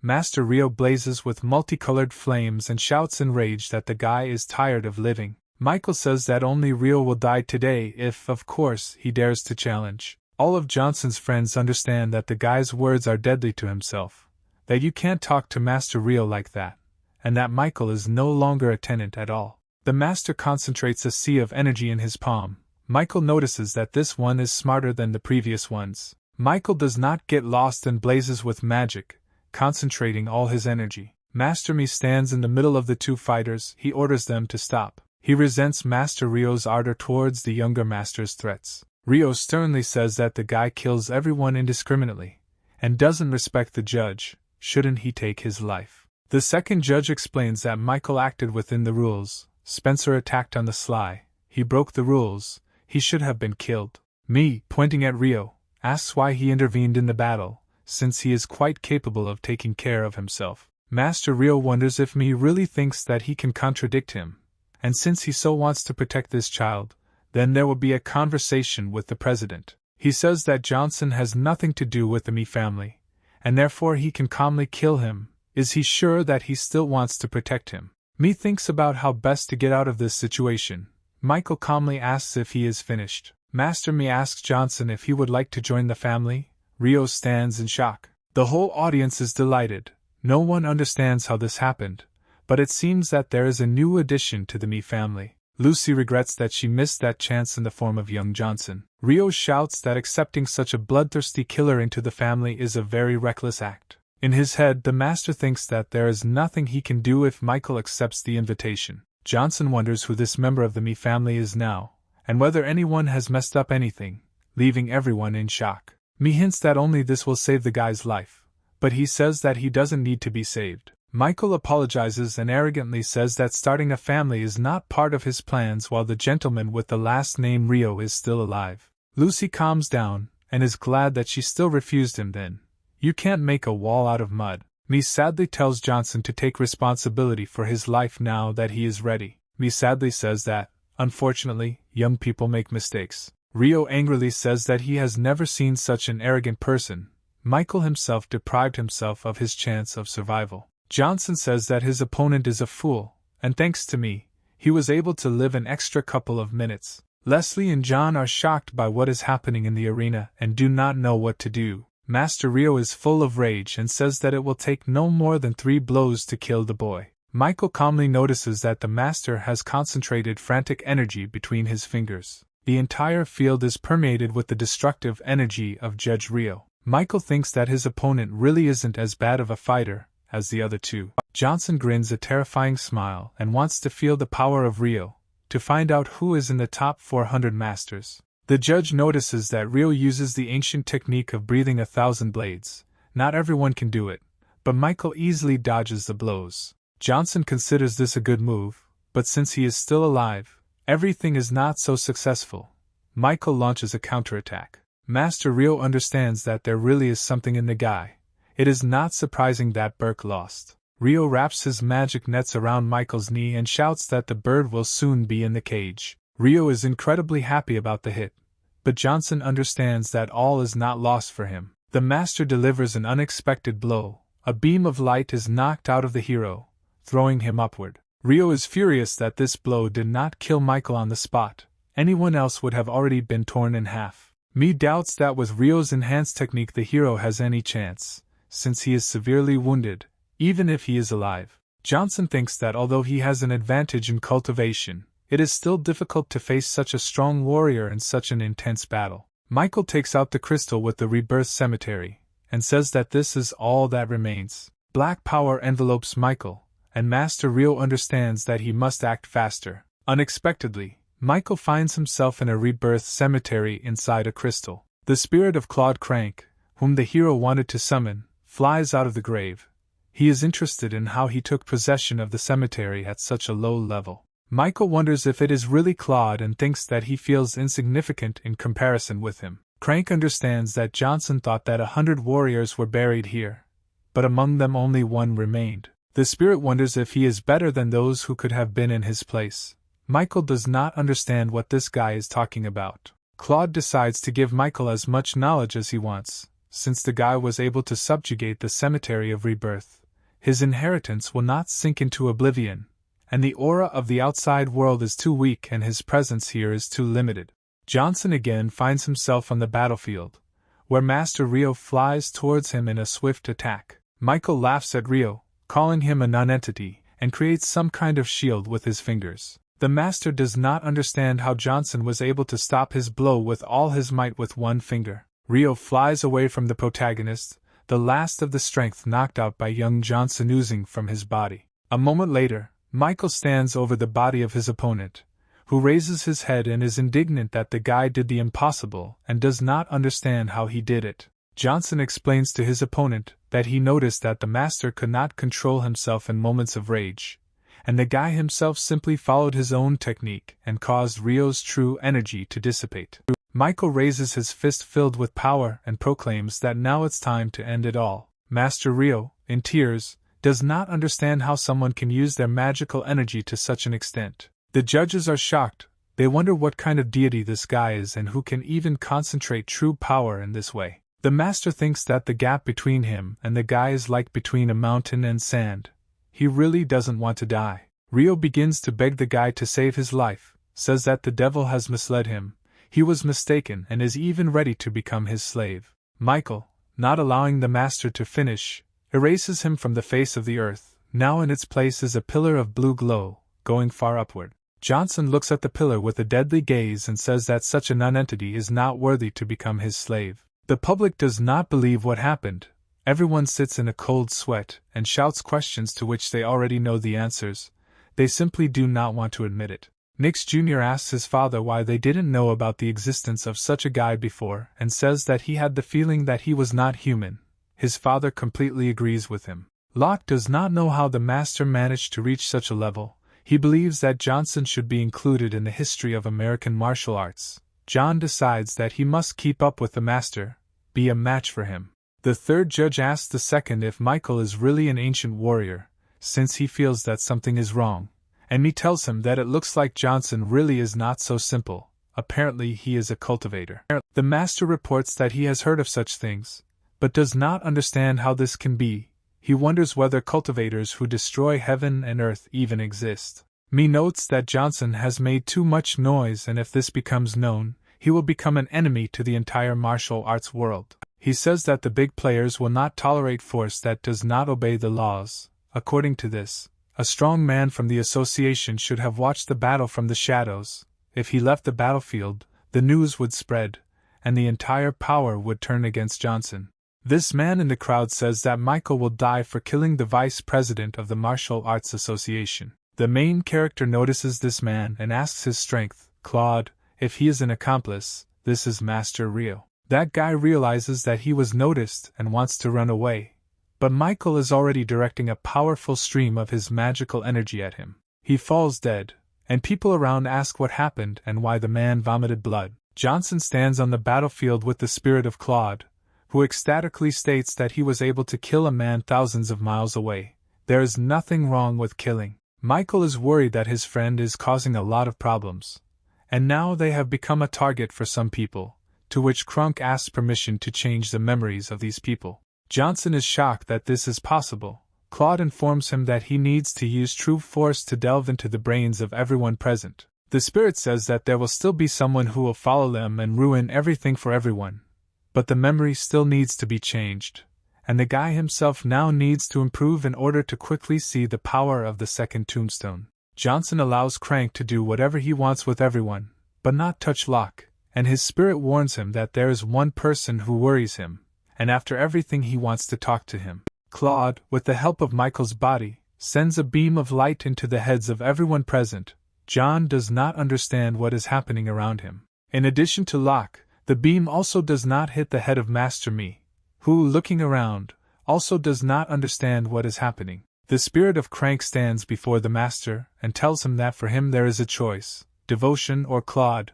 Me can either forget everything that happened here, or continue to remain a nonentity. Me notices Johnson standing behind him, but realizes that it is not he who is talking to him, but something higher. Weighing the pros and cons, the Master decides to become a servant of the spirit, and kneels before Michael. Crunk directs a beam at Me's head and warns him that once he turns his back on him, the true power will tear the Master apart from the inside. The spirit tells Johnson that he has some more time, and they need to find a quiet place to finish one last job. Michael leaves in spirit, calling for Master Me, who is still on his knees. At Johnson's estate, the guy himself and Claude's spirit are sitting in a secret room where no one can disturb them. Crank notices that Michael has many doubts in his soul, but the spirit does not have much time to resolve them. Johnson, with a serious face, asks Claude why he is imprisoned in stone, and why he is helping him. The spirit reports that, firstly, they are imprisoned not in stone, but in the cemetery of Rebirth. It just so happened that the cemetery is in stone,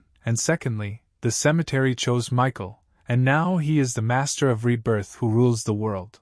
Claude says that the only thing they can do for the guy is to help him overcome all obstacles and become immortal. Michael asks another question. He wonders how to summon the remaining 99 tombstones. Crunk says that to do this, the guy needs to be strong enough to convince other spirits that he is worthy, then he can summon them. Claude offers another option, saying that we can try to interest them in something, and the spirit also sadly reports that he is the weakest in the cemetery. Michael is shocked by what he heard. He thinks about the power of the cemetery, and realizes that it is probably capable of splitting the void and destroying the stars. The spirit says that he only has an hour left, and plans to teach Michael everything he knows. They start the lesson. The guy sits in a meditation pose. Many images related to martial arts flash in his head. The spirit says that in order to reincarnate, Michael needs to have 100 powerful forces under his control.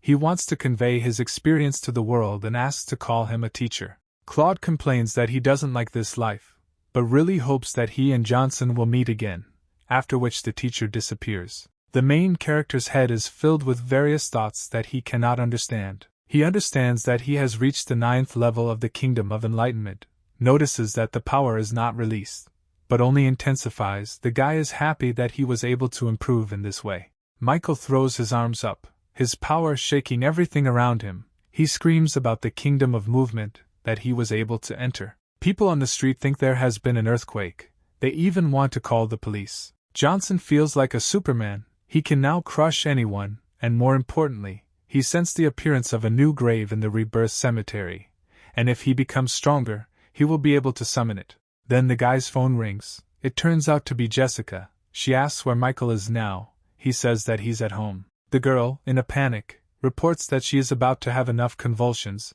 saying that an earthquake just happened near the house, and wondering how Michael could not have felt it. Jessica calms down and tells the guy to hurry up to Sarah, because today is her birthday. The guy, who completely forgot about the holiday, says that it will be soon. Leslie tells his boss what he saw yesterday, saying that he remembers how Johnson killed Burke and Spencer, but he does not understand at all how Master Rio was killed.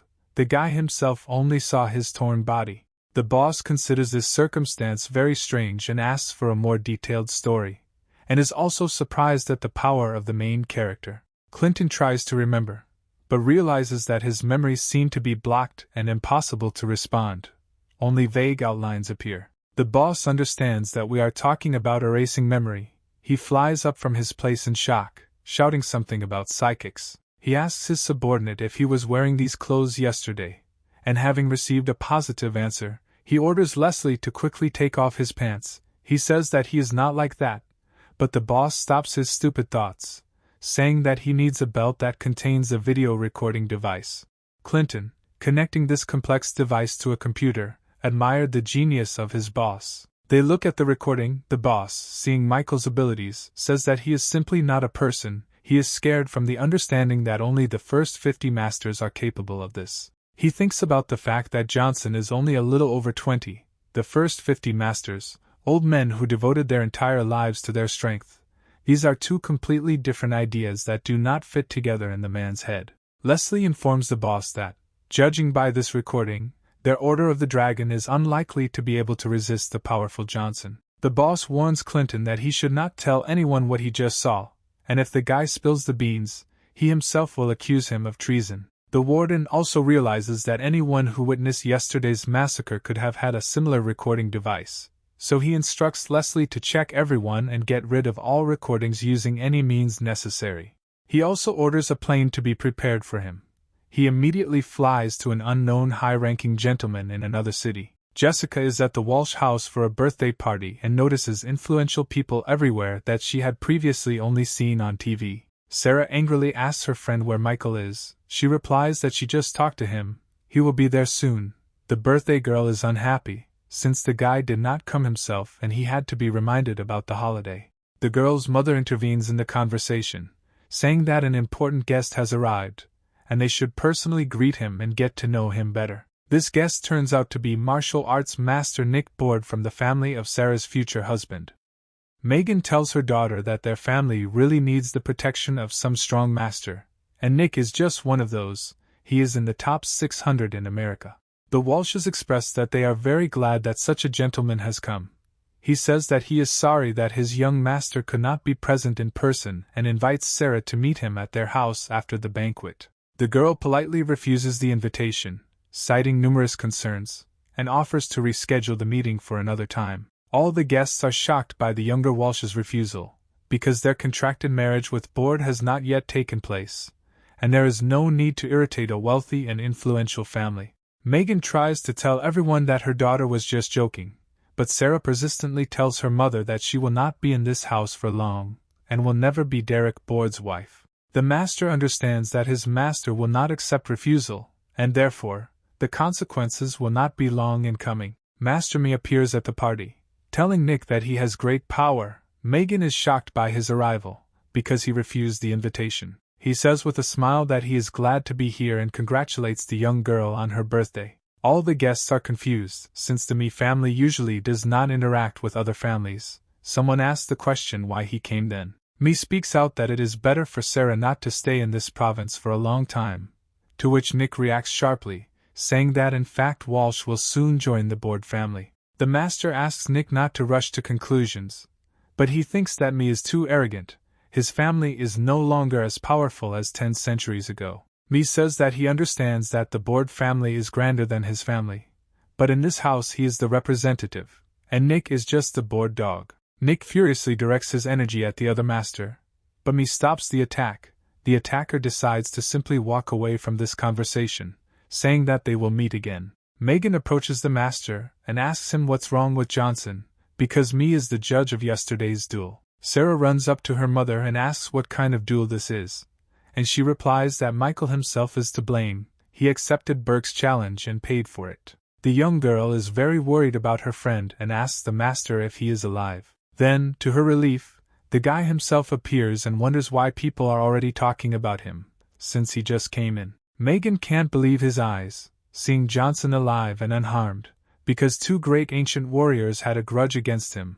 How did they admit that he was still alive? Master Mi bends his knee in front of the main character, warmly greeting him and calling him master. Everyone around is shocked by such a gesture from the great and venerable master. Megan believes that his family will be furious if they find out what Mi did. Sarah, with her eyes lighting up, thinks that with such support Michael will be able to protect her from the terrible Board family. She believes that the guy has a promising future. Nick, looking at Sarah and seeing with what eyes she looks at Johnson, concludes that the girl is in love with him. Michael asks Mi to get up from her knees, because the guy has already attracted too much attention to himself, which should go to the birthday girl. Johnson, spreading his arms for a hug, approaches the girl, apologizes for being late and hopes that she is not offended. Sarah defiantly puffs out her cheeks and says that she will be angry if the guy does not give her a worthy gift. The main character pats his pocket with a smug smile, saying that there is a gift there, and the girl will definitely like it. The other guests are unhappy with the behavior of this narcissistic guy, who believes that his gift will be the best. Then Megan takes the girl, interrupting their nice conversation with the guy, and says that it's time for them to go on stage. 3 women of the Walsh generation are on stage. Megan begins her speech, thanking everyone present for coming to congratulate her little girl, with a special thank you to the Board family. Michael notices Sarah's good-looking grandmother, and Jessica tells him that this family respects their elders with dignity. The girl asks the guy where he was for half a day, saying that she was looking for him everywhere, to which Johnson says that he was solving minor troubles. Nightingale notices that the gift-giving ceremony has begun on stage, and a man has already come out to congratulate Sarah. He gives the birthday girl an Imperial Jade, announcing its value at $50 million. Discussions immediately begin among the other guests. Everyone criticizes such a gift, because the Walsh family is already rich, and they don't need such an ugly figurine. Jessica draws attention to her gift, for which she immediately feels ashamed. Michael supports the girl, saying that Sarah values attention, not money. The girl decides to go give it next, because the longer she hesitates, the less she wants to give this box. She wants to get rid of it quickly. Sarah meets her, laughingly says that she will not forgive her best friend for a bad gift, and she reports that it is inexpensive, but from the bottom of her heart. The gift turns out to be a small copy of their house, where you can see their figures in the window. Jessica reports that she made it with her own hands. Sarah is delighted with the gift and looks through the small window to get a closer look. The joyful girl hugs her friend, telling her that she is wonderful and she loves her to death. Jessica laughs and asks her to keep her gift carefully. Master Mi is touched by their sisterhood and decides to give his gift next. Mi gives the girl a jade order from his family, which shocks everyone present, and he also wishes the girl all her wishes come true. Megan understands that with the help of this order it is possible to obtain protection from the Mi family. She asks to take the gift, since her family will not be able to accept such value. The master reports that his gift is nothing compared to the relationship between Sarah and Michael. He hopes to soon attend their wedding, where he will present a much better gift, leaving the girl confused. Doubts arise in the crowd. Everyone calls this a confrontation, because Sarah has a wedding contract with the Board family. An enraged Nick quickly appears near me, warning him that he is now in such a situation that no one will save him. The master just laughs. Nick turns to Sarah and gives her the board family order, saying that this amulet is better than the one me gave, and also says that he has another gift for the girl. He takes out a box with a magic pill, saying that if a person who does not practice martial arts takes this pill, he will immediately become a master and reach the highest realm. In the crowd, everyone is whispering, talking about the power of the boards and realizing that the pill has eclipsed all their gifts. They discuss that such a family can easily afford such gifts. Megan quickly flies up to Nick and says that she will gladly accept such a gift for her daughter, and hopes that one day their family will be able to return the favor. Michael knocks the amulet and pill out of Master Board's hands, and with a displeased face asks how he can give Sarah such garbage. Nick flares up in rage. His energy fills the entire space around him. He tells the guy that he does not dare spoil the gift of young Board and now he is a corpse. Johnson reports that such expired pills will only give Sarah a stomach ache, and if Nick wants to take normal medicine, it's better to contact him himself, and the guy hands the master a handful of pills. The guests are shocked. They smell an amazing smell and notice an engraving on the pills, which convinces them that the pills are indeed of the best quality. Megan understands how much she underestimated Michael. He is not only an amazing master, but he also gets his pills from somewhere, and they are also of such quality that Borda's pill is real trash compared to this one. The protagonist pours a handful of pills into the shocked Sarah's hands, telling her not to hesitate. Then he says that this is just an addition to the main gift and hands her the box, saying that if she doesn't like it, then he's ready to do her and Jessica's laundry for a year. The girl unties the ribbon on the gift and warns the guy that she is very picky. The box contains the very necklace that her grandfather once wanted to give her. The girl is delighted. The guests present laugh at Johnson's gift, saying that they expected more from him. Sarah cries with happiness and looks at Michael, thanking him for being able to return the necklace. The girl shows the gift to her surprised grandmother, and she confirms that this is the same tier of stars necklace that her grandfather made for her. Sarah warmly thanks the guy, saying that this is the best gift. Michael exhales exaggeratedly, glad that he won't have to do the girl's laundry. The inspired girl rushes to the guy and kisses him on the cheek. Michael is very surprised. The crowd is indignant at how one of the first three beauties of New York, a girl ideal in all respects, could fall in love with such a guy, and the guests also notice that she is the bride of the young Board, and this act entails treason. Nick is furious. He is irritated by the girl's action, rushes at her with insults, and raises his hand. Young Johnson stands up for the girl, catches the master's hand and tells him that he has crossed the line. Nick insults the guy, and he gives him such a powerful slap in the face that Board, spinning, flies to the other end of the hall and hits the tables. Nick calls the guy a bastard, reminding him what kind of family he comes from. Michael flares up, and a rage overtakes the already lying master, puts his foot on the man's chest and asks him what's wrong with their family. Those present are amazed by the guy's behavior. They don't understand how he can afford to talk to Board like that, and they think about what would happen if the head of their family arrived now. Michael says that Nick was lucky today. If it weren't for Sarah's birthday, he would have killed him, but now, he just doesn't want to stain the room with blood. Board can't stand it, and tries to hit the guy, but he uses his strength to throw him out of the house. A dissatisfied Nick threatens Michael with his master, to whom he will now report everything, and then Johnson will be ground into powder. Johnson orders Mr. Me to get rid of the Board family's dogs, because he is a great professional in this matter. Me quickly leaves to complete the task. People in the area do not understand how the gentleman agreed to do the dirty work for the guy. This will lead to a decline in the status of his family. Megan talks about what a powerful and strong young man Michael is. She already believes that he is not such a bad candidate for her daughter, so she calls him over. The girl's mother offers to pour tea, which is made especially for their family. There will be no more chance. Michael says that he did not expect that she would serve him herself. She laughs that he is afraid that she will poison him. The guy laughs, saying that no poison will kill him. She tells the guy that she underestimated him before, admits that he is full of surprises and quite an impressive young man. Michael wonders if this is the only reason he was called. The woman says no and informs her of her daughter's engagement.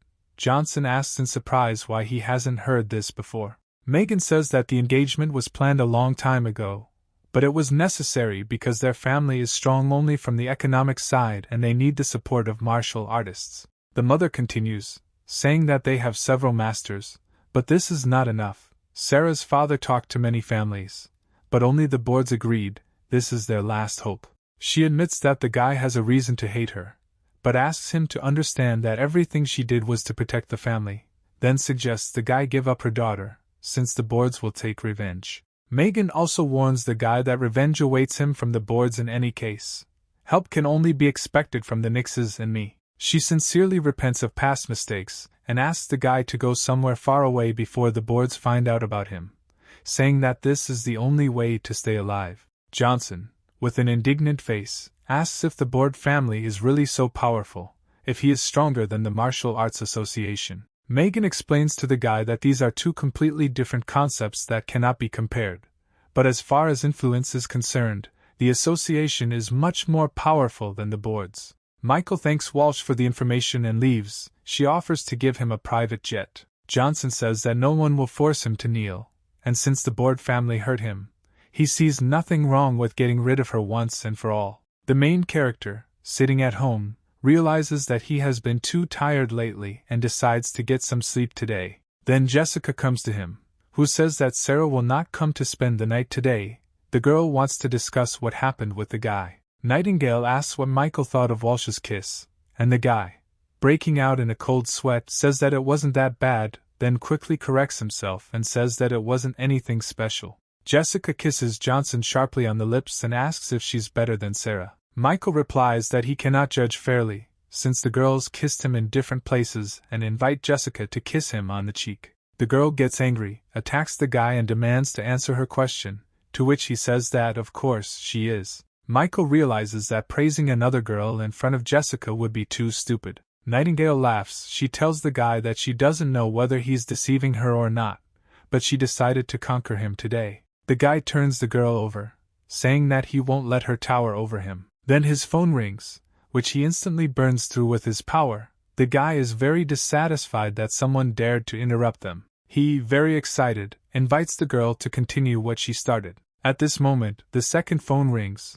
Michael is furious and is about to destroy it too, and Jessica catches his hand and shouts that it is her phone. And Johnson, with an extremely dissatisfied expression on his face, says that next time he will just buy her a new one. The girl says that Clark called, and since he called both of them, the matter is clearly very serious. Michael, very upset, thinks that he missed such a great chance. The guy answers the phone on Jessica's phone and asks Clark what happened. Robert says that things are very bad. Someone stole the recipe for their drug. A guy and a man stand sadly near a safe that has been torn to pieces.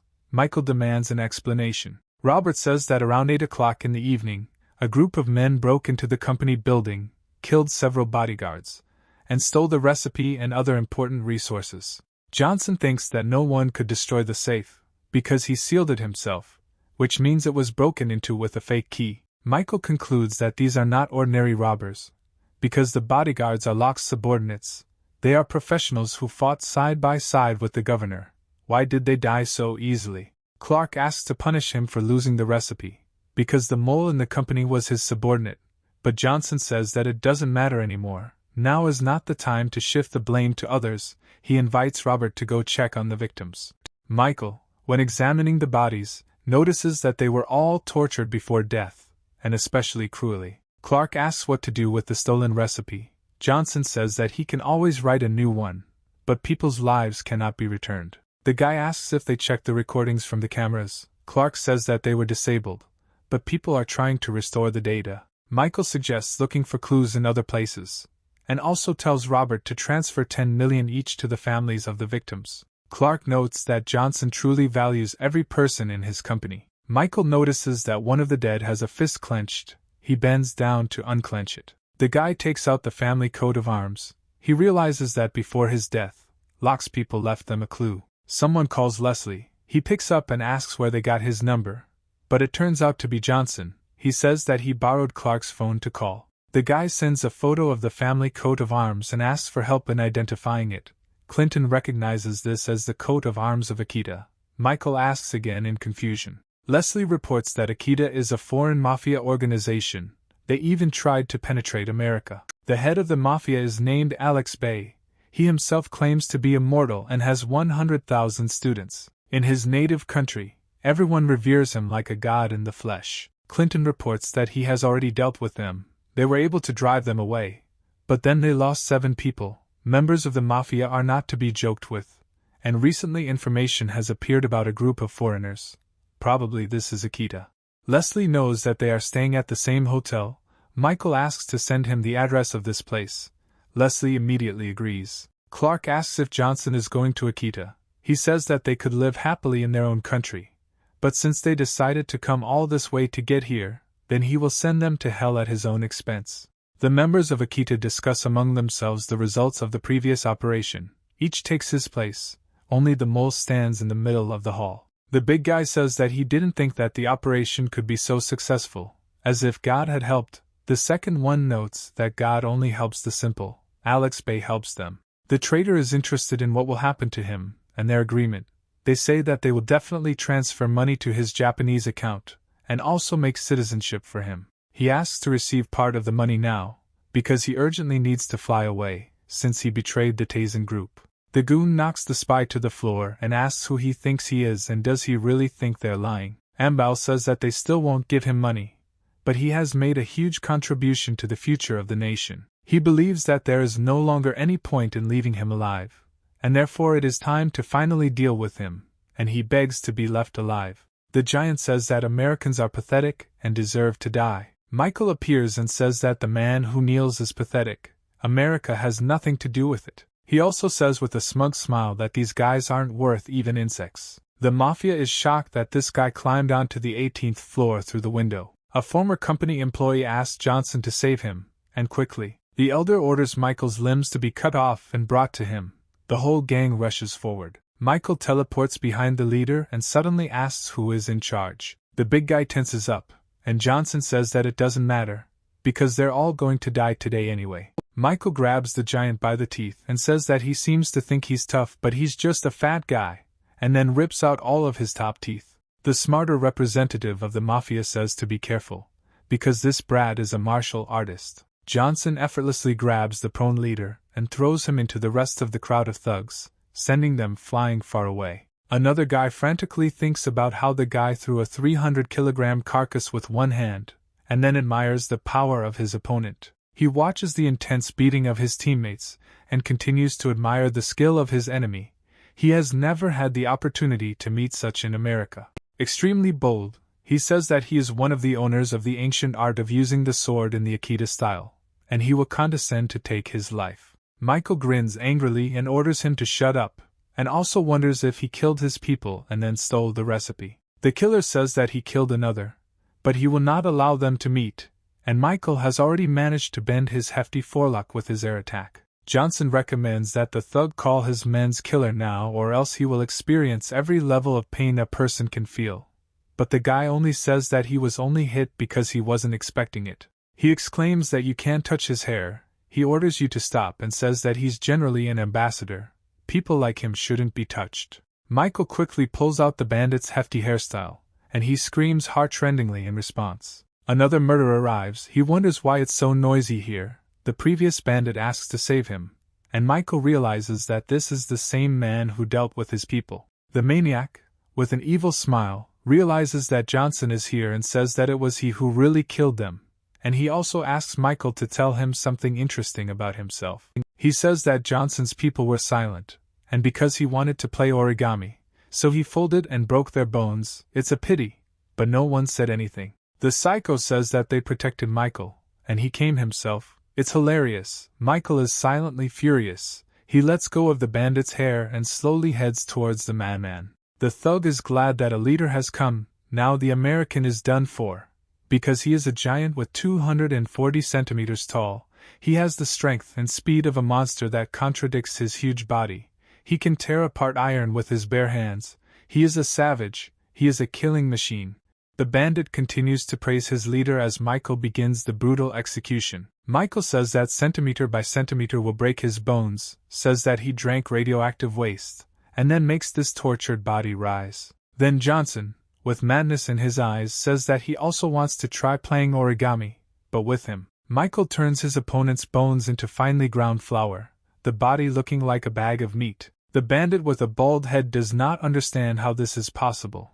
His leader is not even able to get up. He wonders who this man is. While the master's body flies past, Johnson says that it is his turn, and he hints that there has been some kind of misunderstanding. He is trying to agree that they will compensate for all the damage, and in general Akita is looking for strong Chinese for cooperation, and he is the best candidate.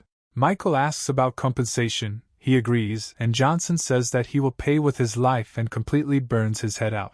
Johnson stands with his hand on fire. There are many corpses lying around, including disfigured ones, and there is also a mole sitting on his knees. The traitor begs Johnson to forgive him, that he will work for the company for free all his life. He is a graduate of Harvard University.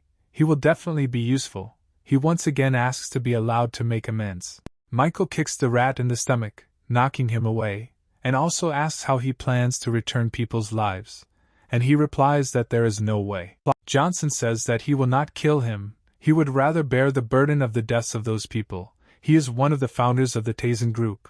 How low he has fallen. He has become just a piece of shit. Michael decides it's time to call Locke to clean things up. A gloomy fog emerges from a dead, disfigured body. Michael does not understand how he can even be alive, and the fog says that everyone is dead and laughs. Johnson realizes that he is still a corpse. He is just being controlled. The spirit of Alex Bay appears. He wonders if the guy knows what happens to those who cross Akita's path. Michael asks who he is and suddenly sees that someone has such a secret technique in Japan. The spirit asks him to give his name. Called his daddy Johnson, he shoots concentrated energy from his finger, vaporizing Bay, telling him to know his place. Michael says that if they sneak into America again, he will kill everyone. Japan. Alex's soul returns to his body, which sits in the middle of a large hall with the family crest. The man says that Michael will pay for his treachery, and then spits blood from the damage received. Meeting at the Tasen Group, Michael returns the lost documents. He asks what they have to say about this. They say that Michael was able to get the documents in a short time, but for some reason they are in the blood. Johnson says that if someone is not satisfied with something, he can leave the company, because if someone betrays him, he promises that the consequences will be extremely severe. The guy is already at Jessica's house. She says that he is already here, but is still thinking about work. He regrets it. He says that if he had chosen his employees more carefully, this would not have happened. She says that he needs to stop blaming himself for this. Michael says that this is not enough and pulls the girl in, and then kisses her. The stairs to the bedroom. A lot of things are scattered on it, mainly underwear. They lie in bed. Jessica gently hugs Michael, and he smiles sweetly. Michael asks if the girl is in pain after the night's adventure, and she replies that she is not in pain after he healed her. He says that she shouldn't exhaust herself. Next time he will move because it's easier for him. The girl denies sharply but sweetly, because she must dominate. Michael giggles sweetly. She asks permission to tell him a secret, but only if he tells her his own in return. He agrees. Jessica says, blushing deeply, that she loved him 5 years ago. She is very glad that he finally returned. Michael reciprocates. She later found out what happened to his family. She is angry that she cannot do anything, and also says that she is weak. Even now she will only be a burden for him. But the girl says that she likes to cook dinner for him. Even though he cooks better, she just likes to do it and spend time with him. That's why she wanted to become his first woman, so that he would remember her all his life. He, gently pressing the girl to him and kissing her hair, tells her not to worry that someone will one day take her place. Michael asks what she wanted to know about him. She says that he has too many secrets, so let him choose which one to start with. He decides that he needs to talk about where he was for 5 years. When he fell into the lake, he was saved by an old man. He led Johnson to a place called the Appalachian Hollows, which is deep in the Appalachian Mountains. There is a place where martial artists are not limited by anything and do whatever they please. There was only one rule: the strongest survives, and he spent 5 years of difficult trials there. Fascinated by Michael, Jessica asks a very strange question. She wonders if he might someday take her there. She wants to know more about the places where he has been. Johnson wonders if it's too dangerous for him to guarantee his own safety, let alone Jessica. But that's a thing of the past now that he has over 100 magical spirits, and a graveyard of rebirth. He says that when they have time, they will definitely go there on vacation. Michael offers as a reward for her to repeat the night's adventures in the morning format. The Martial Arts Association, its president Tyler White, is trying to find out who will take responsibility for the deaths of the participants. Someone stands up and says that they should blame that Brad Johnson and not them. He explains that an investigation has been carried out and they have no direct evidence. Tyler says that it is Johnson's identity that raises many doubts. Firstly, he became a master in too short a time, and secondly, he killed not only Burke and Spencer, but also the great Master Ree. Other members of the association agree with the words of the head. They say that eyewitnesses said that Rio seemed to be torn apart, and the arena itself was damaged. This would be possible if the guy was possessed by a demon. White doesn't understand how this is possible. Another master says that no one can really tell anything in detail, and their undercover man was killed. All this is suspicious. Tyler sends 3 of his best men to find out the details of Master Rio's murder. He asks them not to miss a single detail, and if they don't find anything, then let them bring Johnson to him. They cannot allow the vice president to die in vain. Clinton and the main character are standing at the base of the Dragon Squad. The guy thanks the fighter for his help yesterday, and he says that it's just his job. Michael asks why Leslie was looking for him. He replies that it was not he who was looking for him, but his boss. The boss asked Johnson to do him a favor by becoming an instructor for the Dragon Spirit Squad. He talks about the squad itself, saying that these are mysterious troops that follow the orders of only the first captain in America. They have sworn to protect the peace of the country and resolve all unusual situations. Michael doubts that he is the right person for such an important task, but the captain reassures him, assuring him that in all of America there is no more suitable candidate. The boss knows that the guy doesn't like boundaries, so he tells him to be free in his choice of training. For his part, he offers protection from the military forces for the guy's loved ones. As an example, he cites a sniper who will eliminate any danger that appears near Sarah or Jessica. He says that, of course, that's not all. He will also send masters who will be next to them and report every minor incident. Thus the dragon spirit will react immediately to the danger, and then he will inform Michael. Johnson reflects that only prominent political figures are treated this way.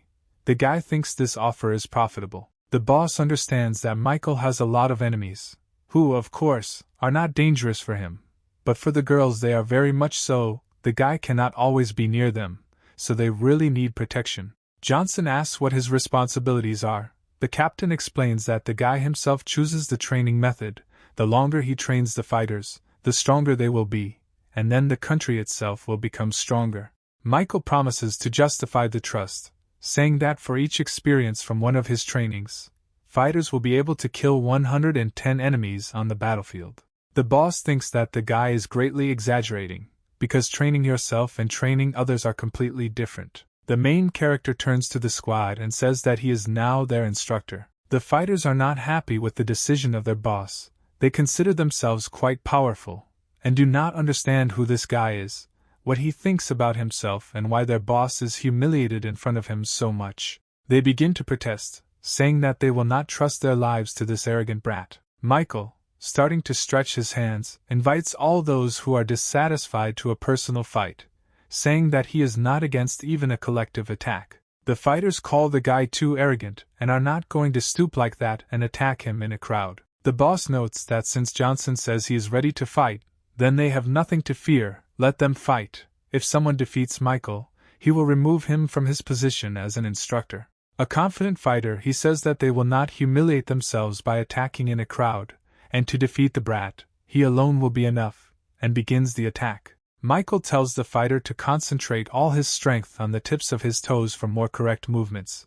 But he does not listen to him, considering himself already powerful. The fighter senses Johnson's strong aura and cannot do anything with it, and the main character knocks out his opponent by slamming him into the wall. The rest of the squad are shocked by the guy. Now, after he defeated a strong opponent, they realize that he is truly powerful. Johnson invites other fighters to the battlefield, saying that even their joint attack will not harm him. They rush at the hero with shouts, deciding that he is too arrogant and needs to be taught a lesson. Michael just laughs. Johnson notices that the fighters have a good understanding of combat, but decides to teach them more. With one swing of his fist, he sends all his opponents flying far away. They do not understand what is happening. All the fighters lie on the ground and sigh in pain from their injuries, and Michael remarks that it looks like victory is his. The guy is attacked by a bunch of other people. but he also easily throws them in different directions. The fighters are forced to admit that Michael is greatly superior to them, since no one can defeat him. The squad members line up in front of the guy and report to him, obeying the new instructor. Satisfied, Johnson thinks that these guys are very good, and it will be quite easy for him to train them to the proper level. He enthusiastically invites them to learn the technique of calling the heavens. All the fighters enthusiastically agree. Michael asks them to be more patient and first decides to teach them a few simpler techniques, believing that he will make them all stronger. The main character thinks that if he manages to enlist their support, then his plans to expand power will come true. His underground forces are controlled by Locke. The company and Clark provide financial affairs. In addition to everything, he now has a dragon spirit military. Michael realizes that now he can protect his surroundings and finally gain the confidence to fight Master Torres, who took everything from him. It is very dangerous in the capital. The most powerful and wealthy families respect the families of martial artists, since they stand at the top of America, and in order to compete with them, Johnson needs to develop his strength to incredible proportions. The three masters who were sent by the president of the association look at the destroyed arena. They understand that the cause was a powerful force. They cannot imagine a single master capable of this. They realize that there is some kind of master that they do not know about. One assumes that this is the work of a cultivator. Another thinks that Johnson met someone during these 5 years, since he himself could not kill Rio. The third says that this is all too suspicious and suggests that they simply deliver Michael to White. At Jessica's house, a guy and 2 girls are sitting at the table. Johnson admires the food Sarah has prepared, and Nightingale is surprised that she even knows how to cook. Walsh rejoices at the compliments, saying that during these days at home she learned a lot from her grandmother. Jessica asks the guy where he was yesterday.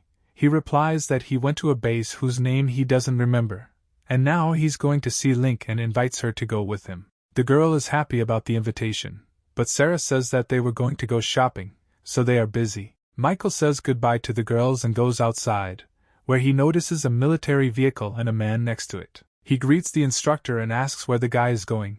Johnson understands that this is a guard from the Spirit of Dragons. The main character says that he is going to the university to see a friend and asks not to call him an instructor on the street. In the dorm room, Link excitedly tells Michael that he has already completed the first level of cultivation and feels the power being born within him. Johnson hands his friend a handful of pills, warning him that he needs to take one a day. There will be discomfort, but as soon as he drinks the last one, the results will surprise him. Moresby is ablaze with his new strength and takes the pills, saying that he will definitely take them to protect his family. Michael dreams of his friend looking like the sweet boy he once knew, and not the angry man he has become with his acquired strength. On the street, Johnson is stopped by a man and asks how to get to the hostel.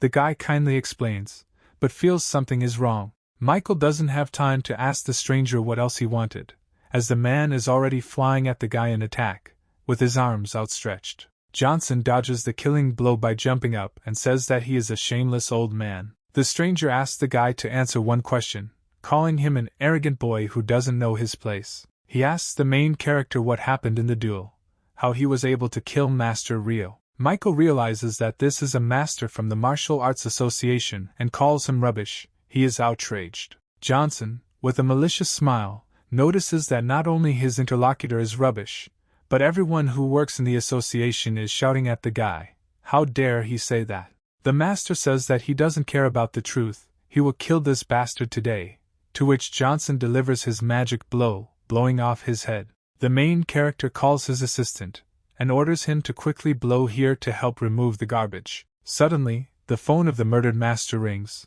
Michael picks it up and answers the call. At the other end of the phone someone asks how things are with the degenerate of the Johnson family, says that White wants to see him alive. After a long silence, the interlocutor realizes that the master has been killed and hangs up. Michael says that he will still find ways to deal with these people. A car from the Spirit of the Dragon arrives at breakneck speed, the one that Johnson saw in the morning. A man jumps out of it and asks if everything is okay with the owner. Michael throws him the master's phone number and asks him to get through the last calls and get information about the Martial Arts Association. Johnson, already sitting at home, receives the requested information. He is surprised that the association has existed for more than 100 years, it includes over 20 families in the province. He concludes that such a rival should not be underestimated. He also learns that the president of the association has the right to rule the entire province. The current name is Tyler White, and he ranks 189 in the ranking. The guy concludes that he cannot be compared with Master Rio. Michael notes that this information is 2 years ago, and it is difficult to imagine what place this person occupies now. Johnson realizes that he still has to deal with White, and therefore decides to train more and goes to the cemetery of Rebirth. He chooses a grave and wants to summon the spirit, but realizes that he is not yet strong enough. The main character understands that he needs to level up as quickly as possible in order to summon this spirit. He alone cannot cope with the association. An assistant calls the guy and reports the location of the callers on the phone of the master who wanted to kill him. Michael doesn't understand why they are still there and didn't run away. The assistant warns the guy that there are 2 very strong masters in the hotel and offers help from the Order of Dragons, but Johnson replies that he can handle it himself and hangs up. The hero thinks about his further plan. All ideas with murders seem dangerous to him, and he decides to use the power of submission that Claude's spirit gave him in order to make these masters his servants. 2 masters from the association are sitting in a hotel room and do not understand why their friend has not yet contacted them. They think that he was killed, but quickly come to the conclusion that this is impossible. After some time, they realize that the master is dead, and Johnson really has some kind of strong friend. They decide to call the president of the association and report everything. As soon as one of the masters takes the phone, Michael, who has just appeared, burns it with his power. He wonders why they haven't called for help yet. One of the masters launches a throwing knife at the guy, but he turns it around at his opponent. The second master manages to knock off the knife with an iron rod, saving his friend. He tells him that Johnson is a cultivator and that he has a lot of trump cards in his pocket. They need to be careful. Michael pays attention to the rod. He likes it. He invites the master to become his slave and give him the weapon. In return, the guy promises to give him life. The masters rush at the master with shouts, saying that even though he is a cultivator, he will not defeat the 2 of them. Johnson dodges the attack of one, and grabs the second by the arm and spins his body in the air like a tube. The one who missed tries to attack the guy from behind again. He raises his staff behind his head and jumps on Michael. The master summons a ghost spirit from the soul capture rod. Black angry faces appear in the room. They attack Johnson, and at this time the master is going to break the guy's head. But Johnson catches the rod with his hands. The spirits disappear. The master does not understand how the guy managed to do this. The main character, with a malicious smile, says that he set himself up specifically to test the strength of the rod, and he had already encountered such a weapon many times. Michael hits his opponent's face with his own weapon with all his might, causing his nose to bleed. Johnson, examining the wand, states that it is indeed spiritual, activated by energy, but not as powerful as we would like. However, in good hands it can still manifest itself well. Michael punches one of the masters, causing his body to fly across the room and slam into the wall. From such a powerful throw, the member of the Martial Arts Association instantly dies. The hero approaches the second master and gives him a choice. Either he becomes his slave or goes to the next world after his friend. The master thinks about the family, understands that if he dies, the family will be in danger and decides to become a servant.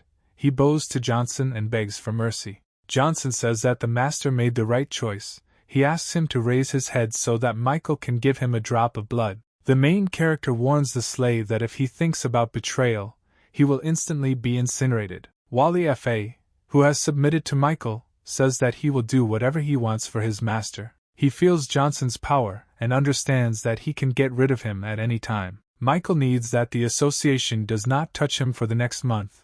He orders F.A. to control this, and he is surprised at the thought that his master is going to deal with the president in such a short time. In the villa that Clark gave to Johnson, the guy sits and admires his new weapon, the staff, thinking that he has never held anything like this in his hands before. The main character imagines how in a month he will personally go to the association and deal with White personally. Someone knocks on the door. Johnson does not understand who could come to him at night. It turns out to be Belle Stark. The girl looks scared and unhealthy. She wraps herself in her clothes and asks permission to enter. Already inside, Michael wonders what happened.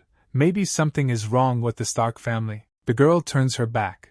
begins to take off her fur coat, and says that the guy will understand everything when he sees it for himself. She turns out to have a jade pendant on her. Even the main character is surprised by this. He wonders where she got it from. The girl mentions that her family organizes auctions, and therefore she often receives unusual goods on the lots. 2 days ago, a friend of my father arrived and wanted to offer it for sale. He also very much insisted that it be for sale tomorrow. Then he abruptly changed his mind and said that he would take it, but the acquaintance did not get in touch again. The father decided to go see him, but when he arrived at the family villa, only corpses remained. The girl fearfully reports that from the corpses it was clear that the killer was very strong. Not only the family died, but also everyone who crossed paths with her father's friend over the past 2 days, and all because of this pendant.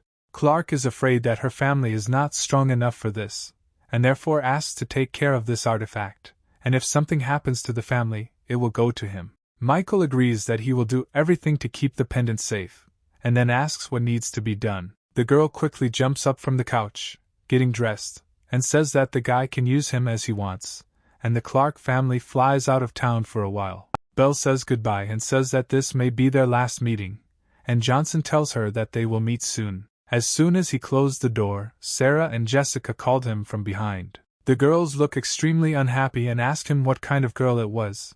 Why is he deceiving them in the middle of the night? Michael says his friend needed his help. It's nothing like they thought. Sarah looks into the refrigerator, and at the same time wonders whether Michael will appear at the Tasen Group tomorrow. There should be a lot of reporters at the conference tomorrow. She says that tomorrow they will be promoting a new product for the company. Jessica says that tomorrow she will perform, and if Johnson doesn't come, then she will get nervous and won't be able to. The guy says that, of course, he will go to the conference and take wonderful photographs of both of them. Michael strokes Jessica on the head. She smiles sweetly and blushes slightly, looking at the guy with loving eyes. The guy holds a medallion in his hands and thinks that one of the strongest families was forced to flee with his tail between his legs. The enemy must be really strong. The young hero tries to use a jade pendant. Everything around is covered with energy the color of the medallion. Magical power flows around, and Michael realizes that this pendant can enhance his cultivation tenfold. Suddenly, a black stone appears and breaks the jade, simultaneously absorbing all its power. Even the Transfiguration Cemetery has changed a lot. Now the energy of spirits hovers around. Johnson is thinking how he can now explain that the medallion has fallen apart. He hopes that the bag of pills will fix the situation. There are a lot of people at the conference who are already familiar to Michael, and he is very happy about this. The girls, seeing that everyone has already gathered, are going to put on a performance, smiling mysteriously. They present 2 of their new products. These turn out to be the same longevity pills and a rejuvenating elixir, still in development. They also note that the pills can improve the physical condition of older people. They will help restore youth, and the elixir rejuvenates the skin. The public explodes when they hear this information, asking about side effects, what the test results are, and whether they are really effective. Jessica understands that their mistrust is valid, and therefore says that the first few reporters will receive the product for free to try. A lot of people immediately appear among people who are willing to try the product for themselves. Journalists who received the elixir for themselves are very pleased. Their skin became softer and younger. Jessica is sincerely glad that everyone was satisfied with the product. She says that now they know where to buy this product. Suddenly a journalist from Japanese news appears. She doubts that such a strong drug has no side effects. She asks for a sample for testing. Michael is angrily indignant that they have not yet managed to launch the product for sale, and they already want an analysis. They definitely want to make an analog of the medicine. Jessica says she cannot provide the product for analysis because it is a trade secret. The impudent reporter sarcastically notes that the composition contains many dangerous elements. They are simply afraid of the consequences. A murmur of distrust of the products arises in the crowd. Now, visitors are no longer so confident in the quality of the goods offered. Jessica convincingly tells them that the product has passed quality control tests supervised by a government agency, so they should trust her. Sarah realizes that her friend is hosting a conference for the first time and might panic, so she decides to step in and help her. Suddenly Michael appears in the frame. He says that now he is taking matters into his own hands, and the woman wonders who he is. Sarah is overjoyed to see Johnson on stage, shouting his name in gratitude, and the guy says he can allay concerns about the safety of the drugs. The woman persistently asks for the recipe, and Johnson repeats that they have passed government testing, and if she demands so, then she just wants to create an analog. The reporter flies into a rage. She says that she doesn't care, and in general, all the people who have become so dramatically younger are just specially hired actors. Such a means simply cannot exist. The woman grimaces and says that only the recipe will prove it to her, and she also provokes the guy to hit her. Michael is not at a loss, coats his brush with the miracle remedy, and slaps the woman in the face. Jessica and the victim herself are in shock, but he ironically reports that he did not hit her, but simply gave her a try. The woman enthusiastically notices the changes that have occurred in the part of her face that was touched by the medicine. It has gotten rid of wrinkles and now looks young again. All the other journalists notice these impossible changes and start taking pictures, saying that this should be on the covers. The woman asks what she should do with the second part of her face. Michael says that he has no idea, and that it even suits her. Also, the guy with a malicious smile claims that he gave her the whole half of his beautiful face for free. He says that if they are interested in the place of sales, then first they will begin in America, and after a month in other countries except Japan, the drugs will never appear there. Spectators shout that this is real racism, and it also violates the law on fair competition. Johnson taunts the audience, and says that only he decides where to sell the goods, and also asks to take out the scandalous journalist. Michael says with a smile that he said everything he wanted, and then leaves, telling Jessica to continue. Clark warns that if they don't enter the Japanese market, they will be shown in a bad light. Johnson says he doesn't care, but they will be confident in the quality of their product. Robert agrees. Sarah says that the province is unsettled, and the newspapers write that a private plane recently exploded, and Michael asks again with slight excitement. Johnson calls Little Dan and asks the special forces to find out information about the recent incident with the plane, and immediately asks to take him to the Starks. Michael and his employee get to the Stark house. He smells a very strong smell of blood and decides to knock down the door. Inside there is only a pile of corpses that were once members of the Stark family. This horrifies even Johnson, who is not so easily surprised. Michael notices that they acted extremely cruelly and slaughtered the entire family. Little John informs Johnson about the results of the investigation. The bodies of Belle and her father were not found on the plane. They must have suspected something. But soon the father's body was found. All his bones were broken as a result of the struggle. Michael breaks the pendant again and realizes that Belle gave it to him, which means he can use it for the search spell. Magic in order to find someone only indicates that she is somewhere on the reefs, but where is not clear. Belle lies in front of some unknown warrior with a large sword, in a fur coat and horns. He clearly has bad intentions. In front of the girl stands a huge man in a scary mask and with a padlock on his pants. He wonders if a family like the Starks dares to challenge him. Fred would. There is a way out only if she gives him the pendant. The man grabs her by the neck and threatens to twist her if she doesn't tell her where the Jade Pendant is hidden. Belle says that for their family the main thing is trust, and he not only spat on their foundations, but also massacred everyone, so she would rather die than tell him where the amulet is and then spits in his face. He throws her hard against a stone and asks why she wants to die so much. The girl says to kill her, but he says that it would be very boring, and therefore he wants to conquer her with his charisma, and begins to undress. He takes out a magic key and says that with its help he will be able to open his lock, and after that he will become an incredible handsome man in a mask who can conquer any girl. Belle prays to be saved, because this guy is a real pervert. Fred says that the preparations are complete. Now he can begin. A large wave rises behind him. Suddenly Johnson appears and kicks him in the head with all his might, causing the key to fly away in an unknown direction, and one of the horns breaks off. Michael shouts that he is a pervert. Michael asks if Belle can get up. She answers yes, and looks into the depths of the water, in the direction where his magic key flew away. Johnson wonders why she didn't come to him, even though she said herself that only he could protect her. She said that these were her family's problems. There was no need to interfere with him in their battle. The guy thinks that even under pain of death she did not give away his location. She is a true friend, and then tells her that she shouldn't have done that. Michael wants to offer the girl some kind of deal, but they are unexpectedly interrupted by a newly activated warrior. He screams that Michael did a terrible thing. After losing the key he will never be able to pee again. Wood knows that Johnson has the pendant, so he asked for it anyway. Now, in bad luck, he is preparing for battle. It blazes with red flames and furiously rushes at the guy, who stands with his hands in his pockets, not paying any attention. Then Johnson catches his sword with one hand. Fred is shocked. He doesn't understand how he can repel his attack, and the guy says that his weapon is just trash. He takes and smashes the enemy's blade, plunging him into incredible surprise. He has no choice but to scream. Michael asks permission to show the real weapon, and then shows his club, blazing with magic. Seeing the weapon, he realizes that he can't handle it, and gives up, praying for mercy. He says that Michael will be finished if he does anything, because his uncle is the president of the Martial Arts Association. The guy says that if so, he will do the old man a favor. The pervert says that he is glad that they came to an understanding, but Michael explodes with energy and furiously says that now he can no longer dream of a peaceful death.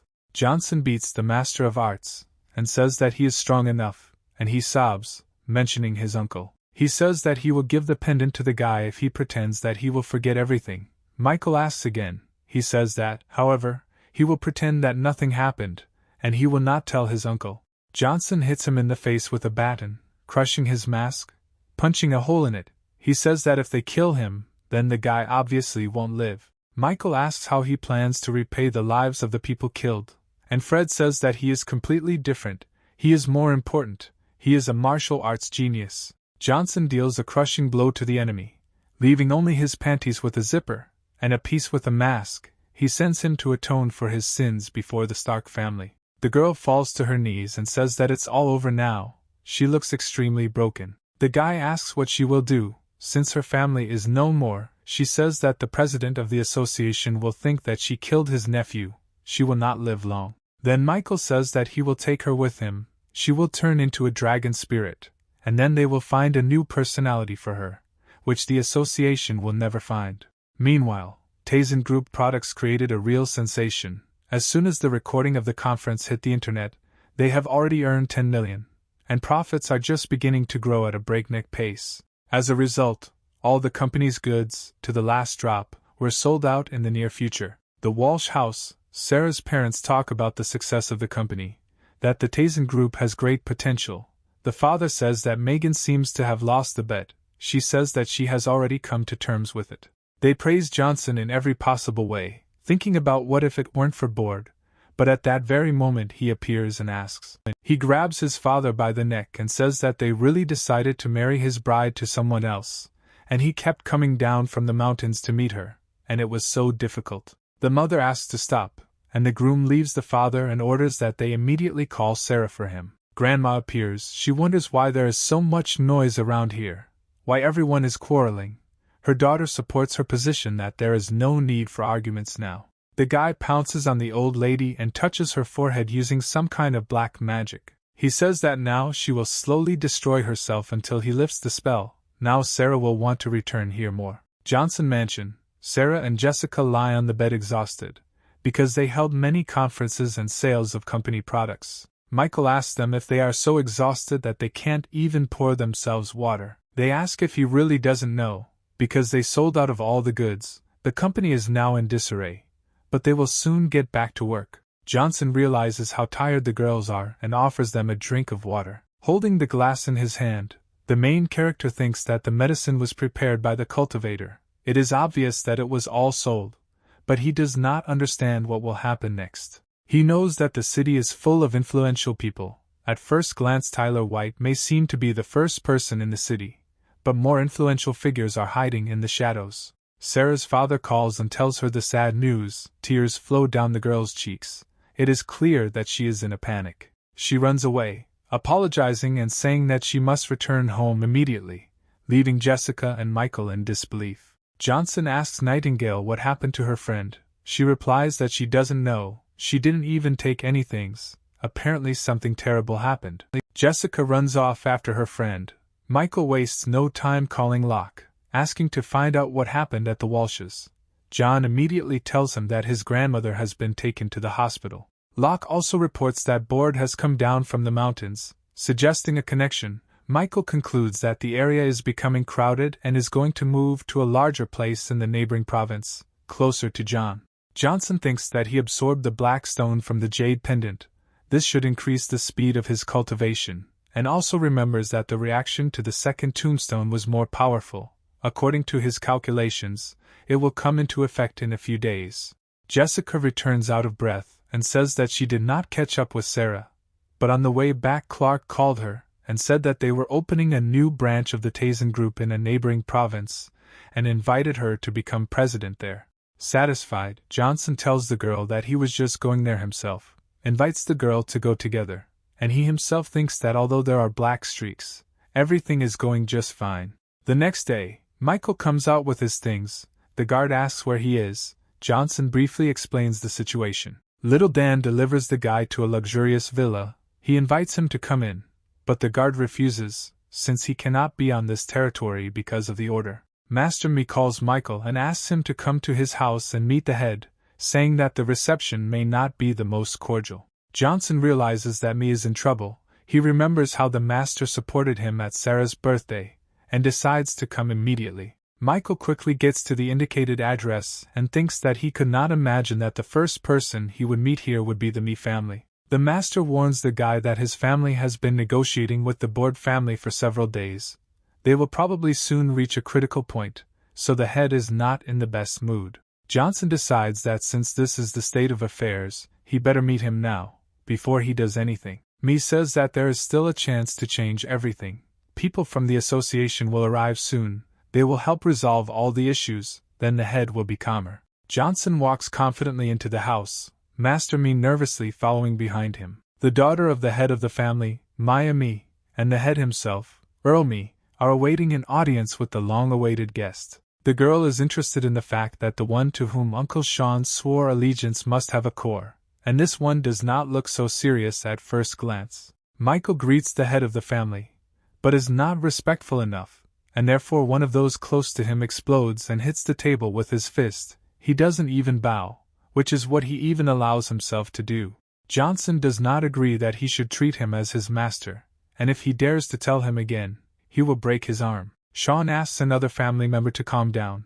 Because Johnson always behaves like this, there is no need to blame him. He doesn't understand why such a master as Sean licks the feet of this small child, because he is a member of the Mi family, and not some kind of puppy. Sean says that if that family member says one more word, he will be forced to take action, to which the second only says that he is ready if he is so protective of a stranger. Then the head of the family suddenly shouts. He orders everyone to shut up immediately. Earl says he doesn't understand why they put in a good word for the guy, but arrogance certainly doesn't suit him at his age. Everyone around feels the fighting power emanating from the head of the family. They believe that Johnson cannot cope with a master of such power. Michael decides to show what he can do since they're not taking him seriously, and he exudes real determination. Earl is obviously using some kind of pressure attack, but Michael is having none of it. Nothing will bring him to his knees. Everyone understands that the head of the family is separated from the president of the association by literally a couple of rating lines, and his attack did not cause any damage to this guy. The daughter and father admire Johnson's capabilities, but he can't just get away with dragging two serious families into conflict. He says that he didn't come to ask for asylum. The guy came to say that he will single-handedly deal with the Board family, and none of them will be involved. If they bother anyone, let them shift the responsibility onto him. The relative again reacts aggressively to Johnson's words, but the head of the family shuts him up, saying that the guy's words are worth something. Earl believes that Michael is still wrong, and therefore expels Sean along with his master so that the Board family will no longer pester them. The onlookers understand that now they will not be touched by another strong family, and their relative is no longer a family member, but he still remains a strong master. The head of the family says that he will not kill Sean, since he still made a big contribution to the family, but now let him go to all four directions and be who he wants. Mi says he is grateful to his family, but he may look like a boy's servant now, but when Johnson reaches the heights, they will still beg him to return to his family. The rest of the family does not share his opinion and rush to drive him away in shame, because he is proud of the position of the mongrel. Johnson says he has never seen such baseness as in this family, so he leaves. Vice President Wally F.A. of the association has arrived, but he is extremely surprised by Michael's presence here. Mi's family members begin to feel a little nervous when they hear that even the vice president calls the guy master. After this act of unconditional obedience, the men proceed with their original plans and Michael leaves. Michael wonders what Sean plans to do since he left the family. The man says that he is now a free man, so he will serve Johnson. The guy says that he will not allow his subordinate to be humiliated by the Mi family, because he chose him without delay. Michael takes out the pills and tells Sean how much to take so that the power of his cultivation increases tenfold, and also promises that in a month the head of his former family will run away just by seeing him, from how much power he will have. The man understands that Michael does not consider him just a servant. For him, he is a real person. Sean says he will definitely repay Johnson's efforts with his loyalty. New York's first hospital, VIP ward, Megan and Sarah stand in front of their grandmother. The girl does not understand what could have happened to her grandmother in such a short time, and the mother understands that she failed not only her mother, but also her daughter. Sarah feels that Megan is hiding something, so she wonders why the doctors cannot make a diagnosis. Then Sarah's fiancé Hugh Board appears and says that he does not believe that his future wife came all this way to see the old hag and not him. The girl angrily says that even with such a status as his, it is not allowed to offend her grandmother. Here he hits Sarah hard on the cheek, who clearly did not expect such an attack. Her cheek is dented, and she recoils strongly. He says that he knows how she seduced men here while he was away. She's actually still alive only because she's a virgin. Hugh says that he has no patience left, and therefore the marriage that was supposed to take place in 5 months will be in 5 days when he finishes with his affairs. He also adds that if she dares to leave New York during this time, she will never see anyone from her family alive again. He also adds that this is all because of Johnson, who has already annoyed the boards, and therefore he will soon bring him head. He says that this is an unusual gift and leaves, leaving behind 2 girls in extreme surprise and hopelessness. Sarah stands up and, still afraid but determined, says that she would rather die than become his wife. Johnson calls Sarah, but she does not answer. But he decides to wait a little longer. But if she still does not answer, then he will have to find her himself. Michael is meditating and thinking that in a few days he has reached the 2nd stage of the Kingdom of Movement, and when he reaches the 3rd, he will be able to summon the next grave. But then he hears a knock on the door. A girl in a closed suit and a mask appears at the door. She asks him to let her in for a while, because she is being pursued. Michael kicks her out because it is very suspicious and says that if he returns, he will become a corpse. She offers Michael some kind of pill and begs him to let her in. He knows that this province is currently undergoing a large redistribution of possessions, and therefore he cannot allow kindness to take over, and he does not need pills at all. But then the girl offers him a fragment of a magic sword in exchange for just 1 night. Even if it is broken, it can be repaired. Michael accepts the gift and says that now she is under his protection. He asks how she found him. She says that there is a strong aura in this house. He tells her to undress, and the girl thinks that he wants her and is very indignant. Michael rips off her mask with the help of magic. He thinks that she is a good person, and therefore he can keep her. He notices a strange mark on her forehead, but at that moment someone asks to open the door. Michael says that he will figure it out himself. Strange people appear behind the doors.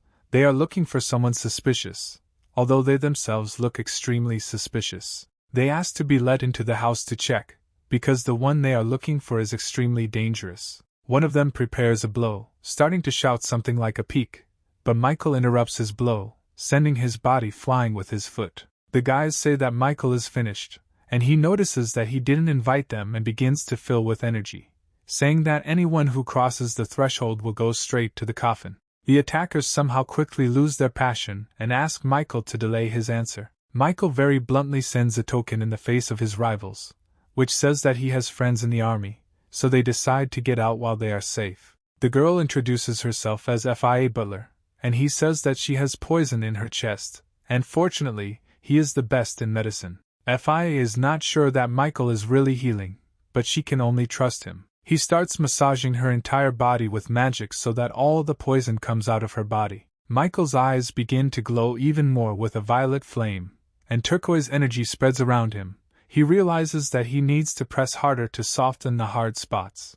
The girl feels a pleasant numbness throughout her body, but she makes her think that he is just treating her, and therefore there is nothing special about it. Michael says that they are even, she needs to rest for the night, and leave the estate in the morning. The next morning, all that was left of the girl was a sword and a note in which it was written that she was indebted to him 3 times and would definitely repay it. Michael believes that there is nothing special about it, but it was an extremely interesting experience. Johnson realizes that the sword is even more interesting than he previously thought. It is literally blazing with magical energy, despite the fact that it is broken, and what will happen when it is repaired is generally unknown. Michael decided to call it the Dragon Slayer. He really hopes that the sword will help in killing Hunter Torres. Then Sarah calls Johnson. He tries to ask why she hasn't answered the phone for so long, and she says that he can't go out anywhere, and in general, he's in great danger. Michael asks the girl what's bothering her, but she says that it's nothing. Johnson says that he'll be there in half an hour, and Sarah just repeats his name in tears. The guy goes outside and thinks that he needs to call little Dan to come pick him up. Michael sees Locke. He is interested in what he is doing here. He says that he came to see his master. Johnson says the point of his undercover work is to avoid contact, not assign it, but John says the distance is keeping them apart. He wants to bring Michael to a building where everyone wants to meet him. The guy politely refuses, but Locke doesn't believe in it. Johnson doesn't understand what John means and asks to take him to Sarah's house, and then they'll drop by to run his business. Locke thanks the guy. Michael, getting into the car, asks if there is any news about Hunter Torres. Locke says that it is difficult for him to penetrate his province. John has already sent 6 masters, but there is still no answer. John apologizes profusely, saying that he should have gone there himself to find something worthwhile, but Michael says that is not necessary. Johnson says he's needed here, so don't worry about it, he just needs to send more people. Faya Battler meditates amidst the turquoise flames, wondering who that guy is and why his medicine not only cured her of the poison, but also enhanced her cultivation abilities. She holds information about him in her hand and thinks that he is some big shot and has hidden information about himself. Even his source cannot find anything. Michael arrives at the scene. There's multiple security at the Walsh house. She looks extremely tense. Sarah seemed restless on the phone. Maybe she is being punished. Johnson is afraid that his arrival will cause trouble, so he decides to sneak in unnoticed. The guy almost instantly finds himself at Sarah's window. He calls her. The girl only looks in his direction in fear. The girl says that she told him not to come, but he is still here. Michael wonders who is threatening her, but she very hesitantly reports that no one would dare threaten her. Because she is the daughter of the Walsh family, she is completely fine. The guy continues the interrogation, wondering who is threatening her, the Martial Arts Association, the Me family or the Board family. At the moment when Johnson names the last option, the girl turns pale, opens her mouth and breaks out in a cold sweat. Michael says that's what he thought, so he asks her to tell her their address. He will put things in order there. The girl begins to try to dissuade the guy. Because this family is very dangerous. They have enormous influence. She begs him to hide somewhere. She cries and sobbing, says that she is very afraid for him and does not want anything to happen to him. Johnson hugs the girl, saying that everything will be fine, and he himself thinks about how much power he has, but cannot tell her, because she still won't believe it. Michael says that the only way to calm her down is to deal with the Board family, and if she doesn't say anything, then he'll have to take matters into his own hands. Johnson hears footsteps from below, but they are extremely quiet, so he understands that martial artists are coming. The guy says that something will happen now and orders her to stay here and keep a low profile. He doesn't think about them breaking into Sarah's room if they're security and peeking around the door. But Michael understands that they could have been sent from the Board family to look after her, and then that would be a completely different matter. The girls notice the guy and wonder who he is and when he managed to come here in the first place. He says he knows what they wanted to do, so he invites them to go outside so as not to mess up the house and scare Sarah. Michael asks who sent them to follow the girl, if the Board family is by chance. The girls are interested in how he even had the audacity to enter Sarah's room if he knows about the agreement between the Walshes and the Boards. Michael shouts out what he can do because she belongs to him. They shout that they will not allow anyone to discredit the young master's woman and go on the attack. Michael immediately responds by delivering a strong blow to the nose with the baton, blood gushing out and the girl being thrown back violently. The second girl uses her eagle claw move, but Johnson calmly intercepts her attack. He grabs her by the neck and mocks her helplessness, and inability to get close enough to use the technique. The girl begs her not to kill her and makes a puddle, and Michael mocks the fact that the master peed himself, and then orders her to lay out all the information about the location of the estate. She gives the location of the estate, but she also notes that there is almost no one there now. Michael wonders why. The master reveals that her position is too insignificant to know for sure, but she knows that they went to the mountain to find someone. They said that if they had their support, they would become the strongest family in the province. Johnson realizes that they could go to the Appalachian master, but is quickly dissuaded because the family is not that strong. But then he remembers that there are cultivators expelled from the mountain, who are also not bad, and even Michael cannot cope with some of them. Johnson asks when the family will return, and the girl says that she doesn't know, it depends on that person, but in about half a month. Michael says he's heard enough and releases the girl, who immediately starts coughing violently. She thinks that he won't think much when she reports what happened. Johnson asks if she will kill herself, or give her such an honor on her own. She asks if he is really not going to let her go. He says that he decided to slaughter the Board family.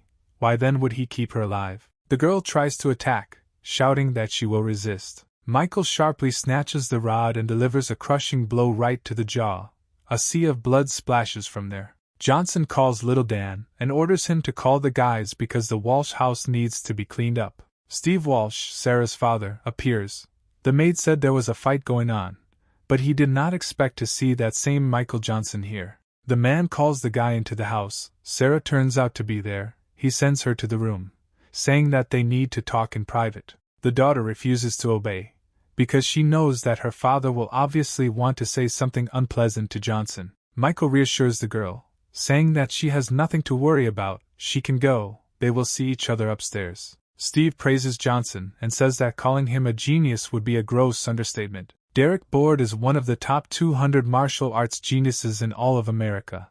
He is the epitome of fear. The man asks Johnson to stop, saying that he will do everything possible to beg for his forgiveness and save his life. He is doing this for the sake of his daughter. Michael smiles arrogantly and says that he is pleased with his kindness, but he will somehow deal with the Board family himself. Besides, he thinks that they misunderstood something. Johnson notes that this situation is not because the Boards are breathing down his neck, it is he who is making his way into their estate. Derek is very surprised, begins to sweat and asks if he is hallucinating, if the guy is really going to destroy the Board estate. Michael tells the head of the Walsh family to rest, and he will go talk to his daughter so that she does not worry. Johnson goes up the stairs, and Derek thinks that fearless fools are truly fearless. Michael is standing outside Locke's Quinlong building. There are a lot of craftsmen here, so if something happens, a master will immediately appear to handle the situation. Johnson approaches the entrance to the building and is stopped by a security guard wearing rose-colored glasses. Some girl runs out and says that he is a very important client, and therefore there is no need to treat him like that. The bodyguard moves away and lets the client go ahead. The girl will be glad to accompany him. The escort falls to her knee and asks for forgiveness for the guard, because he did not know about Johnson, but caused such a great insult. Michael tells her to get up. There's nothing wrong with it, because the guards don't report directly to John. On the 39th floor, they exit the elevator into a room with a large number of people, and the girl reports that they are there. Michael notices that the room is full of masters, whose aura is strong even compared to the head of the Mi family. John Locke appears. He calls Johnson his master and puts his hand on his heart. Locke takes a knee, and then everyone in the room greets Michael. Michael thinks that their loyalty is not in question. They are all here just for him. If they are properly trained, they will shock all of America. The guy orders everyone to get up from their knees. He says that he approves of their strength, like the strength of the masters of the Dark Palace. From now on they are all his brothers. He, blazing with energy, and asks to show his devotion, and in return will give them pride. He says that any stranger who dares to harm the Dark Court will be killed by him personally. Everyone notices that the demonic force inside the master is insanely strong. How much blood is on his hands? He thinks that the fastest way to get people to obey you is to show them strength. He is sure that Locke will understand his action. John asks his master to fight him, and Michael thinks about how he still understands him well. Johnson asks what rank Locke has in the ranking. In the underground he is seen as a leader, which means he must defeat him to prove that he is stronger. He says that he is not interested in such a ranking, but somewhere a couple of months ago he killed a master who was ranked about 200th. Johnson recalls that the ranking of masters is poorly updated, and their records could be broken by underground forces, since people like Locke are not taken into account. Johnson thinks that if John really killed that master, then his rating is clearly higher than Board, but whether Locke is an equal to the president of the association is not certain. John asks the master to forgive him, and Johnson says to start the fight. Locke, saying let's have fun now, flies towards Johnson, charging his power. John and Michael collide in a duel. They inflict many blows, but only their fists collide. They fight on equal terms. After another blow, Locke notices that his master is fighting quite well. John shouts that he hasn't had such a good fight in a long time, and also advises Michael to be careful with the consequences. Locke powers up even more and begins to punch at a higher speed, spawning several more arms. Michael realizes that the secret is that the enemy throws many blows, but only one of them is real, and then he strikes John. The attack turns out to be very successful. Johnson literally slams his faithful servant into the ground. All Locke's people are extremely surprised that at least someone was able to find their master's real blow, because this is the governor's strongest move. Johnson thinks that if he had taken the blow, he would not have been able to cope with the attack, but Locke's skill is weaker, so he won. John gets down on one knee and solemnly announces that he has lost. Michael asks his servant to come to him later because he wants to give him something. He agrees. He believes that Claude's skill, punching, will be very suitable for Locke. This will be great progress. Michael hands his servant the paper. Johnson says that there are a couple of meditations and skills. He orders John to study them in a couple of days. Locke realizes that this, and what he studied before, are on completely different levels, and he is extremely nervous. Johnson says that he will not become a martial artist or a self-taught master. He will become a cultivator like Michael himself. Megan stands in front of her mother, and is sad about the current situation. She blames herself. Michael and Sarah enter the room. The girl says that Johnson came to visit his grandmother. The guy notices that Sarah's mother seems to have gone gray in a couple of days, so he offers her some fruit. Megan thinks that Johnson is rougher than Board, but he is definitely better. The situation is critical. The grandmother could die at any moment, which could happen in such a short period of time that she survived. Michael reports that the grandmother is not sick, but nevertheless, someone cut off her vitality, so she fell into a coma. Johnson wonders who was with her before she fainted. The women of the Walsh family are nervous. Megan says that she was with her all the time. She didn't see other people. She hid the truth, because if Sarah finds out, then she definitely won't listen to her fiancé. Michael notices that the girl's mother is lying. He does not understand what reason there could be for lying at this moment. He does not understand what happened. Now only he can save his grandmother. Sarah asks Megan to tell her what really happened to her grandmother. She is very nervous, but begins to speak. Megan thinks that this idiot has realized everything he wanted, but she won't allow him to play with his grandmother's life. Threats from the boards and the life of his mother. The choice is not difficult. The mother says that it was Derek Board. He was the last one with his grandmother. Sarah says that she knew so. Michael doesn't understand how he could do something like this to an elderly woman. He will pay for it. Johnson uses his magical power. The grandmother even begins to levitate above her bed, from the energy filling it. The mother is extremely surprised that someone else knows the magic of acupuncture that can cure something like this. It should have been lost in the centuries. The gloomy spirit that kept her in a coma emerges from the grandmother, and she falls onto the bed again. Michael has enough courage, but he is still trying to hide. Johnson asks him to send a gift to a bastard in the mountains. Some kind of magical energy flies to the Appalachian Mountains, where Derek is now. Many people are standing in the square. The Board family doesn't believe that they are being ignored, because they are one of the strongest in the entire province. It's just ridiculous. Then the guy is overtaken by the gift sent by Johnson. He screams from the unexpected impact. The Board people are very surprised to see the son of the head of the family writhing under some kind of influence. He understands that someone lifted his spell, and now a return gift has arrived to him. The head of the family, Rick Board, does not understand what is happening. For some reason his son is under the influence of his spell. Rick says that the mentor who taught him promised that no one would ever be able to break this spell, and the guy says that this is the Walsh family. Someone helped them. The father does not understand how someone dared to harm his precious son. he asks him to tell the palace that they are finished. Sarah writes to Michael that her grandmother is already much better, and she is looking for an opportunity to quickly run away to him. Michael thinks that no one can stop this girl. Probably this is because of her grandmother's favor towards him. When she woke up in the hospital and understood everything, she almost decided to marry the girl to him. But Sarah said that no one would want to marry him. Michael opens the door to the house, realizes that someone is there and shouts who is there and takes out the rod. Johnson enters the house and sees Fia, whom he has just recently helped with treatment. Michael reminds her that he told her never to come here again, but the girl says that she owes him 3 times, and she doesn't like to be in debt, so she came to repay the first debt. She hands the phone to the guy and says that it contains a very interesting entry. It says something about the Board family being willing to pay a big price for Johnson's head.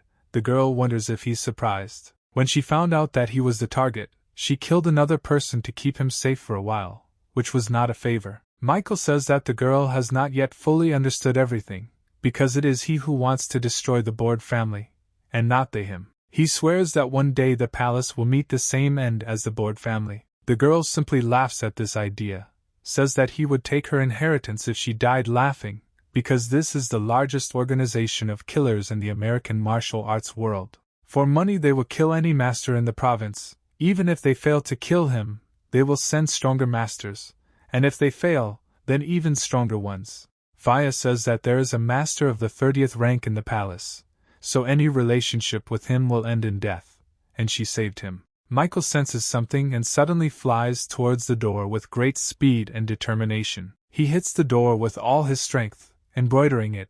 There was a killer behind it, and therefore he flies off with it. The killer gets up and asks how he knew, but Michael doesn't give him time and immediately slams him into the ground again. He never thought that the target would be so strong, he would never cope with it. The girl says that the Board family still has backup copies. Someone else took the task to kill Michael, besides her. The killer says that Fia needs to kill the target now, because this is a violation of the palace law unless, of course, she wants to risk her life. Michael says that any mercenary who swore to kill him is dead, and he is no exception. She says that he cannot do this, because then the palace will know that their man has been killed and they need to send the next one, who will be stronger. The guy under Johnson's boots says that if he kneels right now, he will think again, but in any case he will not live. Michael takes and breaks the head of the talkative guy, and the blood spreads so much that it even gets on Fia.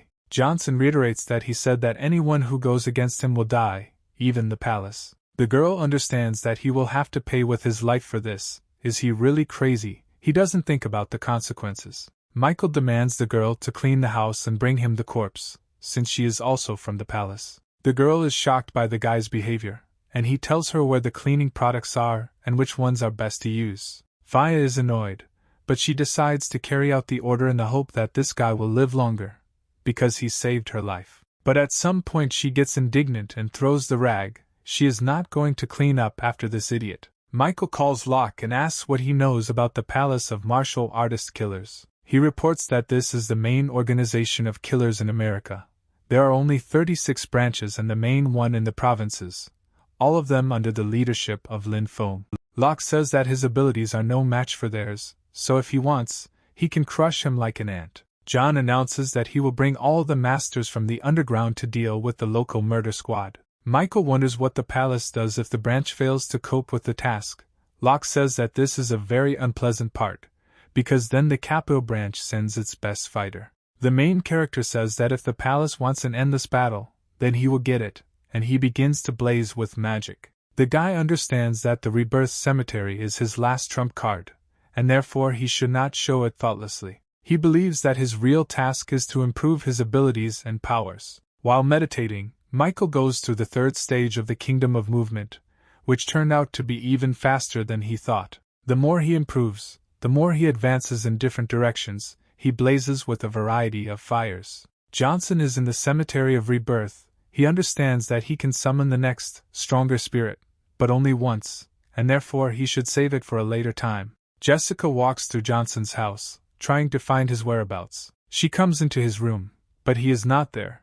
But then he jumps out and sharply asks why she is sneaking into his room, and the girl simply screams in surprise. Jessica says that she wanted to surprise him, and Michael ironically wonders if she really didn't want to attack him. Michael says that if she's not going to behave, then he doesn't have to, and then they end up in bed and loving each other. The girl says that Tasen Group is so popular that they appear in the news and social networks almost every day. The products were sold out as soon as they went on sale, and on resale the price is double the original price. The company overnight became famous throughout America, and not just in the provinces. Michael calls the girl smart, and says that he will leave part of the business to her. Jessica notices a photo on the shelf and wonders if it's really a photo of his family. He says that this thing helps the estate feel more like home, and he thinks that it is also a reminder of revenge. A girl notices a spot on her mother's neck and wonders if it is a mole, and he says that this is really a spot that she has had since birth. She says she attended his parents' cremation, and she's sure she didn't have a mole then. Michael is shocked. He frantically asks if it was really her body, if she is confusing something. She says that it was the first time she saw a corpse so close, so she remembered it. Jessica asks if his mother had a mole removed, or if there was something else that didn't look like the photo. Now, Michael begins to think that his parents could have survived. He decides to find out at all costs. It will not be difficult to arrange with the help of the Tasen Group, because he is its owner, and they could have looked, since they knew that he's alive. The guy calls Mark Seed. He says that they should meet right now. The man says that he is at the base. He will contact Little Dan to give Johnson a ride. Meanwhile, Lucy Vox tries to get permission to go through with Lil John, but in vain. Then Michael appears and wonders what's going on, what all the noise is going on. Dan says that this girl wants to see him for some reason. She claims that they know each other. The girl thinks that one of the powerful families wants to try to make friends with Johnson by killing her family. She hopes that he will help her solve the problem. Michael says that he doesn't know this girl, and it's time for them to go. Lucy wonders how it is that he doesn't know her. They're real friends since school. He said he liked her, then they saw each other this month. She knows it might be unpleasant, but he's still worried about her. He takes it, and hits her with his hand on her weak face without any visible emotion. The guy says that if he sees her here again, then she's a corpse, so she'd better leave, and she, lying on the floor, thinks why he just can't help her family. Michael is at a meeting with Mark. He presents all the documents that they have about that incident 5 years ago. Johnson thanks the people. They are shocked that he can do this.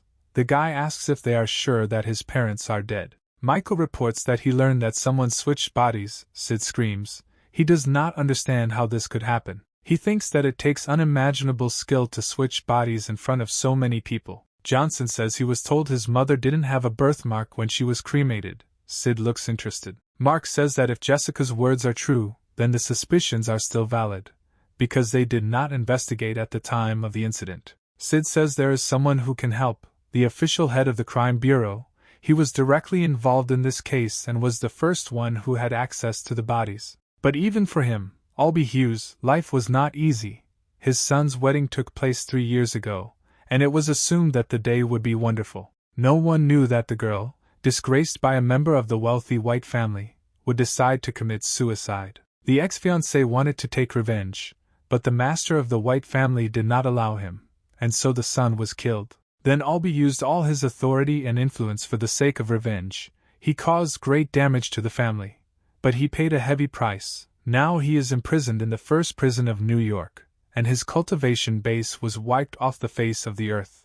Sid asks if Tyler is the head of that family. Michael confirms that the head of the family is indeed the head of the Martial Arts Association. Michael says that Albie didn't do anything wrong. Why didn't the authorities do anything? To which Sid replies that, unfortunately, the world is not as rosy as Johnson thinks. America needs martial artists like no other, so it's immediately clear which of the two is more important. Sid says that even he tried to dig something up on the White Sun, but they had already managed to hide all the evidence, so he couldn't do anything. Michael demands to be taken to the first prison so he can meet Hughes in person. Prison, Albie slowly and without emotion comes out to the waiting Michael. Johnson places a photograph on the table and wonders if Hughes knows these people. Albie sends Michael away and says that he doesn't care who he is, he just wants to be left alone. Johnson says that it was his parents who died, and he was in charge of the case, only he can tell more details. Michael says that they have a similar past. He also faced the fact that his loved ones were killed by such a powerful person that he filled him with horror. He did not have any strength to resist, so he understands why Albie hates this world. Johnson says he endured 5 years of painful ordeal and torture. He only breathes because he is obsessed with revenge, and Albie is his last option to find out what he needs.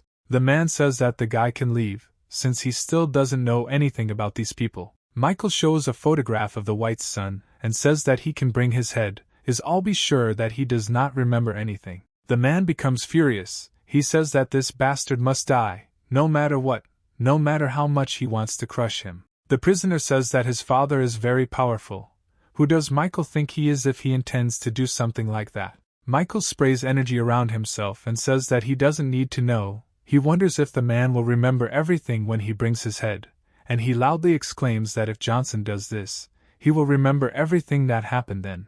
The man and the guy agree to cooperate and go to their places in silent determination. Some master is standing at the door of the Whites. He thinks that the head of the family is powerful, but his son is a complete pervert, if he were even half the leader. Michael approaches him. He wonders if the son of the head of the family is inside. Johnson disappears from sight, then reappears in a terrible aura. The man asks who he is. The guy replies that he does not need this information. He only needs to know that he has come to take the life of the younger White. The master throws his fists at the main character. He shouts how dare he even say such a thing. Johnson delivers a devastating blow, igniting a small sun on the enemy's belly. Michael looks at the face writhing in pain, and says that he is sure that the master has done many terrible things to White. Johnson throws the defeated enemy straight into the door, who flies there at breakneck speed. The body knocks down the door with its weight, and inside there are 2 girls in bunny costumes with ears and tails, who do not understand what is happening. White screams how they could kill his uncle so quickly. It's impossible. He sits against the wall and screams in horror. Michael reminds him of the girl he dishonored, and he arrogantly asks what Johnson wants. Is it really revenge? The guy says that he has a very influential father, so you can't harm him in any way, otherwise you yourself will die in a couple of days. Michael says that, unfortunately for the guy, one person has what he needs, and he said that he would only talk in exchange for his head. The pervert also whispers something about how he shouldn't kill him. Tyler White sits on the couch in his house and thinks about how he's going to kick his son's ass when he gets back from whatever hole he's in right now. His phone rings. The employee reports that his son is dead, and besides, his head has disappeared somewhere. Police officers stand outside the building, preparing to investigate the murder of the son of a high-ranking citizen. Tyler threatens the man, saying that if this is a lie, then he will not care, but he in fear reports that it is true. White begins to cry and shouts that they must find the killer immediately. Michael brings the head of White's son straight into the hands of Albie Hughes, who is sincerely glad that the bastard is finally dead. He says thank you to Johnson for putting this asshole down. He deserved it. Now his son and daughter-in-law can rest in peace. Michael says that this is a deal, and therefore he must tell what he wanted. The man says that he will tell everything he knows. He says that 5 years ago he was the head of the major crimes department. He arrived on the scene quickly as he was busy with another case nearby. When he arrived, the people present at the banquet had already been released, and his parents were seriously injured. Michael is very surprised and asks again with round eyes, clarifying whether he was mistaken in the fact that they were not dead. Albie says that yes, it was, but the breathing was so weak that they could die soon. But judging by the situation, they had a chance. He immediately took them to the hospital, but in the end received a death certificate. Michael does not lose hope. He says that the certificate does not prove anything. He can save 9 out of 10 patients to whom it was issued. The man says that what happened next was very strange. The bodies were not opened according to the procedure, but a man appeared. He took secret documents and bodies, but after half an hour he returned them to their place. After this, the doctors said that a trial was not required, even though Albie wanted to do something. But then he immediately realized that someone from above was manipulating this, and therefore doing something would still be pointless. They were supposed to be cremated, but no one could sign the document. Some girl came and introduced herself as a member of the Johnson family. Michael understands that it was Jessica, who already told everything that happened next. The greatest interest is the identity of that guy and the reason for the absence of bodies for half an hour. Johnson asks if there is anything else. The man says that he further investigated and found out that the man had previously met his mother in a cafe. After the conversation, they suddenly quarreled, and the woman immediately left there, not being in the best mood. Albie says he wanted to keep the footage from the cameras in the cafe, but then the man showed up and threatened him, so he had to give up the investigation for the safety of his family. Johnson asks if he has any recordings, but he says they were all wiped clean. Michael asks to draw his face, because obviously he is a man. This is a clue. Albie takes some time, but then shows a good drawing and asks if that's okay. Johnson says he doesn't have enough details, so Michael suggests they look for ways to get him out of prison. Michael says that then he can draw it using a computer. The man says that he can do it without any problems. Master Howard meditates on the stone, releasing large waves of energy. A servant appears and says that someone came to see Albie on a date. The master wonders if someone really decided to visit him. After so much time, the servant says that it is Johnson from the Spirit of the Dragon. The man says that the special forces are not of interest, but Johnson is quite. The guy says that he didn't believe it either, so he did an investigation. He wasn't dead. He became the first master of art in New York after he mysteriously disappeared 5 years ago. He says that the creature seems to be blessed, but there is nothing like that. This creature will only stain our bloodline. The servant offers to send people after him, but the master says that for now he means nothing and does not threaten them. The master thought that Johnson died like a cockroach. He thinks that he can solve everything, but he is just an insignificant fry. The main people of almost all the families of the Martial Arts Association are holding some important meeting. Their faces do not look very happy. They learn about the death of the son of the head of the association, but he loved him very much. Everyone is completely bewildered. The head of the White family says that today's meeting has only one goal. All the families present must help him find the one who killed his beloved son. The man says that he sent everyone a photo of the killer. He wants them to use all their powers to catch him. Sarah's father notices that the photograph shows Johnson. He does not understand what to do. He is extremely surprised. Meanwhile, the child's father is tearing up and rushing. He is blazing with magical energy. He says that he would rather kill 1,000 people than allow this person to live. He wants to get the heads of all members of his family, torture them to death. Stephen Nix understands that White has gone crazy. He will kill everyone who has similar clothes or figure. How many innocent people will die? And while he was thinking about this, he also realized that this man is suspiciously similar to Michael Johnson. Stephen thinks that he will need to contact Johnson later. After all, he is his friend. And meanwhile Sarah tells her father that Johnson is at home. Steve Walsh is relieved that it could not be him. But then the daughter sends a new message that he just returned and she doesn't know where he was all night.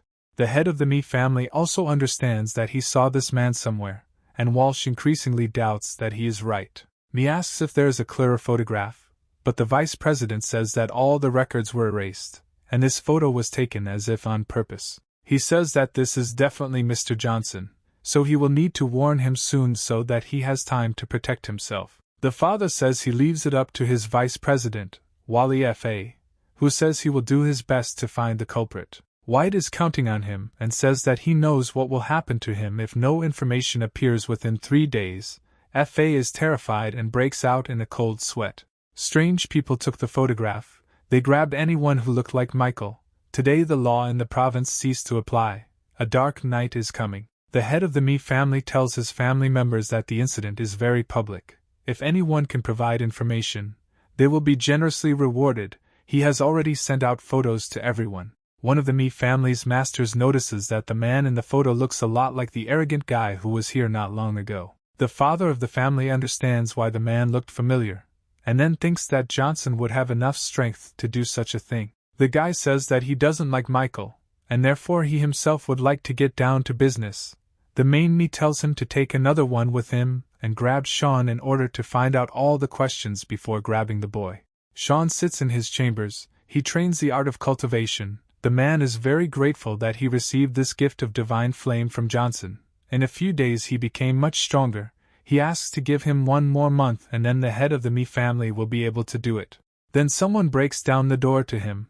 The man displeasedly asks who is there. The master fights off the attacks of 2 people. They lean on him, but he resists. These are members of the Me family. The warriors insult the master, calling him an unwalked dog, calling this place his booth. Sean wonders what they even forgot at his house, especially in such a brazen manner, since he no longer has anything to do with their family. The arrogant guy says that they need to resolve some issues, that's why they are here. He is surprised to notice that Sean is a hard-working dog. People notice the pill, they wonder where he got it from. It's a concentrated healing pill with an engraving. The man says it's none of their business, and orders them to get out while they can. They say that he knows that their powers are higher than his. Is he sure that he can communicate with them like that? People rush at the man, saying that he deserves to die, but he throws them in different directions. Sean's eyes sparkle. He doesn't believe that Johnson's help and cultivation could improve his abilities so quickly. The guys notice that their target has become stronger. They are going to use some kind of secret technique. One shouts that Johnson is here. Sean turns around, but it turns out to be a trap. The second is already starting his blow. They take him by surprise, but he thinks hard about what skill he should use so that he doesn't get killed by these two idiots. The Me family members have won and are wondering where to find Michael now, and where he got the pill from. Sean, even lying in a pool of blood, says that by crossing Johnson's path, they will be signing a death warrant for their entire family, and they say that he will die first. Michael is on the phone, wondering if the dragon spirit could somehow influence Hugh's release. On the line they say that he is a criminal. It's not so easy to free him. Johnson says that his parents don't understand where now. They may be in danger. It can't be that they can't come up with something. From the phone they offer to take Albi tool for accurate facial recognition. Michael is happy that the company is now run by Sarah and Jessica. He doesn't have to worry about that at least. It's time for him to start cultivating. He decides that he needs to find out how Sean and John are doing first, and then do something. Locke reports that learning a new skill is going flawlessly. He never thought such powerful skills existed in the world, and he also wants to pass on something. Locke says that white spies are everywhere. 36 teenagers disappeared overnight. All of them are either the same age as the ruler or look like him. Michael says that he is already aware and knows what to do. Johnson has a bad feeling about the connection with Sean, but he starts calling anyway. The subscriber's phone number is unavailable. Michael displeasedly notes that he is usually available 24 hours a week to receive a new order. He uses spirit possession in hopes of screwing himself up, but sees Sean begging for help. Michael finds himself in his servant's house. He shouts if he is okay and notices blood. He realizes that this is the work of the Me family. Me's family members throw Sean in, saying it's done. They look very pleased. The father of the family is extremely indignant. He says that he asked to be brought in, not to be beaten. He is still a member of the Me family after all. The guy arrogantly asks for forgiveness and says that Sean is just a dog, and therefore there is no difference in bringing him alive or dead. The important thing is that he is a naughty dog. He did not give away the location of the bastard. He shows the pill and, smiling mysteriously, says that he hid it. Earl Me quickly takes the pill away and says that it still has the carving on it, which means it was created less than a month ago, and then eats it. He is filled with unprecedented energy, and says that it is much more effective than the pills that their ancestors left them. Earl wonders where they got the pill, because if they find the source, they will become the strongest family in the province. No one will care about the White and Board families. They say that they took the pill from Sean. At first they did not plan to harm him, but he not only did not give up Johnson, but also single-handedly wanted to take the pill. Earl immediately runs to Sean and asks him in the nicest terms where he got it. He says he just wanted to see him. He would never let those idiots hurt him. He genuinely wonders where he got the pills. He will take him to the hospital, hand him over to the best doctor, take care of him so that he gets back to his best self. Sean wakes up and confronts Earl, saying that there are things beyond his control. In the end, he will ruin the Me family with his tunnel vision. Earl is going to stab Sean in response to his insolence, because the only one who does not see the line here is him, not the Me family. The girl shouts at her father and asks what he is doing, because Uncle Sean has always been honest and courageous. Why is he doing this to him? Earl tells his daughter to stay out of adult affairs unless she wants to be punished. The subordinates say that they have collected all the data, and the head of the family wonders whether Sean seriously thought that they could not do without him. Sean says Earl can't destroy the whole family, and Earl tells his men to find Johnson because he knows more than his dog. Earl thinks that Sean was ready to become the boy's dog in order to get pills from him.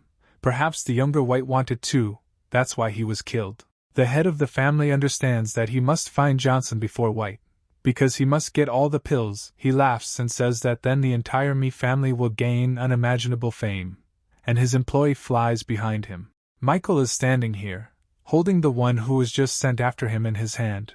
Earl is in shock, and Johnson is wondering if this is not who they were just eager to find. He thinks that the guy has so many abilities at such a young age. He killed both servants. How many pills does he have? And he says out loud that he underestimated the guy and asks if he killed White's son. Michael asks what difference it makes to him, and says that maybe he will join him soon. Then he'll ask. The head of the family says that Johnson is now in the Me family's territory, so he won't let him leave here so easily. Michael says that a lot of people came to the party, which saved him a lot of time searching. Then everyone rushed to attack, and Johnson made a counterattack, scattering all the members of the Me family to the sides, leaving them no chance to win. This is a clear victory. Michael gives Sean a pill and says he will get better. Earl is shocked. Me says that he knew that these pills were from Michael. He doesn't know where he got so many pills from, because cultivators are very rare, but he should distribute them to everyone. Michael asks if he should give him the pills, and then says that there is no point, because corpses don't need pills. Earl asks in shock what kind of corpses he is talking about. Can pills really raise the dead? Johnson asks if he is stupid, and then explains that he meant that they will soon become corpses. The head of the family wonders if Michael has any idea who he is. He is in 192nd place in the ranking. The guy has no chance. Earl begins the attack and screams for Michael to pray for a quick and painless death. Me launches a series of attacks, but Johnson calmly dodges his attacks, even noticing that he is not bad. The opponents clash fists and Earl is thrown away. Michael arrogantly remarks that this is all he can do. Earl says he underestimated his opponent, but Johnson thought he would have more fun. Everyone complains that Johnson is fighting unfairly, because all the master's strength is in the sword. The guy gets tired of this whining, so he tells the enemy to take the sword. Earl says that his name is famous for his mastery of the blade. He flares with energy, throws off his coat and prepares to attack.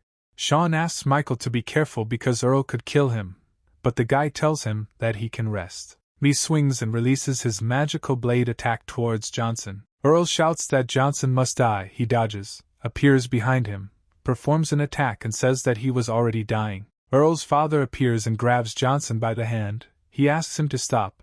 The son asks what his father is doing here.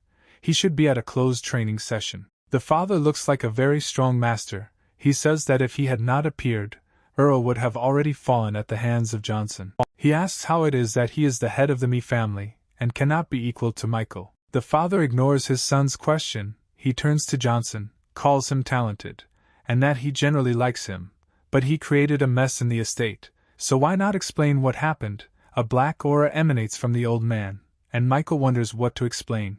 He tells Michael to stop his cultivation, then maybe he will save the guy's life. The old man notices an ancient sword. Does the boy really think that the blade will change his life? And Michael thinks that he needs to use it. Johnson cuts the old man's head into two halves. Earl screams, not understanding what happened to his father. Michael looks at the sword and thinks it's pretty good for something broken. The whole family is in shock. There were legends about that master, but he died like that at the hands of a child. He is the strongest in the family. This cannot be. Michael waves his sword and tells them all to kneel before him. Everyone except Earl kneels. The head of the family turns around, shocked by this event. He is extremely dissatisfied.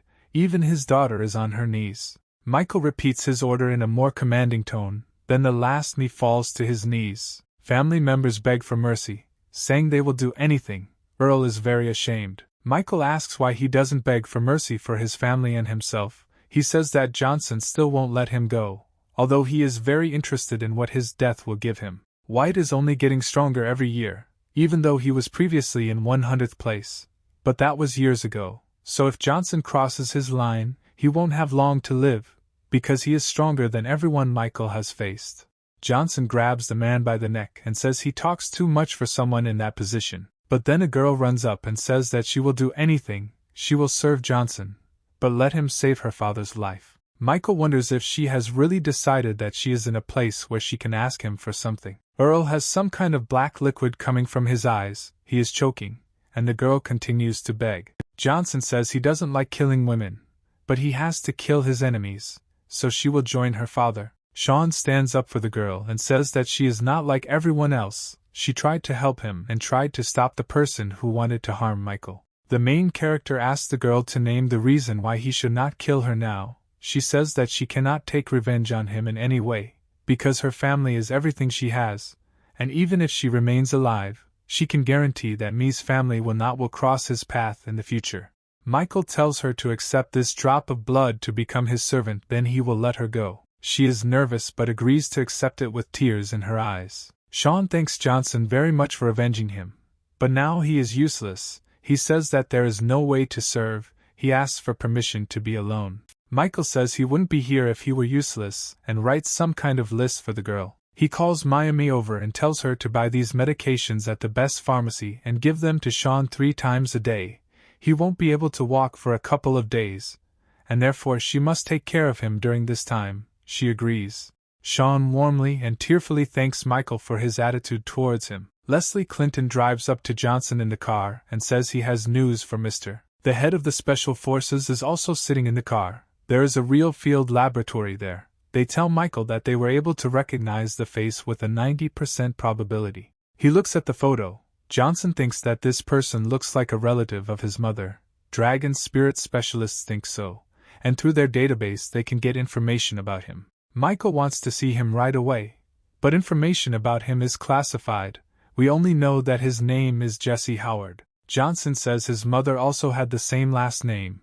Her name was Mary Howard, and they look similar. He remembered that in the family they always changed the topic of conversation. When it came to his mother's family, one of the parents always started talking about something else. But he saw his mother many times looking at the sky of New York. She was very sad at these moments. Michael does not understand why Hunter Torres wanted to destroy their family, and who this Jesse is. Why did Mom look at the sky? What did she see? What happened to her parents? Michael must know the answers to these questions. Michael involuntarily flares up with energy, offending his comrades. Leslie complains that if the gentleman does this again, he might throw away his skates. Michael sincerely apologizes. He just gave vent to his emotions a little. He wants to know more about why people's data is hidden. Mark says that this happens if the person is important to the state, as in Michael's case, or if the person is in an unusual martial arts family. Johnson thinks this guy is more likely to have the latter, but it's unclear why he didn't have martial arts abilities before, and Mom didn't say anything. And 9th place in the ranking is occupied by some unknown Jesse Howard. Michael thinks that this is damn far away. Now if he pushes himself, he will end up in 150 place at most. And even so, he still can't get to the 9th place. Going against him is a real suicide. Michael calms down a little, realizing that he still has a rebirth cemetery. And if he uses the second one, the third one will certainly react. Johnson says to let him know if they find any information about him. Leslie reminds about those people who were recently killed by Michael. People from the Mafia called Aita can resist even America, and not just individual people. Johnson says that if they come here, he will let them feel the primal fear on their own skin. Martial Arts Association meeting. The president complains that all these people are useless. During this time they only found a few people similar to the killer. He says that these people are of no use. He needs a criminal, not these stupid people. The vice president says that he will soon turn 60 years old. He needs to calm down. By this date they will find the killer. But he explodes and says that he lost his son, and they talk about his birthday. He is not going to celebrate it. People say that things are not going very well, which means that the fate of the president will be decided this year. Since the year of fate is coming, nothing is going according to plan, and a lot of bad things are happening. You need to switch to something good, and the birthday is quite suitable for this. White thinks that it really wouldn't hurt to have a party. It would be nice to change the mood radically. A man comes and says that someone has sent a package for White. He wishes him a happy birthday. He tries to shoo the courier away. At this moment, the man realizes that something is clearly not as it should be with the gift. He pulls the gift with his power to see what kind of crap is there. Then he opens it and sees the head, his child. People are screaming about how dare they send something like this for a birthday, especially a 60th one. White asks who sent this package, where they went, how they even dared. The courier says that they were wearing glasses and went further down the road. The president, enraged, personally goes to find the sender of the 60th birthday gift. Half an hour later, the president returns. He looks like he is ready to devour people. Everyone is afraid for their lives. It seems he has not found the person he was looking for. White angrily declares that this child has declared war on him. He says that he will see who laughs last. Suddenly the phone rings. People at the table are thinking about who will answer it at such an inopportune moment. The head of the association swears that someone should finally take this phone. Why should he do everything himself? Someone takes the phone. They say that Mi's family was destroyed. People are frightened that the whole family is no longer there. There was a great master there. White says that in his opinion the same person who killed his son dealt with the family. He doesn't give a damn about all the laws and provokes the association so that they killed. The president says to call him a hunter until they find out his real name, and also that everyone in the province needs to be warned about him. He says that all members of the Martial Arts Association are obliged to consider the hunter as their enemy. He wants to see his face. Michael asks the messenger if he delivered the gift. He reports that yes, but recommends being on guard, because they called him a hunter and declared him an enemy of the entire Martial Arts Association. Johnson wonders if he intends to celebrate his birthday. He thinks yes, since he liked the idea with the Year of Destiny. The man wonders if Michael intends to do something about this. There will be so many masters there. Michael says that he will say that day that anyone who crosses his path will become an enemy, and the man says that he worries, but is in no position to change anything. The guy examines the broken sword and says that it turned out to be quite useful, and in general he has the opportunity to repair the sword, but it will require a lot of resources and time. Johnson asks that he seemed to be telling Faya not to come to his house anymore, but she says that she came to say that the palace has stopped any search for him, but if information gets back again, it will be harder to stop. Michael understands that since this girl was able to hide information about him, it means that her status in the palace is very high. The girl asks if the guy wants to fix the smashing dragon. He responds by asking where she even got it and thinking about what she called it, and realizes that the name is not bad. Faya says that she will tell, but in return she demands to find out whether it was his doing that he got rid of the Mi family and the death of White's son. Michael says that yes, it was him, and from the photograph it is very clear, even though it was taken from the back. The girl widens her eyes and thinks that the guy is really very strong, but fortunately, she has no complaints against him. Then she says that she knows a little about the sword, but she gave it such a name. She thought that it suited him, but it ended up in her hands by accident, because its previous owner died in her arms, and then she received it. The girl says that she knows that the sword is expensive and was forged 2 centuries ago by the hands of a brilliant blacksmith. For 3 years he put his heart and soul into it, but in the process of forging the sword he was cursed, so he soon died.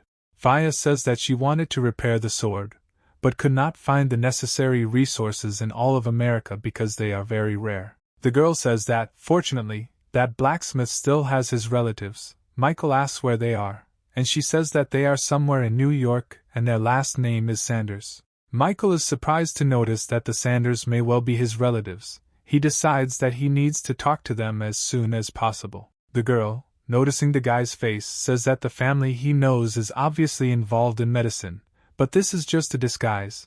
Their ancestors forged many types of weapons for countless craftsmen. That's why they don't dare mess with her. Jessica and Sarah's voices are heard from behind the door. They say that they are very tired, and then they think it is because of their huge breasts. Fia says that it seems that his mistress has returned, so it is time for her to go. The girls appear and say that they heard a woman's voice. Where did she go? Did he really bring the girl here? Michael embarrassedly remarks that there are already 2 beauties here. Why does he need anyone else? Sarah says she told Johnson not to be greedy, and Jessica comments that he's being too nice today. We should check out his bedroom. Michael quips that they should check the balcony on the 2nd floor, because there is a great view from there, and Fia, meanwhile, hearing that someone is talking about her, jumps off from there, because it's time for her to get out. Johnson sits with the Sanders and says he didn't think they'd be this close when he called them. Jacob says they ended up here because there's a family meeting that's going on here. He asks if Johnson needs anything. Michael shows off the sword and says he wants to know about it. Sanders asks if he really wants to fix it. He says he needs materials. Johnson thinks about whether it will be now or later, but he needs to fix this sword. The old man says that if the sword was really forged by that master, then the materials must be very rare. But Lilia notes that there are a lot of stingy people in the main family. so she cannot imagine that they would give the materials to an outsider. Michael, with a thoughtful face, wonders if they will accept the trade. If he offers them cultivation pills, he doesn't think they will refuse. Jacob offers to take him to the main house. He will be able to give him excellent recommendations there. Michael says that whether it will work out or not depends on them anyway. He leaves it to his discretion. The Sanders estate. The granddaughter with her grandfather and Johnson have arrived at the site.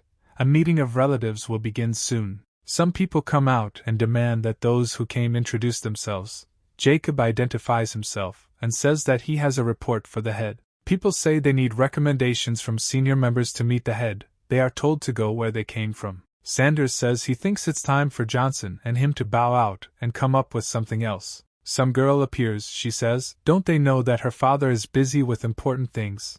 Lilia says that this is one of the three beauties, like Sarah. However, she says that this girl ranks first among them, and she also notes that if she helps us, there will be hope. Then Lilia notices that she is specific and very accommodating, and Michael says that he had no intention of communicating with her. Katie Sanders wonders if it is Johnson. She has heard so much about him, because she is Jenkins' best friend, so she knows that Michael is the youngest master in America and the instructor of the dragon spirit. The girl says that she paid attention to him because the dragon spirit notices few people, but he noticed him. Katie asks that he is unlikely to be here because of her, and Michael says that he knows that the Sanders family used to forge swords, and he needs materials. The girl giggles slightly and says that she will do everything in her power to help, but they have forged countless swords. Which one is he talking about? Johnson puts the sword on the table. The girl becomes furious, asking how it came into his hands. Michael notes that this sword is apparently very valuable to their family. The girl shouts out that her great-grandfather bequeathed before his death that the appearance of this sword is foreshadowed by the return of the Emperor. She cannot believe that the broken sword appeared today. She approaches Johnson and shouts out that she is ready to buy him at any price. She is ready to give 200 million. He can make all the demands. They will be in immeasurable debt to him. Michael arrogantly remarks that money and their favor are worthless to someone like him. He only wants to get the materials. The girl gets very upset and asks to forgive her. Because she takes such things seriously, she cannot tell him anything about the materials, because this is their faith. Johnson assumes that this conversation is over, says goodbye and gets ready to leave. Someone is sitting on the roof and targeting the window with Sanders and Johnson. Michael feels the shot, catches the bullet with 2 fingers and looks out the window. The girl is already screaming into the phone that someone tried to shoot her. She orders that a killer be brought to her in 10 minutes. Faya thanks Johnson and says that she is indebted to him, but he interrupts her and says that her kindness is not worth a penny. A dungeon, a tied-up man hanging upside down, a girl wondering who wanted to kill her and who ordered it. The killer says something incomprehensible. She is not satisfied with this answer, so she takes this man's life with a knife. Johnson just left the coffee shop, but he realizes that someone has already come for the girl. They are really something. And then he thinks that the Sanders family hid their origins with pharmaceuticals. The Unknown and the Me family are just the tip of the iceberg of this province.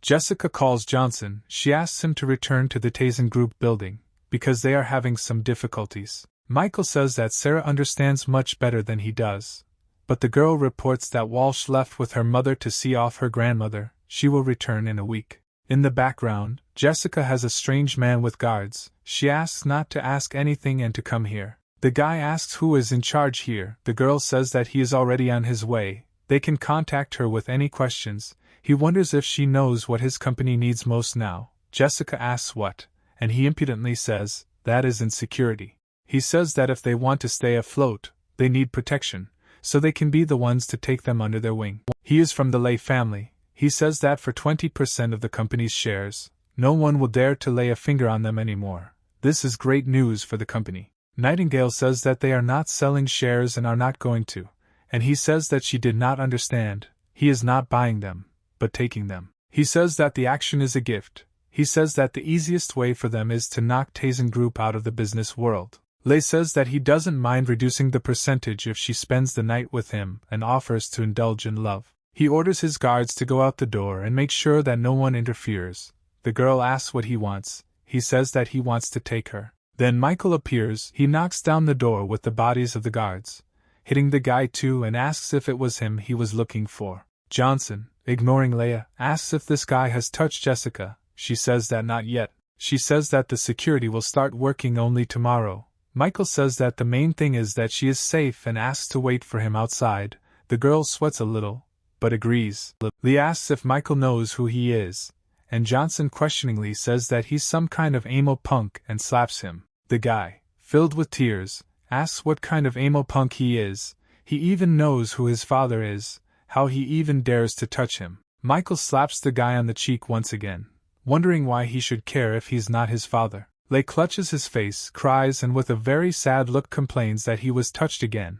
One more blow, and his family will begin the hunt for Johnson. Michael ignores the guy's threats and kicks him into the ceiling. Johnson tears off a bunch of hair from the guy and says that today he will lose his wig, despite all his nagging. Michael calls and says that the Lei family must leave the province in 10 minutes, and the head must call his useless son again. Lei tries to complain and wonder who Johnson thinks he is, but he gets another slap in the face from Michael. The emo punk asks not to be touched anymore, then his phone rings. He says that it's his dad calling. He says that Michael still has a chance to improve, or Lei will tell him what he did. Johnson tells him to shut up and pick up the phone already. The guy thinks why his father called right now, when they told him about the disappearance of the family. But this can't happen. Michael says that this is the last call of his life. Is Lei sure that he does not want to answer? Punk doesn't believe that his family could have been dealt with like that in 10 minutes, but he still picks up the phone. The father is on the line. He asks who his retarded son has contacted. Because of him, the entire estate is filled with corpses. The child is shocked. He cries and repents, asking to be forgiven, saying that he was just mistaken. In fact, he is different. Johnson cuts off the head with his hand and says that the moment he decided to touch his girlfriend, he lost the right to life. Martial Arts Association meeting. Tyler White complains that a lot of time has passed and there is still no news. A trusted man says that someone is destroying evidence as soon as it is found. The hunter's past is more complicated than they thought. A young man appears and says that there is a girl outside who knows the identity of the hunter. Lucy Vox appears and identifies herself. She says that her family is now being threatened. Will they help if she tells about the hunter? White is indignant at first, but then his face changes and says that he will not just help, but will make her his goddaughter. She will be granted fame and protection. She points and says she knows the man in the photo. White thinks about whether this child really killed Rio, who was in the 300th place in the ranking, and his son. The girl says that she filmed him killing Mr. Rio during the Duel of Masters. The president looks and realizes that this is really the same man they called the hunter. White's face changes and seriously shouts that everyone needs to find him immediately. He wants to get Johnson's head. Lucy thinks that Michael didn't want to save her family, so let him run away from the wrath of the Martial Arts Association. Wally F.A. calls Michael. He says that the president has learned that the hunter, this is Michael, urgently needs to flee abroad, preferably somewhere far away. Johnson asks who told. He says that Lucy Vox appeared and pointed to the photo. Now she is his goddaughter. Michael promises that he will kill her, although he does not like killing girls. Michael tells Jessica that she needs to stay in this building. It is under his control, and then, when everything calms down, she can leave. Locke appears, sits on his knee and greets the girl with Johnson. All the people in the building warmly greet Johnson and Jessica.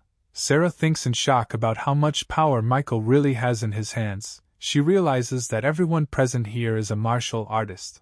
John says that the Lord can leave Mrs. Nightingale here without any fear, until not a single hair falls from her head in the building, no matter how many masters the Martial Arts Association sends. Some big guy in the Walsh house asks Steve why he didn't tell him earlier about the similarities between Johnson and the hunter. If he knows him very well, he says that he's not interested in this child. How does he know much about him? The healthy guy says that he won't be fooled so easily. Everyone knows that Sarah is close to Johnson. He tells her to come to him. The guy continues to press, but the father says that Sarah, the bride of one of the boards, thinks well and decides to leave, saying that they will contact him if there is new information. Katie sits and reads the news that Johnson slaughtered the Ng family and White's son. The head of the Sanders family comes to her and, calling her madam, asks why she called him. She says that there is no need to be so polite to her and reports that she found the same sword on Johnson. Patrick is shocked by what he heard. He, very nervous, wonders if this is the same Johnson, who was recently named a hunter, the girl confirms his fears. Katie wonders how likely it is that the Sanders family will do anything to protect him. The man says 70%, because helping Johnson will put them among the enemies of the White family. The girl says that compared to the value of this sword for their family, the Whites' disfavor is a small problem. Patrick says that he will do everything possible, but at the moment he is the enemy of almost the entire province. Jesse Howard practices cultivation. He says that he would not have achieved such success if it were not for his old master, because 9th place in the ranking is strong. The minion reports that Johnson killed the son of the president of the Martial Arts Association and the Mi family. The old man asks what he was told. He thought that Michael would not last long.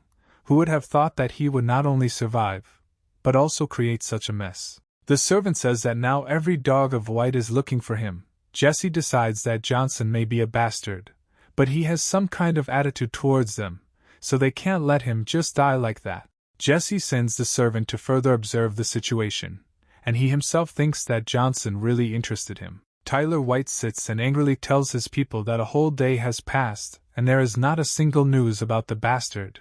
He even knows how to fly. The big guy comes and says there are still a few places they haven't checked, some families they've been avoiding, and a dragon spirit. White shouts in rage that if his parents are dead, is there really no other relative? Vox shows his voice and says that he knows that Johnson can be influenced with the help of his friend Jessica Nightingale. Perhaps they are in a relationship. White says that he definitely hid Jessica. Lucy also talks about other acquaintances, including Clark and the family of restaurateurs. White looks mysteriously and tells Lucy to go and take with her all the craftsmen needed to bring Robert Clark and the Moresby family here. Tyler is asked where he is going to hold a banquet in honor of his birthday. He says that he wants to hold it in a villa restored after the murder of the Johnson family. He wants this child to come to where his parents died and watch the death of his loved ones. Michael sits and thinks about how he's been here for 5 days and nothing has happened yet. Locke has blocked communications inside the building, so he doesn't even know what's happening outside. Michael asks to go outside, and John gives him a large satellite phone. The guy is even shocked by its size, and Locke says that it is modified. You can even hit him with it. Johnson calls the vice president of the association and asks about the news. He tells him all of Tyler White's plans. Michael instantly becomes gloomy. The phone cracks in his hands. He orders Locke to immediately organize quick access to New York for him. Johnson rides a motorcycle, while he is informed that Clark could not be protected and the diner was destroyed. Lucy comes to her old bullies, who, seeing her new support, step back and say that they never intended to harm the Vox family. She says that the most resourceful survive, and why would they think that the Voxes will not touch them now? The girl demands the man to kneel, otherwise his entire clan will be destroyed. The head of the Meng family is extremely dissatisfied with this situation, but he has a family and a child, and they need to be protected. The man breaks his forehead in his pleas, but the mean girl doesn't care. She sets on her thugs. The Meng people go on the attack. The masters fight. The father thinks about how to protect the child, but the girl says that the child should not be lost. The man lights up with a beige flame and tells her to stop this chaos. He is still the head. He should not be underestimated. The association master sends Meng flying, swinging at his young son. The fist is almost in contact with the innocent head of a small innocent child, but then the main character appears and stops the blow, confusing his enemies. Johnson delivers a series of crushing blows, turning the recently strong master into a mess of bones and meat. Lucy orders the remaining masters to capture him, because it is Johnson himself. One of the thugs starts a pompous speech, but Michael orders him to shut up and knocks his head off his shoulders with one kick. The last master understands that Johnson's abilities are simply unimaginable, and therefore he must report this to the association, so he runs. Vox shouts after his last fighter, "How dare he leave her? Tyler White will find out about everything and he will be finished." The master says who cares about her life when death is at stake. Michael, running alongside him, says that he speaks the truth. The master does not yet have time to come to his senses, but the guy delivers a crushing blow, sending him to the next world. Michael says that God did not deprive Lucy of her appearance, or her rich family. Why does she continue to interfere with him? He says that she humiliated him 5 years ago. He saved her life only because she is a pathetic woman and is not worth his energy. He has only one question: where are his loved ones? The pretty beaten girl says that she will tell everything and will not refuse anything. Michael, without any hesitation or mercy, slams his fist into her face, shouting whether she is even worthy of this. After the blow, she flies away a decent distance. Michael repeats his question. She answers with difficulty that all his friends are already in that villa. Johnson calls Locke and asks him to immediately send a car for him as quickly as possible. Lucy thinks that she was carried away, but Michael says that he is not leaving because he is afraid of getting dirty in her blood. He throws a stone at her, punching right through her. The Meng family hardly notices how quickly everything ended. Not a single master remained. They admire Johnson's incredible strength. All the family members bow and thank Michael, but he says it's nothing. There is a banquet at the villa. Everyone congratulates White. There are many craftsmen. Everyone is waiting for the hunter to arrive. The Sanders are wondering if they can protect Johnson if he does come, since they will become White's enemies. Tyler stands in front of everyone present. He speaks and says that everyone must be aware of what actions he intends to take based on the events of the last few days. The doors open. Clark and the Moresby family come out. It seems they had a hard time getting here. Clark says he doesn't understand why they were called here. He wants to call the police. But White shouts, using magic, that they must kneel. Link calls the head of the association an old senile. He says that you would have to be crazy to mess with his parents. White grabs Moresby by the head and throws him against the wall. He says even though his cultivation has improved, but his upbringing is exactly the same as Johnson's. Tyler says it would have taken half a second to get rid of this guy if he hadn't used him as bait for a big fish. White crushes Robert under him. He says that he knows that this man runs on business errands for Michael. He is sure that his tongue, like that of a businessman, is suspended. Tyler says that today is his birthday, and therefore, if Clark says something nice to him, then he might spare him. But the man, despite the fact that he does not know who he is dealing with, only says that anyone who crosses Johnson's path ends his life in agony. Clark flies into the wall, and Johnson appears at the door with a coffin and says that he brought a gift with him. Everyone around is surprised by the hunter's appearance. Katie Sanders is especially surprised, and Steve Walsh doesn't understand what he forgot here. This is absurd. Johnson, with an arrogant face, displays the gift and invites the president of the association to lie down in it. A crowd of association thugs rushes at Michael from all sides, but he wields the coffin like a weapon and inflicts great damage on everyone. Witnesses wonder why the hell Johnson is using the coffin as a weapon, it's so heavy. White orders everyone to kill him, calling his people nonentities, and Michael emotionlessly reports that everyone who crosses his path is dead. Johnson turns the coffin around like a light toy and destroys all the attackers without difficulty. White, in the blood of his people, thinks that Michael does not seem to feel the weight of the coffin. It is like feathers to him. Michael, blazing with energy, throws the charged coffin straight at the president of the association and shouts for him to catch it. Tyler knocks the coffin off, but with some difficulty. Besides, that blow should have smashed the coffin into dust, but there is not a scratch on it. But White orders him to bow down. The president thinks that he did not use all his strength, but the energy from the coffin is really inexplicably powerful. He reflects that if he had not managed to put the block in time, his arm might have broken. Tyler looks at the coffin and realizes that he underestimated Michael's strength. He understands that only with all his might will he be able to defeat this opponent. Johnson is distracted by the injured Clark, but Moresby is told that they still have some pills left.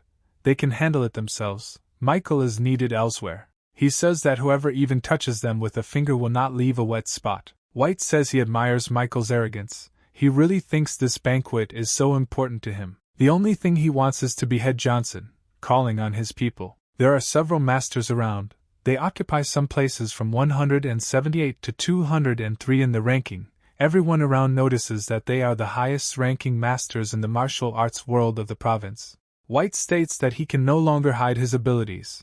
In fact, he is not in 189th place, but in 147th place. Tyler says that Johnson may be a genius, but this is where his path ends. He orders his men to capture the guy, strip him of his abilities and plunge his soul into despair. The Sanders come down the stairs and ask if he will allow this to continue if they side with Johnson. White does not understand what is happening and asks again what they are talking about. Katie says that she hopes to see the true face of Mr. White. She says to have mercy on Michael. The craftsmen notice that the Sanders are no slouch.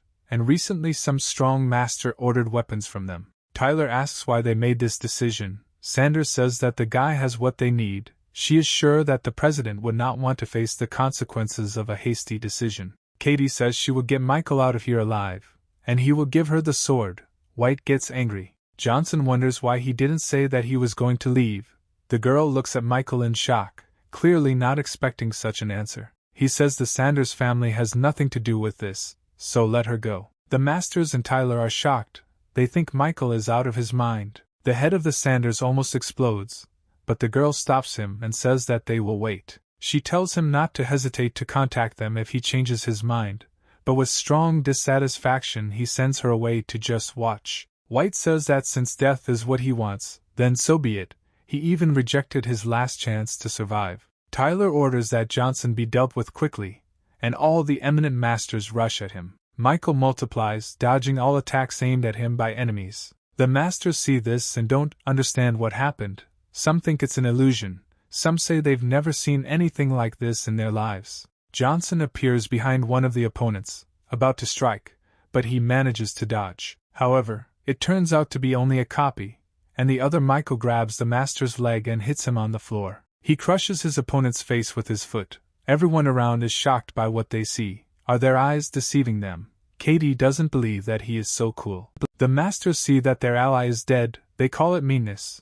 One says that the others should be on alert, because the guy uses illusions and strikes on the sly. Michael ironically remarks that the four of them were the first to attack him, and now they call him a scoundrel, and then says that he understood one thing: none of them are his equal, even without illusions. The strongest one notices that Johnson is extremely arrogant, and Michael says that it will be interesting to try his sword on them. The masters take out their weapons, saying that they can't do anything with a broken blade, and they will smear it across the wall in a second. 3 masters simultaneously rush at the guy, using all their skills. Michael deals with all his opponents without any problems. Those watching don't believe it, they think they are dreaming. The Sanders note that Johnson only needed 1 blow per man, which may be the strength of that sword. Johnson wonders how these clowns can be called martial artists. Disgraceful. The last of the masters tells Michael to stop looking down on people. He cultivates unshakable strength. He will not wait for an easy death. Johnson asks if that means he can have fun, and the master says that's not what he meant. The president says that this is his rival, and the fighter says that the guy is cunning and the sword is blind.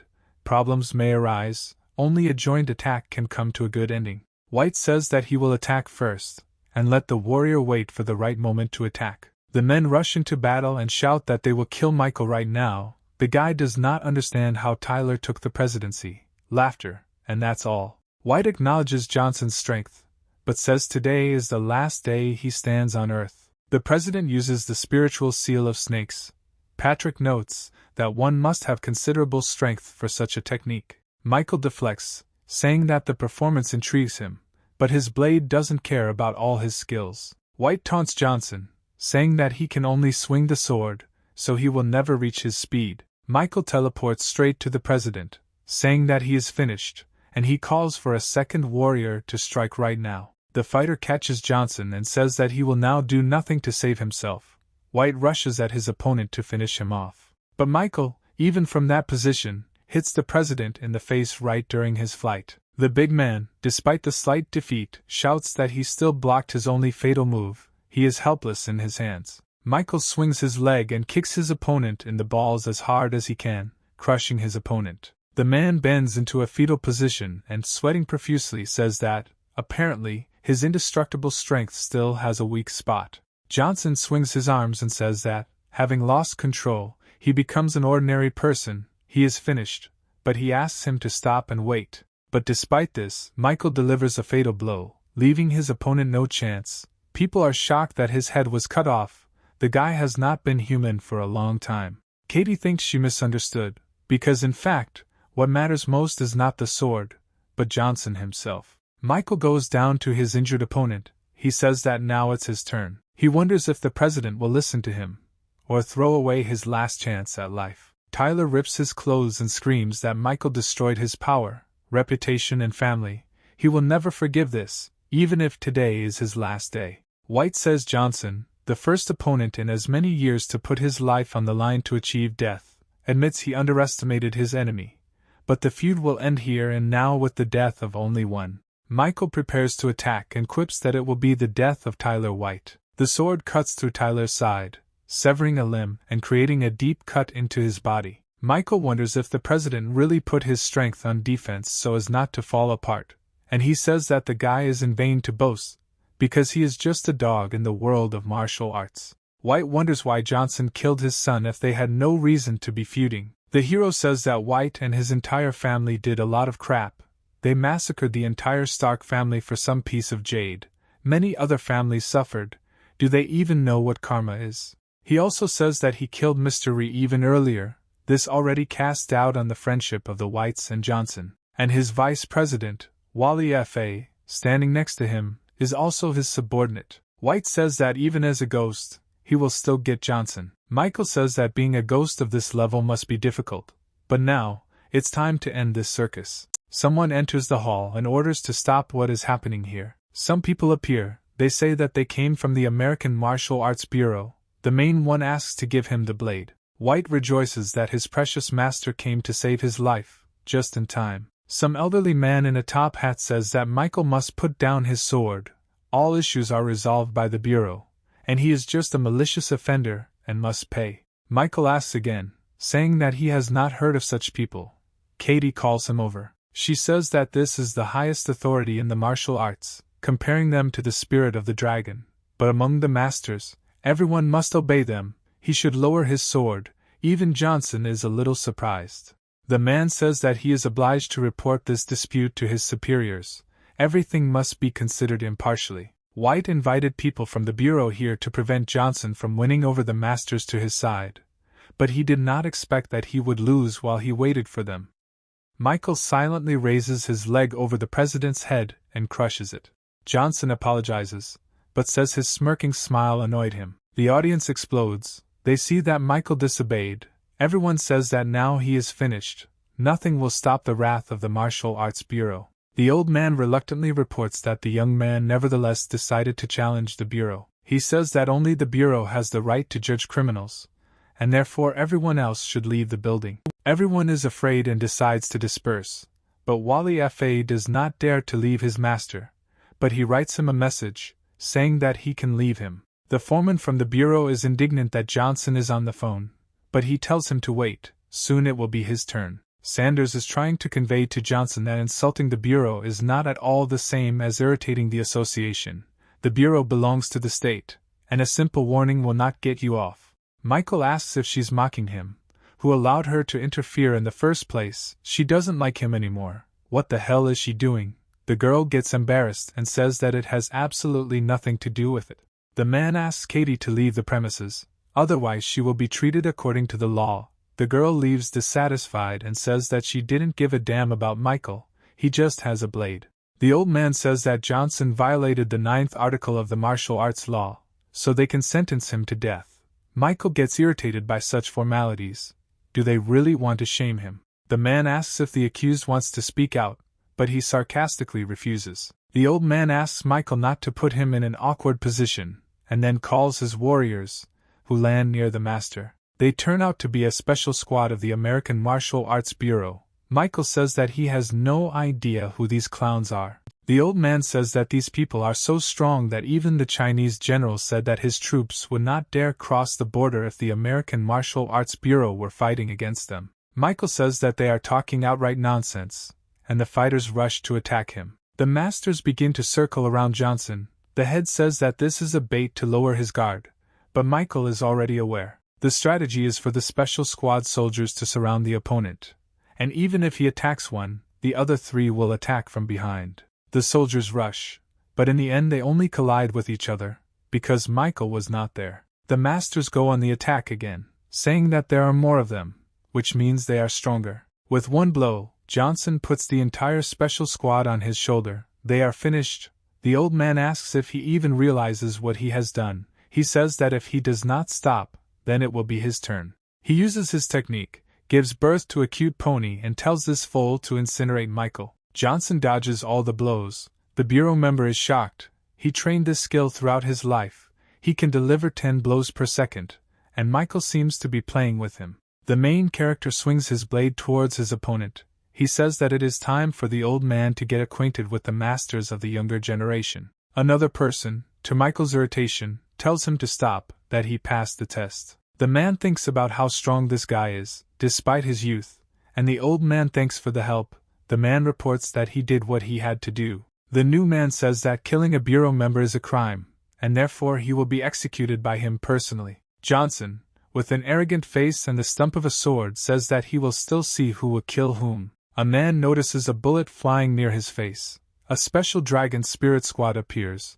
They say that this meaningless battle must end. The man asks if they really decided to go after the martial artist with a firearm. Mark Seed says that this also applies to the spirit of the dragon. The man notices that the special squad commander is nervous. Mark says that Johnson is their main instructor, so they have a lot to do with this, so he, Ken Evans, must stop if he does not want to face the consequences. The old man says that Sid must think about the consequences. Michael will stand trial, which means that there is now a conflict between the Bureau and the Special Forces. Mark shouts that as long as Johnson is in America, the dragon spirit is not afraid of any battles, so no one will dare to lay a finger on him. Ken, with incredible anger, says that Mark needs to take back his words, otherwise he will regret them. Michael says he doesn't want the two most important organizations in America to confront each other, so he proposes to fight in a duel of masters in 5 days. This battle will have nothing to do with the Bureau or Special Forces. It will only be Johnson and Evans.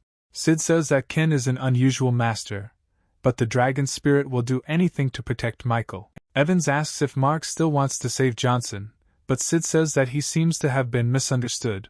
He came to save the Bureau from Michael, not Michael from the Bureau. Ken explodes at the whole villa and says that since Johnson accounts for death this way, he will get it in 5 days. He will show what the master, who occupies 99th place in the ranking, is worth. Sid says that Michael will not gain a foothold in the martial arts world if he kills Ken. Johnson appears, saying that he had no intention of settling there. Besides, they couldn't let him go anyway after White's death. He says that if Mark protects him now, it still won't change anything. They will attack him later secretly. But Sid's act touched him, so if the dragon spirit needs his help in the future, he will not stand aside. Appalachian Mountains. Board has recovered from the reverse curse sent to him by Michael. He is much better, but the wound still hurts. He asks his father how long they will stay here. They have been here for more than a week, and the door has not yet been opened. The father says that with enough sincerity, a great one will definitely appear. If the Board family wants to earn a reputation, then this is the only way. They must be patient. The man thinks that their goal was never to become the strongest family, but shouts that for the sake of the father they will ascend and become the strongest. In the process of these reasonings, that same master appears. He comes out, surrounded by waves of his energy. The ancient master asks how long they have been waiting for him. The Boards invite him to visit, but he says that he is already used to living in the wilderness, and he loves to feel freedom. Father Bordov asks you not to make hasty conclusions and shows you something that immediately attracts the interested master to you. It turns out that this is a box with a key. The master asks where they got this key from, then realizes that they are martial artists, not cultivators, and therefore cannot know about it, but he continues to wonder how it came into their hands. Board says that this key has been passed down in their family from generation to generation. They hope that with its help the master will take control of the family. He says that he is ready to go beyond the gates for this, but no more than a month. The father sadly thinks that the relics of his ancestors, unfortunately, are only enough to keep the master in the family for so little. The master says that during this time he will find himself a student, and the father quickly introduces his son. Derek sits down on his knees and nervously introduces himself to Master Kyle Phillips. Kyle says that the muscles and bones are pretty good, and therefore he offers a gift as a student. Derek thanks him profusely. Villa. Michael comes in and sees Moresby's sad parents. He wonders why they are like this. Do they really not like the place? Katie thinks that there is not a single scratch on Michael and brings out Link, who is almost completely bandaged, but still cheerful. He says that Michael is very cool. The guy wants to be like him. Johnson says that while Moresby trains, he becomes tougher, and the girl wonders if Michael is interested in a deal with the sword. The main character asks if she has really changed her mind, and she says that the blade has become Johnson's weapon, and now she is unable to take it away. The girl says that the materials are still hard to get, but Michael wonders how much he will have to pay to get them. She says that the blade does not need a price. If it is already worthy of a hero, let him come to the Sanders tomorrow. They will think together about what can be done with it. Johnson says that he will definitely come tomorrow and thinks that then he will definitely kick Ken out of 99th place. Johnson in his villa thinks that his girls should no longer hide. Since the problem with the association has been solved, the house has become lively. Michael says that there are no messages from the capital. Nothing is known about the parents. The only lead at the moment remains Jesse Howard, who ranks 9th in the ranking. Michael is delving into his past and future, but at that moment he sees that someone is watching him from the window. Outside the window there is a guy with white eyes and a gloomy appearance. Johnson carefully peers out the window, but there is no one there anymore. Did it really seem to him that someone was definitely watching him from the window? He doesn't know who. Capital, Master Howard is playing a game with some old man. Jesse is interested in why he came. He reports that he came to visit his son. Howard worries about his strength, but his father reassures him and tells him that he is the strongest son he has besides the one who went to Appalachia. He asks about Johnson's mother, but the old man explodes, saying that he's talking about her, that she doesn't deserve a family. She gave birth to a man who spoils their whole family. But that guy comes running. He says that Johnson killed White. The old man asks his grandson about which Johnson he is talking about. He is clearly shocked by the appearance of his grandfather. He says that this is the same Michael they are thinking about, and White was the leader in the province. The father is interested in how such an influential person as Tyler White fell at the hands of some boy.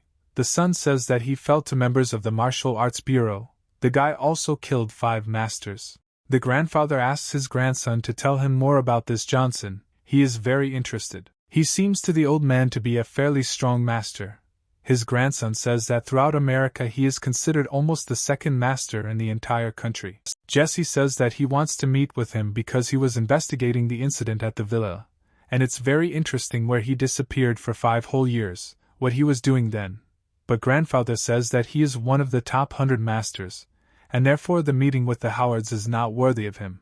The old man wonders if his rich pedigree influenced his powers. Maybe that's the case. Grandfather says that to meet them he needs to at least top the rankings. Johnson sits and asks FIA why she would appear like a ghost and ask for a room when she could just knock. She doesn't believe he killed White. He asks what she really wants from him. She says that this matter has caused a lot of noise in the palace. Michael is the first daredevil who went against the bureau. The girl says that tomorrow he will go with her to the palace to find out the real head of the province. He thinks that the girl is just a pain in the ass and wonders what kind of head he is. Jessica knocks on the door and says she's back. Faya immediately disappears. She asks if the guy missed her. He says that she seems to have gotten used to living here, but she says that it's nothing like that. Nightingale says she thought about it for a long time and decided that even though she didn't like to fight, she wanted to protect herself. Michael argues that he is glad that she has finally made up her mind. All that remains is to think about what will suit her better, and says that he will take note of her desire. Johnson happily says that then it's time to try to do this. Jessica looks on blankly. Palace of Assassins, the head asks if he understood correctly that Johnson refused an audience, but the girl reports that he is busy and will definitely come later. He asks again how the father is. She has no choice but to say that he is simply not interested in the palace. Lin Feng says that the guy is not a prick, then he will meet him himself. It's very interesting to look at him. Michael came to the Sanders to forge a sword, but for some reason he ended up in the bedroom, wondering if Katie was going to charm him. She says that he didn't quite understand because this is not only her bedroom, but also a secret forge. The girl hits the wall with her fingers. A secret passage opens. They go deeper into the room along the stairs. She says that all the attributes are just a cover. Michael thinks about it. It's not so easy to make a tunnel like that from the bedroom. Johnson sees that there are many weapons around. The sword flies into the air, and the girl says that there are souls of 10,000 blades, but even they are all no match for this broken blade. Michael jumps up for the sword, grabbing it. The girl shouts that it is too early, since it has absorbed a lot of energy, and can be dangerous. Johnson feels the resistance of the sword and chuckles at this. He waits for awakening. The girl screams that if he uses power like this, something will happen, but she sees that the guy is already coping with the power of the sword. She understands that the power in the sword is incomprehensible, and Johnson subjugated it to himself like this. He is even more terrible than she thought. Katie shows the mineral from which the sword is forged. She says that to repair it, you need to break the crystal. She also says that this stone is unusual, so she must wait for a master to help, but Johnson decides to do it himself. With brute force, while the girl screams, he knocks out a piece of crystal from the masonry, leaving her in horror. A strangely dressed man appears. He says not to touch the stone. How did he even get here? Michael comes to Katie's defense, saying that there is some kind of pervert here. She says that he belongs to her. The girl reports that this is the best swordsmith who arrived from the capital, and he is also a friend of her grandfather. He shows off and asks if he should make a sword for this guy today. Michael thinks that the guy is somehow strange. He would rather forge the sword himself. The blacksmith is indignant that Michael simply cannot know everything that is necessary. It will take at least 10 years. Michael asks if the girl has prepared everything he asked.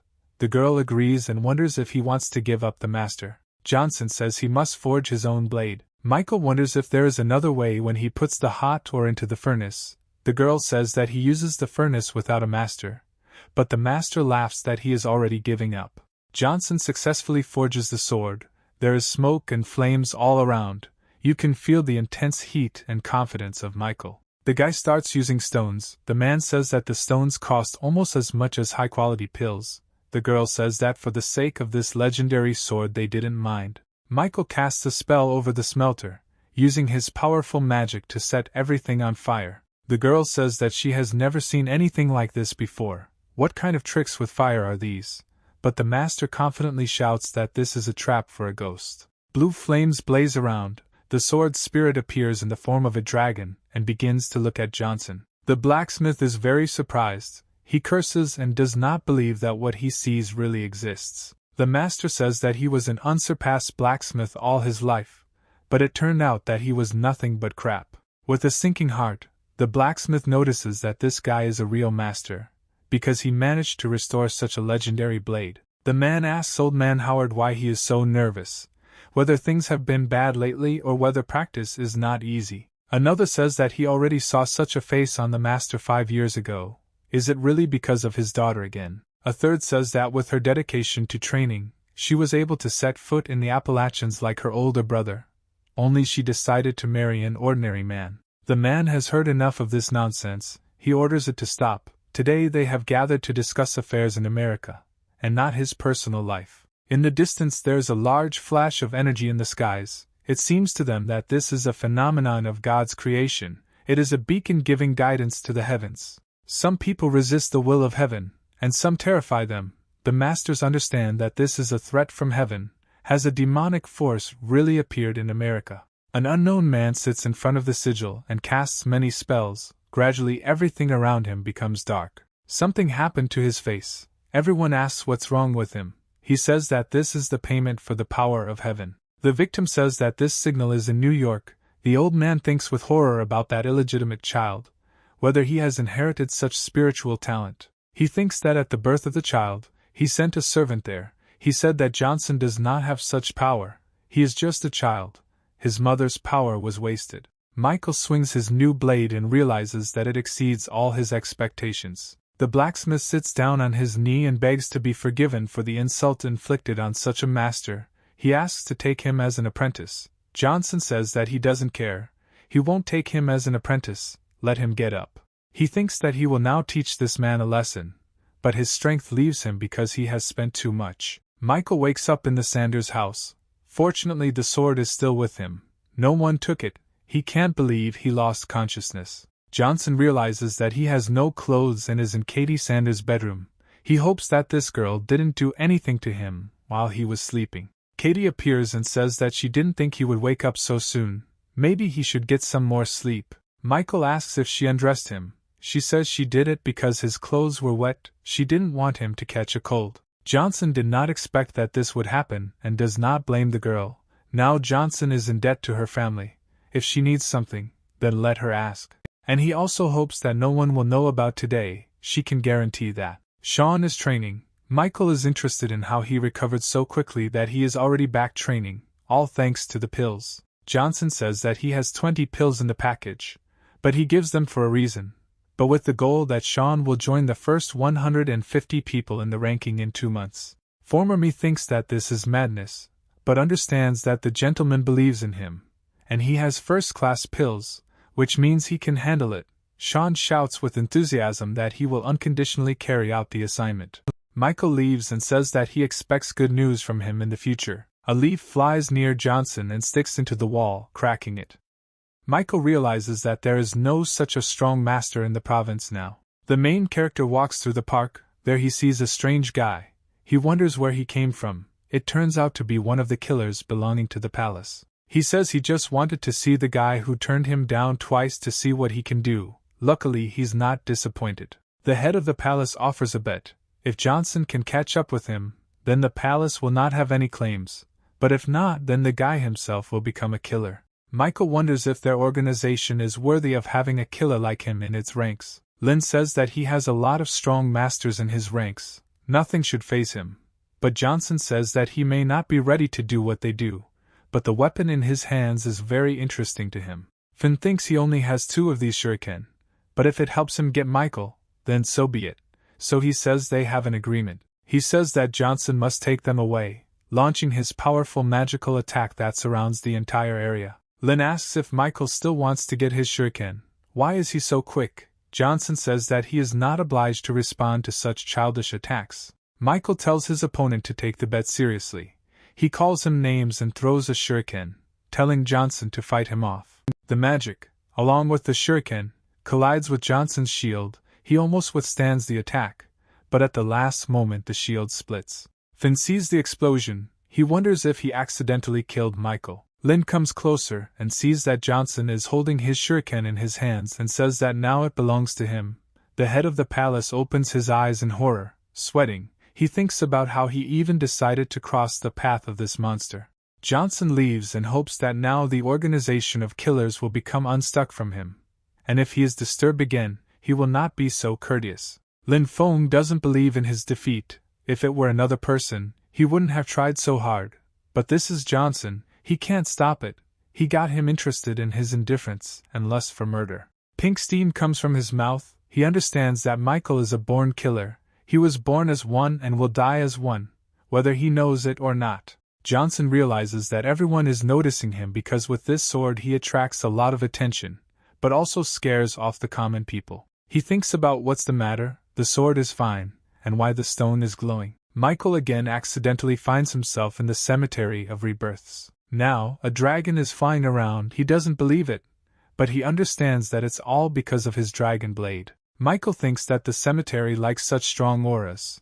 He didn't think that the stone could withstand such a spirit. Johnson awakens and reflects that the very essence of the cemetery is to contain powerful spiritual artifacts. Michael gets a call from Leslie. He says that he spotted an entire ship from an island state. It seems that this Akita is sailing towards Johnson's soul. Michael thinks that there is no point in making a fuss about this. Clinton says she will continue to monitor them, and Michael should be more careful. Johnson quickly forgets about the Japanese.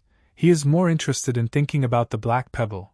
He is terribly interested in learning everything about it. Leslie says he has found a target. Michael believes him, so he gives him an interesting chance. Jessica asks where Michael is.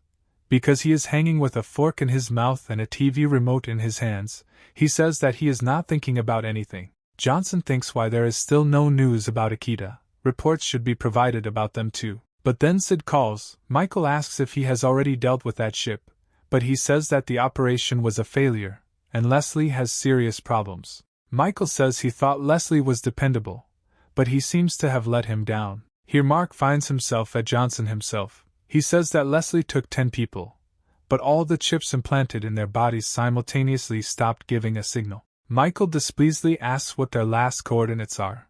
Only today he wanted to give Leslie a chance, but it seems that this is some kind of joke. Sid says that the message about the game starting was sent from Leslie's phone, but then he disappeared. It seems he is captured by the enemy. Michael asks to trace the message and learns that it is impossible. But when he looks at Leslie's photo, he realizes that he may no longer exist. A strange man in a mask answered from Leslie's number. He greeted her, saying that they had finally met. He says that he prepared a gift for such an occasion, and shows Leslie Clinton tied up. The guy asks when Johnson will come to play with them. Michael says to let this guy go if he's not tired of living. Johnson says that he promises to save his life if he lets Clinton go. He says that such a tone will not suit, because those guests arrived without an invitation, which means that he, as the owner, wants to entertain them. Leslie shouts at Michael not to make any deals with criminals, to not fall for their tricks. He shouts that Johnson should not think about them. Any evil must be punished in the end. The man slams Clinton's head on the floor and says that he caught his men stealing. He still thinks they are joking. He heard that Johnson, the chief instructor, he says that he needs more practice.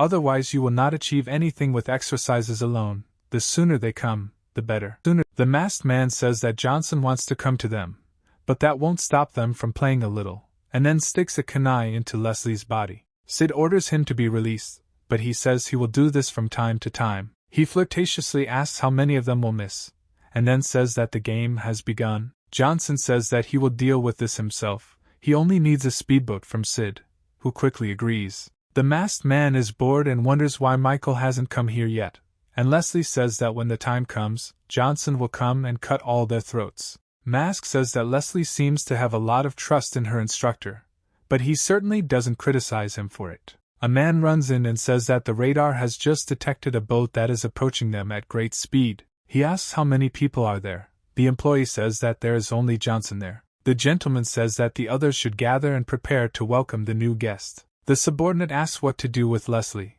but the boss says that the fish has already been caught, so he can already be killed. Michael climbed onto the ship. The militants are looking at him.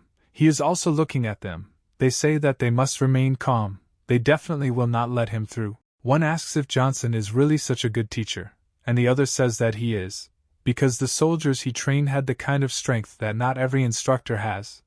But here everything is done to get rid of him, so his head will be at them. From behind him, Michael says whether he will be lucky to survive today, and then he knocks off the masks along with the heads of all three criminals, and then says that Lady Luck herself should favor them. He is noticed by other killers and they head in his direction using machine guns. Michael rejoices at their hospitality.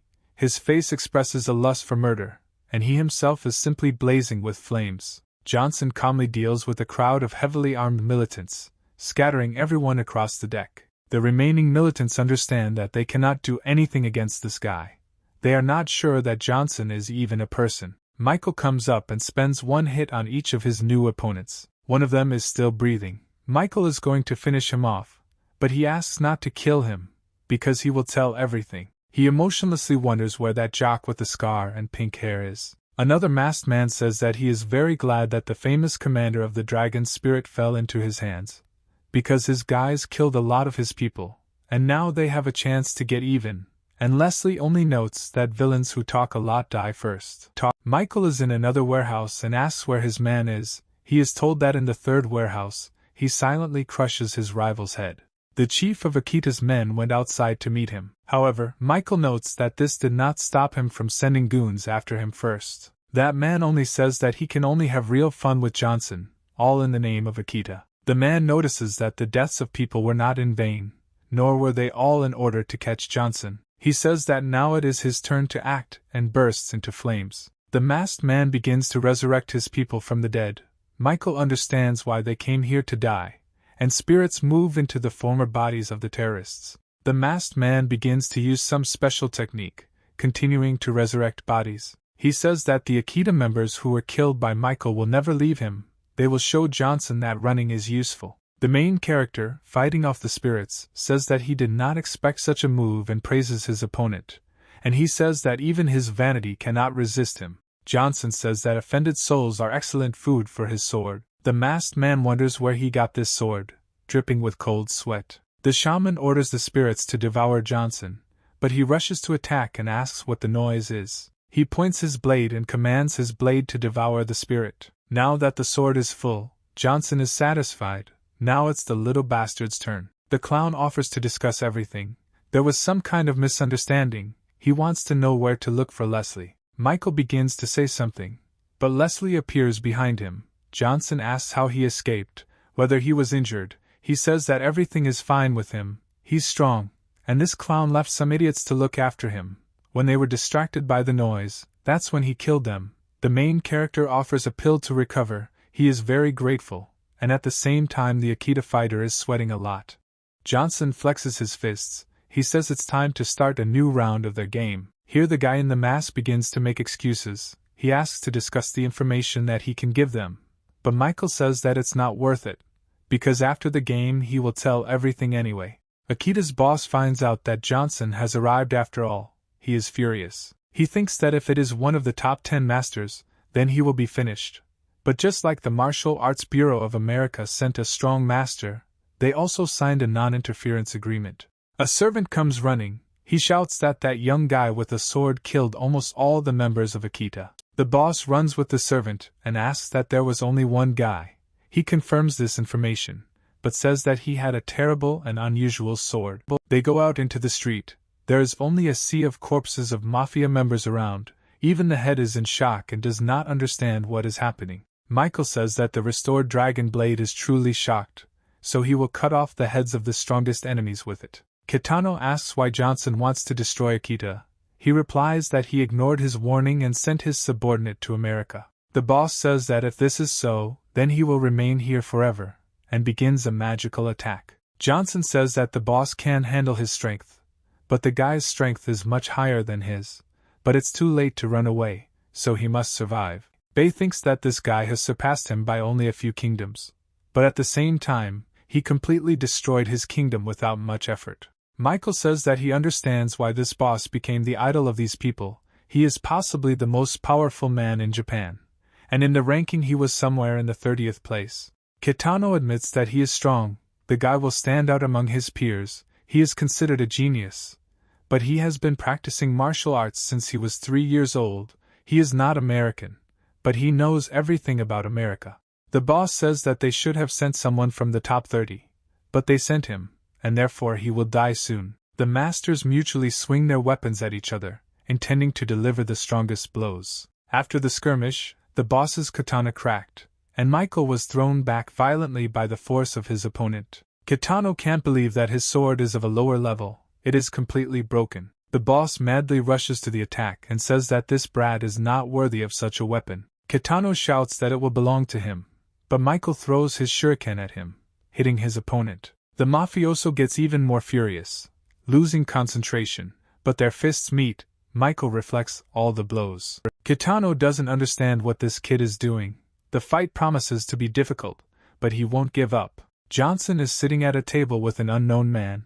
He is interested in how he ended up in the cemetery with his power. The man says that Michael will know when his power reaches the required level, then everything will be explained to him. He says that no one should know about the cemetery, much less enter. If someone finds out, then Johnson should kill him immediately, not giving him a chance to become a slave. The man says that during his lifetime he was the patriarch of the fire sect. He had thousands of disciples, but in that era there was no person with absolute power. There were certain rights. He says that he is sorry that the Great War ended, countless sects scattered throughout the world, and his disappeared. They practiced all their lives and could not handle losing.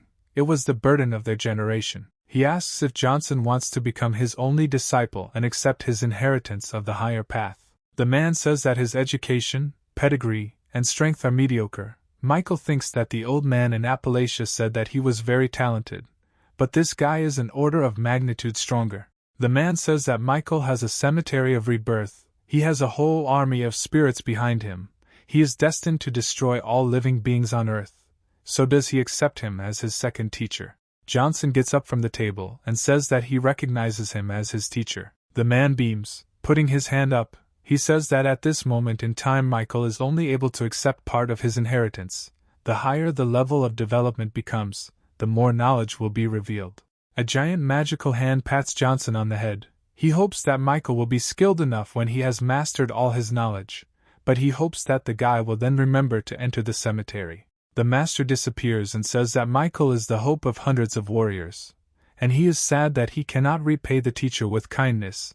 Is this really the curse of the cemetery? Johnson doesn't understand how he can be a hope for such strong masters. Michael returns from the vision. He meditates. Blue lights disappear from the air. He thinks that training at night will help him achieve the 5th level of the Kingdom of Movement, This speed, an unthinkable process.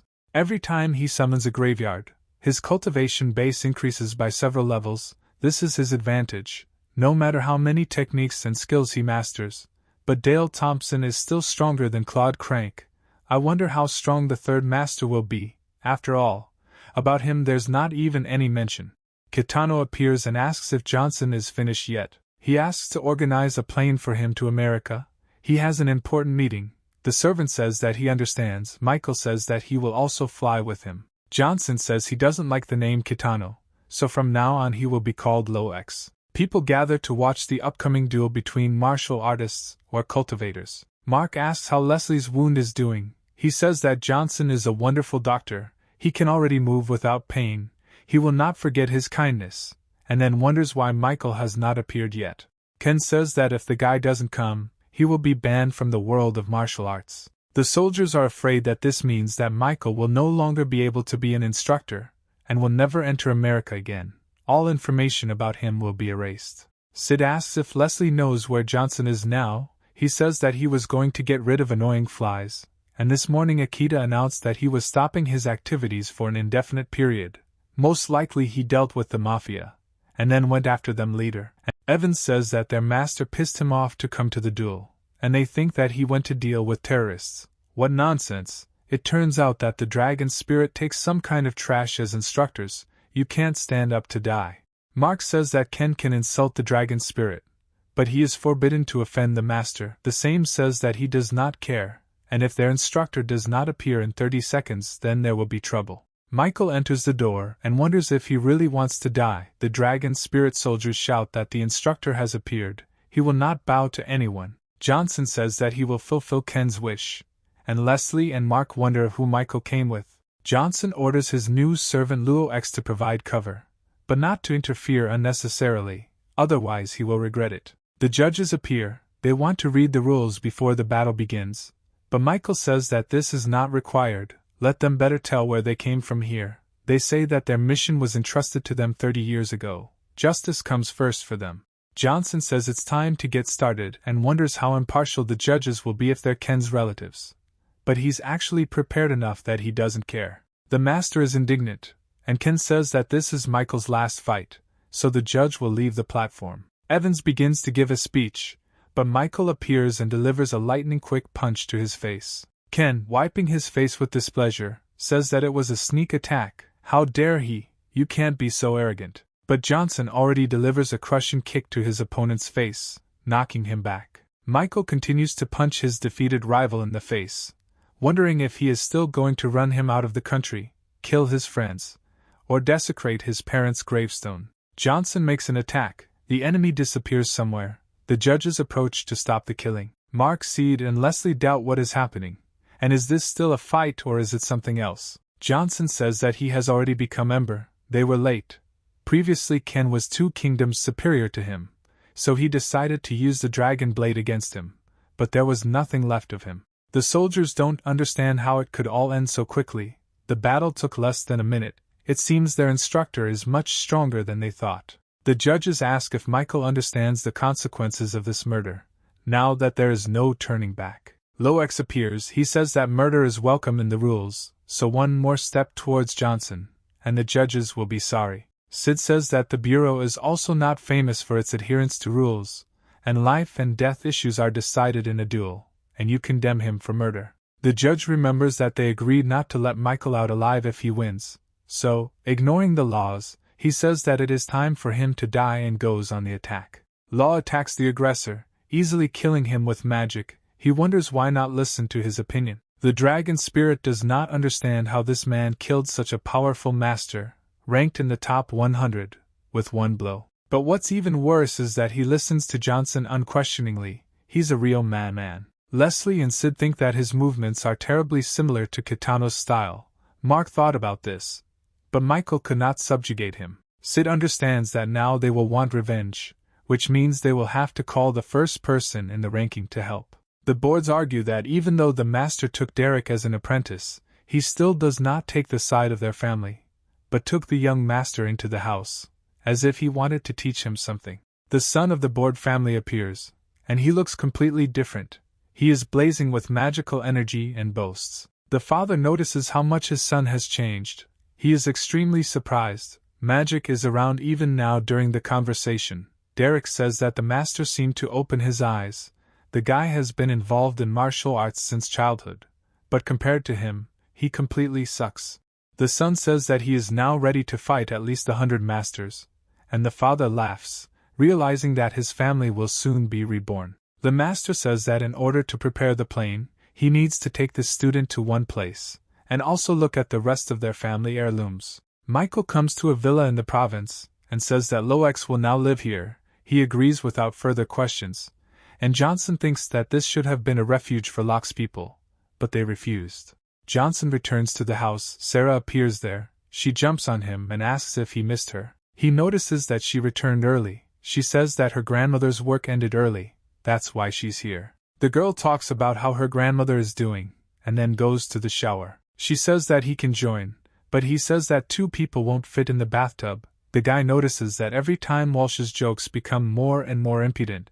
Has she really picked it up from Jessica? Michael takes the stone given by his father and begins to meditate. Bureau of Martial Arts of America. Some man is meditating and thinking that damn this Johnson, not only can, but also 3 judges were sent to the next world in a duel. The man doesn't understand where he even came from. This is Kyle Reed. He takes 7th place in the ranking. An employee appears. He says that it was not Johnson who killed the judges, but a man close to him, a certain Luo-X. His strength is enough to enter the first 100 masters. The man looks at the photo and says that he knows all the masters from the 50th to the 100th place. But he doesn't know that. But it doesn't matter, they signed their own death warrant. The servant says that the rules say that the fight will end either in life or death, and besides, the whole spirit of the dragon is behind the guy. Kyle says that he has made a decision. He will not back down, and will challenge Johnson and X to a fight, make them bow to him. Howard shakes his son after learning that Johnson killed both Ken and the judges. But he corrects him. He says that a certain man named Law X killed the judges. He says that this man is even much superior to him. He would probably be in the top 30. And most importantly, he is Johnson's servant. Jesse says that they urgently call him a plane. He intends to fly there and show everyone the power of the Howard family. The son says that his grandfather told him not to meet with him. He broke ties with the family. And he says that he had no intention of meeting with him. Michael improves in the magic that his last mentor taught him. Johnson understands that the skill turned out to be worthy of a second spirit. It is unknown what will happen to him if he trains it even more. Sarah enters the room. She asks what Johnson is doing. Noticing how he left a handprint in the wall, she wonders if he was really going to destroy the whole house. She is glad that at least Jessica is not here. She would be very scared. Michael says that he did not calculate the strength, and that she has a good nightie, and the girl, embarrassed, leaves. Johnson says that Locke will send someone to repair the wall. He sincerely hopes that she will survive until then. He sees that the 3rd tombstone has not yet been opened. He does not know who he will have to fight to open it, but he will definitely find a way out. Sarah thinks that Johnson doesn't know that she knows about his exploits. The rumors about his strength really don't lie. And she has to deal with the boards. By the way, she hasn't heard anything from them for a long time. After all, they went to the mountain for the Great Master. It couldn't have worked out better for them. But then her phone rings. It turns out to be Derek. He tells the girl that he will return in a day and a half and expects that Sarah will meet him in a worthy manner. And he also says that from now on he should be called Master Derek Board. Michael sits and thinks that today's TV shows are completely boring. Sarah says that she has something for him, showing him the amulet, and he wonders if he needs an amulet with his power. The girl feels the power of darkness and light from Michael. She wonders what's wrong with him. Johnson says that if something happens to a girl, she can always turn to him. He will take care of everything. Sarah wonders how strong Johnson really is now. Johnson says that the girl may have heard about the ranking of American masters, and so, he recently killed the one who occupied the 90th place there. Sarah pretends that she is just interested, for the sake of curiosity, saying that he is very strong, and then says that she needs to return home to get her things. Michael says goodbye to her. He calls Luo X and tells him to protect Sarah Walsh. He answers for her with his head. The servant says that he understands everything. Michael remembers his main mission to protect Sarah, but does not understand what else could happen. At this moment Mark Seed writes. he says that the first man of America wants to meet with him. If Johnson is ready, then his man will come for him. Military base. Sid asks if Michael has any idea why such a person wanted to see him. He says that he has important business, and he won't be able to come. A man appears on the screen. He says that he is glad to finally meet Johnson. He is a very dangerous and interesting person. He is immensely glad that Michael is on the side of the dragon spirit. The guy wonders if they were looking for him to say just this. But the man wonders what the guy did to Akita. Because Lo X is Kitano. Sid is very nervous, because now the answer to the question that worried him will be given. Michael calmly answers that yes. Mark is incredibly surprised, because some believe that Kitano is somewhere even more important than the President of Japan. He plays an important role in politics. The man asks for permission to cooperate with Kitano. Michael says that he can provide this without problems. But the guy is waiting for an answer to his question, what happened in the villa 5 years ago. The man tenses up and says that he can't answer, because the 3 strongest families of America are involved in this, which, not only Johnson can't touch, even the first person of the country. Sid's jaw just drops in surprise. These people, they are the 3 pillars of America. The government listens to them. Even the Martial Arts Bureau is powerless against them. At their will the whole country can suffer. The man also says that he must tell him that his parents are alive. Michael is shocked. The first man says that Johnson will soon find out where they are. The right people are already waiting for him. And the man must take his leave because there is a plane waiting for him to China. He will return to Johnson when he arrives in America. He says that Michael needs to be very careful and not to get involved with the 3 families until he is firmly on his feet. Johnson walks down the street and realizes that the only clue about the 3 families right now is the Howard family, because they are definitely related to his mother. A huge car appears. A master from the Martial Arts Bureau is sitting in it. He shouts that Michael will die at his hands. Johnson sticks out his fist and hits the car, sending it far back. Michael says he doesn't have time. Let his enemies come out. He doesn't have time to play. 3 men jump out and surround Johnson on all sides, preparing to attack. The opponents spend a lot of time bragging, but Michael says that they are completely unworthy of his attention. The opponents are left in shock. The masters rush at Johnson in a furious attack with the goal of killing him. Michael uses his new move, incinerating 2 of the 3 opponents, leaving the last one in shock. Johnson looks at the hand and realizes that the full power of the heavenly palm is so destructive. He didn't even think about it. It's just a gift of fate. But there is a downside to it. He exhausted all his energy for this blow. He realizes that there is a tough fight ahead, so he takes the pill. And his opponent is already running away, thinking that he must immediately report to the Bureau administration about the capabilities of this boy. He is incredibly strong. Johnson, in his usual manner, turns up at the fugitive and asks where he is, if he didn't want to do something with him. The man hits him with a whip and tells the guy to act generously this time and not interfere where he is not asked. The master, running away, shouts that the weapon will not leave a living place from the guy if he gets into his net. The man catches Michael in a net, but the guy says that thing doesn't look strong. The master says something about how his whip is magical. No one can get out of it, but Johnson cuts the whip with his sword without any problems. The man doesn't believe it, but sees how the sword completely absorbed the energy of the whip, leaving nothing left of it. He asks if this is the sword from the legends. The guy replies that this is exactly the sword, scaring his opponent. The enemy tries to beg for mercy, but Michael cuts him down, ending the fight. Kyle Reed calls his masters. He asks if they have already dealt with Michael, if there is anything left of him. But Michael speaks from the phone. He reports that he took care of his people. 2 were burned, but he thinks that he is not very will be upset by this news. Johnson says that he doesn't understand where he gets such people from, and also that he is waiting for his father at home, and if someone else comes to him, he will personally turn off Reed's head. The man explodes. He doesn't understand why Michael even dares to threaten him.